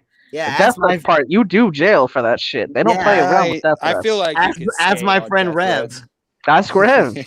Yeah, you can't just that's domestic terrorism threats and all Shit, that. my pops has got a charge like that. Getting drunk and talking shit. And fucking he had to do a couple months in jail. Like they don't play around with any kind of death threats. They just don't hear. I don't know if Canada you can just write do an apology in court. I'm sorry, I didn't mean it, and then they just forgive it. But here you get fucked up. Helen, I get physically and death threated like every other day on a stream. So I don't know what kind of gobbledygook you're talking about. You know, I don't really get any death threats except from Jimmernams, the only person I think who threatened to kill me. You would think more people would want to kill me. To Rex be has honest. the top. Rex really does. Rex, I will Rex Rex has. because most people want to kill him. Rex was talking about just making a video of a compilation of all the times people threatened to kill him. My favorite threat ever was Lemonade going, Cosmic, you just pissed me off so much. If you were here right now, you start smacking her hand. He was just like punching her fist, and I was just like, Lemon, oh my god, what was doing? Yes, and then all of us did the fake morality, like, wow, death threats, Lyman. She couldn't have defended it. She got so butthurt. We don't make fun. Lyman was a fun fool. I know a lot of people despise her, and obviously she's very despisable. But she was a fun one because you could make her cry. She was kind of like a Jimmernam. Like you could really get under her skin. Is she never knows when to fucking leave, even if it's fun making fun of her. Like just go away. How many times same do thing you have with to Rev. cry in a row before you go away? Fucking space it out. This dead horse needs to. Jimmernam learned to leave. Yeah. No, he's hiding. Let's be honest. He's hiding. I want him to make a return. We need to make this thing go full circle. Yeah, there needs to be something. All the dumb idiots like liking hanging out with Jimmernam. Yeah, those RDA guys say you're a piece of shit. I don't know why. It just happens all over again. He brings in the potato cult, Lycan's telling him. I don't know about this guy, Adonathoris. Hey, where's Shep Hill? Fucking Shep Smith been? Yeah, he got his fucking bit stolen by AOC of all people. And I was gonna say AOC, but who is? I was just gonna say that next. Who is Goldie? Because that is someone who's from the Jimmernam days. I was up there one night talking with them. He's 100% from the Jimmernam days, and he kind of showed respect. But smartphone at first, but I don't think it is. It's not. It's not. Smartphone is a squid when he goes up there. That's not smartphone. Well, in smartphone, confirm. It's not smartphone. Even if he's doing a fake voice, it's not his MO to let people talk. So I don't think that Goldie is him. But Goldie will hang up there for hours at a time, and he's super nice to Wendy, and he's pretty nice to everyone. He doesn't really all talk the people that call in doing the voices are all usually really good to Wendy and have good etiquette, surprisingly. Like the trolls are the best behaved ones on that fucker. Yeah. Okay. I want to know who Goldie is, though. It's 100% someone from Jimmernam days, and I don't know who it is. I just want to throw y'all a little slight curveball. There is a video on Rex's channel, and it's me and Rex on his stream, and somebody comes up as Daz going, "Hey, Rex and Cosmic, you can handle my motherfucking whack, my wet-ass pussy. Rex, you fucking that fat-ass cat right there." And then Rex's cat is on the couch behind him sleeping. You know what I'm saying? It's a great video. I think that's Goldie. Like, so Goldie is OG. Goldie knows, like, Sans Entertainment, like, art, like, energy, like, shit. He knows, Jimmernam, like, Sans, Jimmernam, like, Goldie. I don't know who, I don't, there's a couple of voices. I know some of them have to be Griggy, because Griggy is one of those guys who can get away with doing a voice and me not instantly picking up on it. There's a few of them out there that are doing voices. But yeah, Cuban Goldie. Boy is Goldie? Huh? I don't think Cuban Boy is Goldie River. Baby. I don't know. I don't know. Because Cuban Boy knew maybe it wasn't Cube or maybe it wasn't Goldie. You guys see Someone- Hostbusters comment recent? I let Lemon on one Busters episodes this season. That was one too many. Well, we all got to learn somehow. I might have to slightly skim through that one. Ghostbusters. I don't know. Okay. Maybe AOC, I don't know. Maybe, like I said, maybe or Sheppy or AOC, someone's good at something. I mean, look, I said, like, I didn't like, I'm not gonna out anybody, but somebody, I was like telling somebody last night in private, I was like, man, AOC is like a total lichen theory energy. He's a total potential fool. Like, I want AOC to do more time on air because you could totally get him to spurg out. Like, he's got that energy. You can hear it in his voice and the way he handles chat. The way he's a hall monitor, Randall Weems type snitch. You know what I'm saying? Like, easy. You gotta let him get comfortable over the. He'd be a long time fool. We'd have to work him in progress, only because you have to, because he's only just now getting comfortable going on a stream. You know what I mean? You'd have to really let him get more comfortable, start to like air out his own voice and stuff like that. Like, give it like 6 to 8 months, and then he's total full potential. I would agree. I don't know. Some people say like, no, you could always tell that. You're not a chat person. You don't pay attention to chat, and you can hear AOC's like cunty, weird. What you thought was mistaken for sarcasm was actually cunty. Yeah, I feel like I have a pretty easy time navigating who is and isn't being a fucking cunt in the chat. You know what I mean? And we got a lot of people that hang out in chat that say things that could be construed as being really cunty, but they're not. And I've never had like an incident where like I flashed on someone and then after the fact I was like, oh, they were just messing around. I feel kind of bad that I can remember. Maybe, I don't know, Stanley Moon might pop in and be like, remember that time you said I wasn't even from the moon? I have no idea. Yeah. But imagine you had lemonade on your season premiere episode, though. Imagine that life. Tom and Pug I've kind of mistaken as being dickheads, but they're pretty cool people. Tom at one point fucking doesn't hang out lately. What the fuck? I know. Where the fuck he went? I don't know, man. Well, there is real life going on. Yeah. You know, he's hanging out in fucking stupid bathtub. Mark Lista was on Sayins tonight, and they were streaming the fight. That's petty, though, right? To be like, hey, where's that chat guy that used to hang out over here? Yeah, piece of shit isn't in our chat anymore. Yeah, but Tom does. He's been around long enough where he can. He's one of my faves. Yeah, he can be investigated for disappearing a little bit. I know, Stanley. You're just the default name I think of for some reason when I'm trying to mention a chat person. Oh, it's because Rex roasted Chom. Okay, see. Oh, is that why? It could be that. When did that happen? I don't know, but it could be that. I think I might remember something like that. Yeah, now. but See, AOC, why is that AOC, all of us? the only reason AOC is gone is because Helen roasted AOC. That's the only true. reason. I do feel like I called out AOC before But no, anyone here's else the did. thing. Here's the thing. But then, like, AOC was on the defensive, and he went over to Donna's and tried to like flex on Donna, and Donna smashed him in the Yeah, same. Donna banned him. Donna did that. Yeah, Donna. And I started laughing in the chat. I'm like, AOC, banned from here. No one too, likes stupid. you, stupid. Yeah, no one likes you. Because that's his thing. Is no one even likes you, Helen. They all like Ross Dog. They just listen for Yeah. Ian.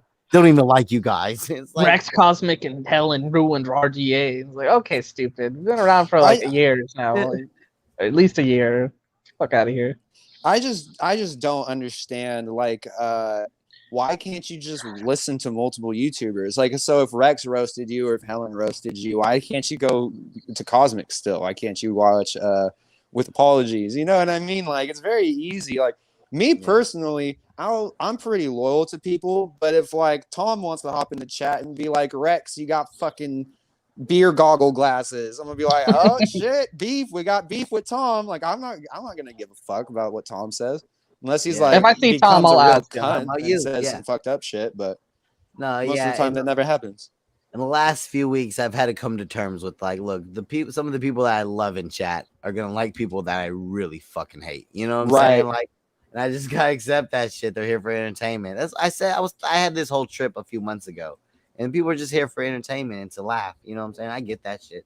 That's why I started checking out Wendy's stream. It wasn't even because I wanted to know what was going on. I'm like, why is so many of our people hanging out over here? What are they gaining from this? Are they enjoying this? I don't understand. Dog. I'm not gonna lie, to me, unless Rex is jumping up there, it kind of stinks to me. I think these two lit up anybody, you know. These 214s and this Corey guy or whatever, Corey's Helen, fucking hateable. You have to me and Cosmic, because Ing's not here, so you are the resident Howard Stern aficionado out of the three of us. Okay, he's a big Howard Stern guy. Yeah, he was. Yeah. You came I from, never watched Howard Stern, but go ahead. but you came from Jimmernam, right? That's why he was over there at the my Jimmernam. extent of Howard Stern You knowledge. spent a lot of time around Me and Jimmernam, Stan's Entertainment Howard definitely Stern didn't people. point out multiple times that Helen DeKellar was totally out of place over there and that he should be Yeah, hanging they out with did. us. They make fun. You're an Opie Anthony fan. You're over there. Yeah, You don't yeah. even Like, watch why are that. you over there? You should be like all your jokes are something that would land with us, and they don't even know your own jokes. Yeah, they don't even know you're joking over there. So, but, like, when I'm watching Wendy's stream, is that like a good sample of what Howard Stern people are like? Because if that's what Howard Stern fans are like, bro, I never ever want to watch another. They are Stern closer thing to, because ever. just from the Jimmerdam days, yeah, there's a lot more Howard Stern. I mean, there's cool Howard Stern people, obviously. Bro, There's it's like O&A people. It's beyond. It's like there's people that are autistic and have weird, quirky things that they It's do, very and then it's like Asperger's you are fucking dumb. You're a dumb idiot. You're a dumb drunk moron, and it's like a fucking 5-year-old dude just making blah blah blah baba booey Howard Stern's penis, just fucking blabbering nonstop, not saying anything, not trying to be fucking clever to even a slightest degree, just complete dog shit content, and they love it. It's fairly representational and accurate. I don't know about. Because again, a lot of people from the Jimmernam days are still in my server, and they're cool as fuck. Like a lot of them, and they get the jokes and stuff. But we weeded out a lot of them. After getting used to those people, I have a new rule. If you tell me that you're a Howard Stern fan, I'm gonna look at you. I'm gonna look at you a little worse for a while until I get to know you better. Because that's not a thing that I think. If that's how they act, you should not be a part of that. Some of them in my server, like I'm really good friends with all the people in my server, so I don't really invite people in there. But it's like a separate group. But a lot of them, they still swear Howard Stern back in whatever fucking days was really good. They say it's unlistenable now. It's totally, for the last like 10 years, it's unlistenable. But at one point, they do say it was pretty funny, and they'll post clips and share stuff. Like they really were into the Whack Pack group, so they're always stoked on like the fact they can talk to Wendy. They're big fans of Eric the Midget, I guess, that wheelchair guy. I wish I could get a visit from Hansi.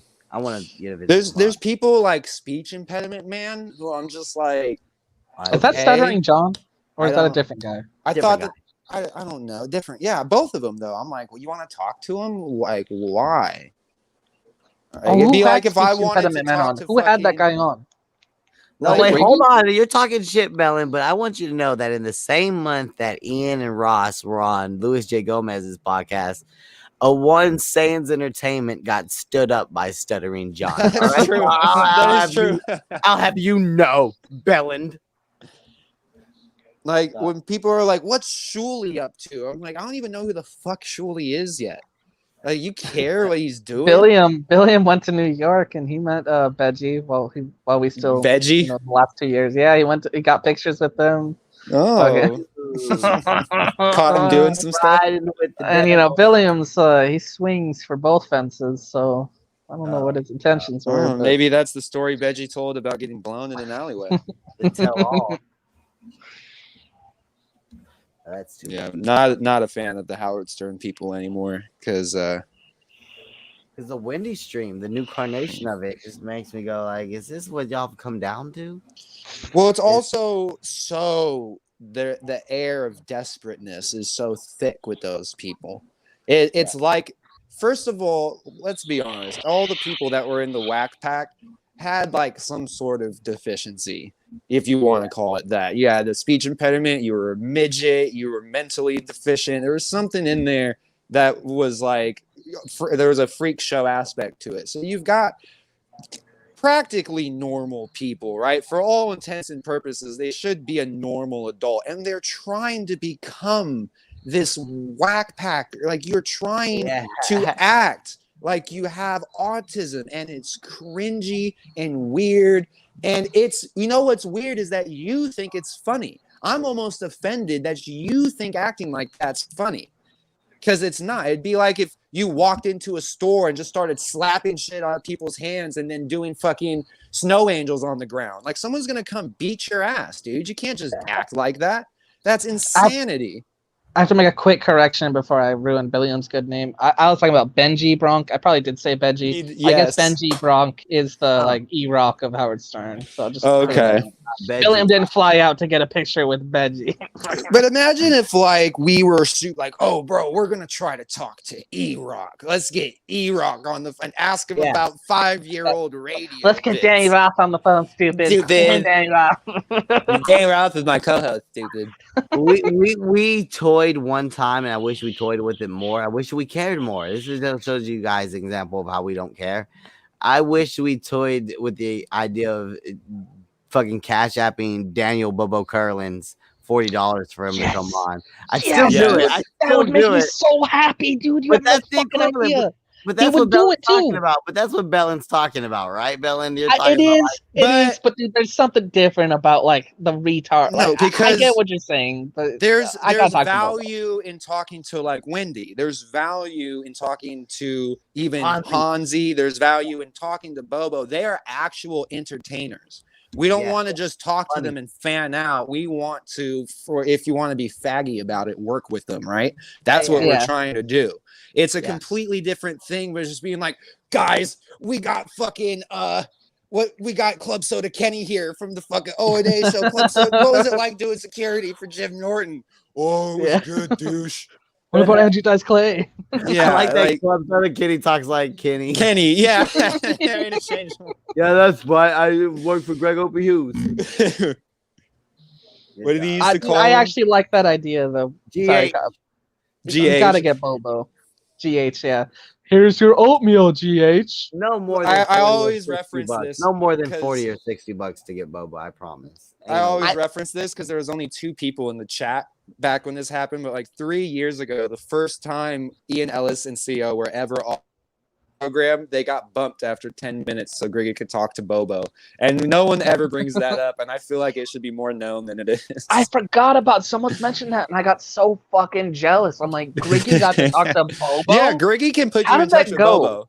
How did that go? emails people. I don't. Yeah, he's got. The first time I've said this, the second I got on Twitter, the first time I ever did, I immediately followed Bobo and he messaged me back. I messaged him. Yes, it's me, the real Bobo. He said, I'm just a regular person, just like you, just trying to pay bills. And like he was just like, it was like I read it in the retarded Bobo voice, and you could tell it was something that took him probably 20 minutes to write out. Yeah. He doesn't have that many followers, so he definitely replies to him. It's not a hard get.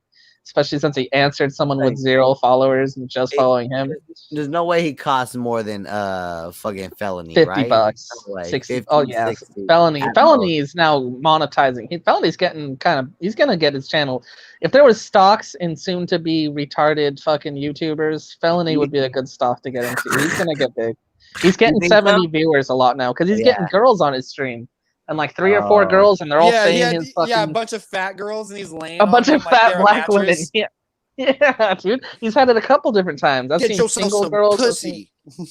and they'll all be talking about hood like talking about riding guys' faces, and he's not even on the stream. He's just typing in the chat in the other room. Is like, yep, this is what the stream is. And they'll just stop in the middle of whatever they're saying and be like, wonderful, wonderful, and they'll all be in sync. It's fucking hilarious, actually.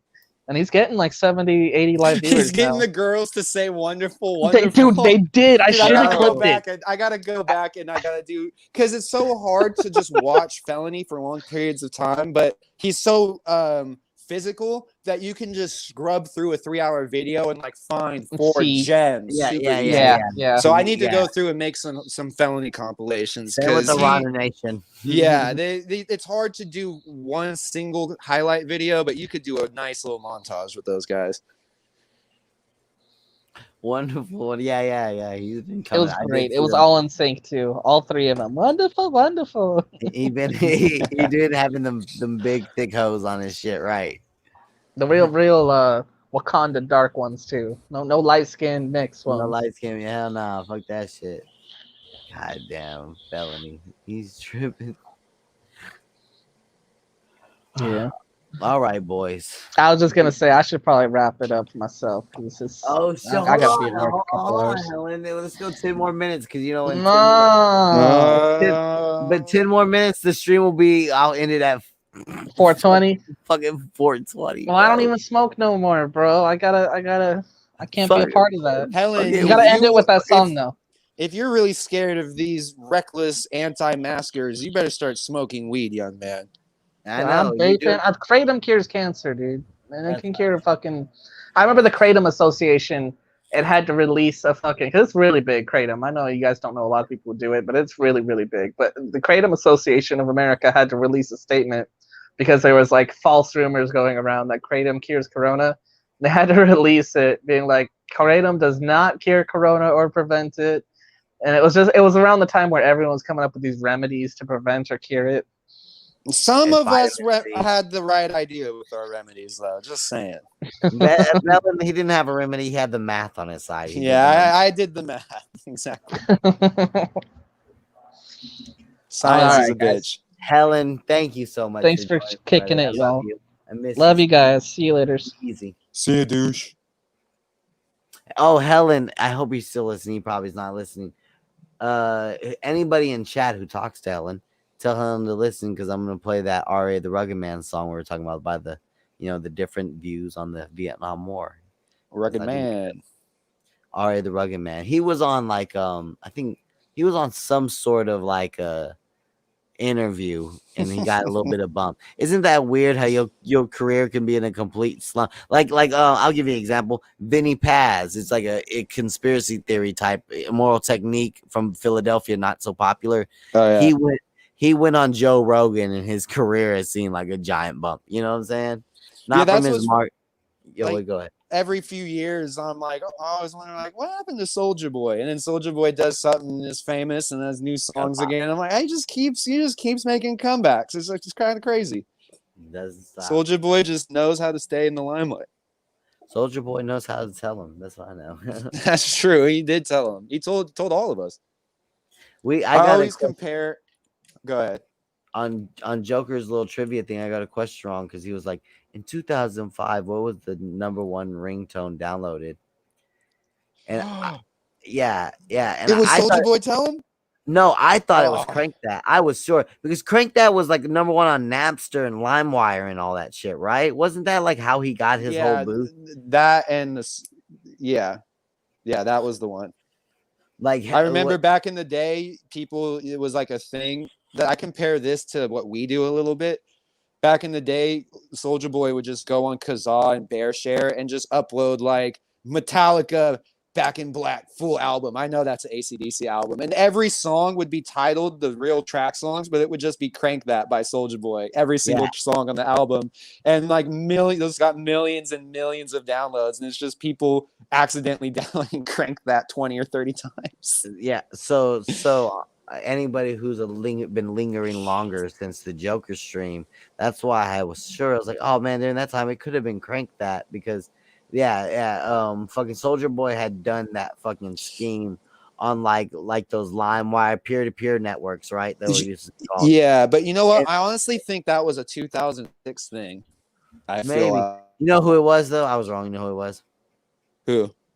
I take you to the candy shop. Of course it was. In 2005? Of course it was. Yeah, duh. Fucking, oh my God. Yeah, that was the biggest rapper in the entire world in 2005. And it was so funny because it was either Him Dog Scooter or like Chrissy's Corner who got it right. And she was like, I know because that was my ringtone on my Razor. And I was like, oh yeah, like you're Hugh you were just a normal person who downloaded that song. Yeah. Yeah. Damn. That's I should have thought about who was famous in 2005. Because that's perfect. And then if ringtones were even around in 2004, would that have been Lil Jon or Usher? One of them, I think. Some type of shit for sure.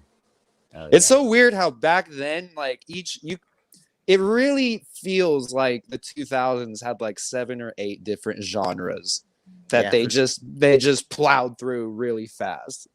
Yeah. The trap time period, the dance time period, the clothing has changed so much. You know what I'm saying? When you look at old movies, like what movie I watched, I think was it New Jack City or something, one of them old hood movies, and just the baggy clothes, like everybody was wearing baggy clothes, and it was like the 90s or the early Yeah, 2000s. gigantic t-shirts. Yeah, Like if you watch the like tall the tees, mid tall tees. 2000s, like fucking MTV Music Awards, it's just everyone's got 2 or 3 tall tees on, layered. My friends would go buy tall tees at that bazaar that Boosie got shot at. That's how like that Big T bazaar has been such an iconic figure of my life. And like I tell all my local friends, like, you guys, do you not realize how happy it is to me that like Big T Bazaar in Oak Cliff is like a thing now. Like it's the place Boosie got shot, and like now it's on the map. Like now, like people are like there's New York rap radio shows going. Little Boosie apparently shot at a Big T Bazaar in Dallas, Texas. Like it's amazing to me because that's something you guys would never know about, dog. No matter how much I tried to explain it, took a camera to it, nobody would understand really what it was. You know what I'm saying? Or how hood or gutta or ratchet it was. And so Boosie got shot there. Now I tell all my other friends, like, this shit's fucking, I'm proud of that shit, dog. A badge of honor. It's bad, dog. It's just not a joke. We used to go buy our fucking Levi pants and white tall tees from there. It's not a joke. Yeah, that used to be like the bougie thing to do in high school, to be like, yeah, I buy a 5-pack of tall tees every week, and when I'm done wearing them, I just throw it in the trash. That used to be the shit that people would do. It's weird, just stupid money spending. Dumb. Now Bellin invests and wear shirts for a minimum 5 years before you switch. You know what I like to do though is I and this is because I probably worked at a clothing store. When I get new clothes, I won't wear new clothes for months until I go somewhere or go to something where I'm like, oh, you know what this calls for? A new t-shirt. Because there's just something about the first time you wear a t-shirt where it's just never going to feel that dope again. It's the best. Right. It's the best feeling. Yeah. It's the best feeling. It's the best. Something about the washing cycle and going up against your jeans and shit. It just fucks everything up. I know. But you know, we gotta live with what we gotta live through. You know, that's what I had a couple of mishaps that could have been really bad in my life. Ended up not being so bad, but I was like, this goes back to the Ian Ellis spiritual stuff. It's like, you know, things are meant to break. You know what I'm saying? Like things are meant to go wrong. You know, shirts are meant to not wear the same. Yeah, I had a brand new pair of joggers that I got for Christmas, and I refused to wash them because they look so clean and fresh. And as soon as I watch them, now that there's all those little fuzz balls, you know what I'm saying? All those little tiny little ball things. It's just never the same. Once you wash your brand new sweatpants once. That's why you got to buy size 40 jeans or up, because they get the shrinkage. So to maintain the proper level of bagginess, you got to plan ahead. Guys, that's going to be your final tip from Bellin tonight. Thanks for having me, Cos. 40 sizes up. Hashtag 40 waist. The pants are getting tighter, not looser. Thank you, Bellin. See you, dude. Later, dude. All right, I'm gonna play us out on some motherfucking. Alright, the Rugged Man. This is like a good, like, think about a painting or a protest or a sculpture. This is like a good piece of art, piece of expression, displaying the bipolar feelings of someone fighting the war of Vietnam. You know when I knew that Vietnam was truly insane? Real fast. The draft lottery, guys. If y'all don't know what the draft lottery was, basically in the 70s is like if you were of age to go to war, especially in your early teens, 17 to fucking like 20, like let's say me, like Helen and Bellin were at that time, like because we're around the same age, we were around that time. Basically, me, Helen, and Bellin would go to school or go to our little, you know, senior jobs or after seniors, you know, after the year after college jobs. And me, Bellin, and Helen are going home to watch CNN, to watch Congress have this, like, they had this thing. They had this, like, you know, the lotto where they have that thing that they spin and it spins around the balls and then the balls spit out, the power balls spit out and it gives a number. It was like a bingo spinner, like when they spin B1 and shit, like that bingo spinner. They had that, right, full of birthdays of like military age people. So like from military age people from like 17 to 20, all of our birthdays were in that bingo spinner. And Congress on CNN is spinning this bingo spinner. Me, Belle, and Helen are sitting at home going, God, I hope that my birthday doesn't get picked out. My birthday and my year and month doesn't get picked out for the first 2-3 rounds of the draft. Think about that. Think about me, Helen, and Bellen, a couple of years ago. Well, for me, I'm an old man. I'm an old boomer, so 10 years ago now. But think of me, Helen, Bellen, 10 years ago, being scared, going to school, going to our gas station jobs, going to our fucking restaurant, dishwashing jobs, and then coming home, going, well, let's turn on CNN at 10 o'clock. 11 o'clock, and let's watch Newt Gingrich. Come on, imagine that, guys. Let's watch Newt Gingrich fucking do a fucking elderly fucking community center raffle, a bingo raffle, a fucking Powerball of going to fucking fight a war, fight against some fucking Asian people, regardless if you care about the communists or you believe whatever, you know what I'm saying? They were conscripted, they were forced into a war back in those days. And me, Belle, and Helen, if we were living in those days, or if it happened in these days at our age, we would be sitting at home watching fucking Don Lemon. Don Lemon would be fucking hanging out with Newt Gingrich. Imagine that. Don Lemon and Newt Gingrich fucking deciding if we have to go fucking fight a war we might not even give a fuck about. It's crazy shit to me. So, but anyway, the song's about Vietnam. This is the longest intro to a motherfucking song. I know you guys are mad at me. I had to highlight your comments. I don't have my glasses. But anyway, guys, I hope you enjoyed everything.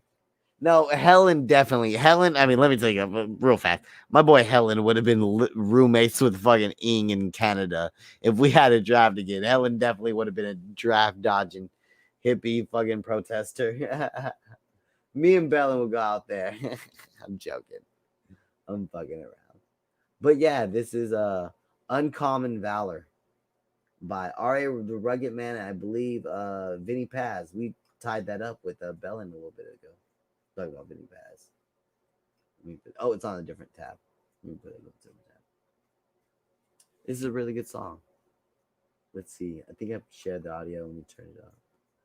It's good. Guys, you know what I always say at the end of these motherfuckers? Peace out and I love you. Deuces, gang.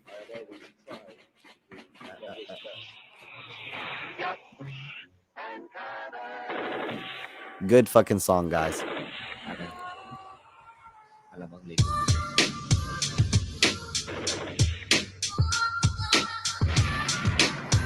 Yeah. I don't know why I'm over here, this job is evil. They sent me here to Vietnam to kill innocent people. My mother wrote me, said the president, he doesn't care. He trying to leave the footprints of America here. They say we're trying to stop Chinese expansion, but I ain't seen no Chinese since we landed. Sent my whole entire unit thinking we could win against the Viet Cong guerrillas there in Gia Dinh. I didn't sign up to kill women or any children. For every enemy soldier, we killing 6 civilians. Yeah, and it ain't right to me. I ain't got enough of motherfucking fighting me. It frightens me. And I just want to see my son and moms. But over here, they dropping 7 million tons of bombs. I spend my days dodging all these booby traps and mines. And at night, praying to God that I get back alive. And I'm forced to sit back and wonder why I was a part of Operation Rolling Thunder. In a foxhole with 9 months left here. Jungle like a fucking harbinger of death here. I don't want to be here. I'm scared. I just want to go home. Don't be a pussy.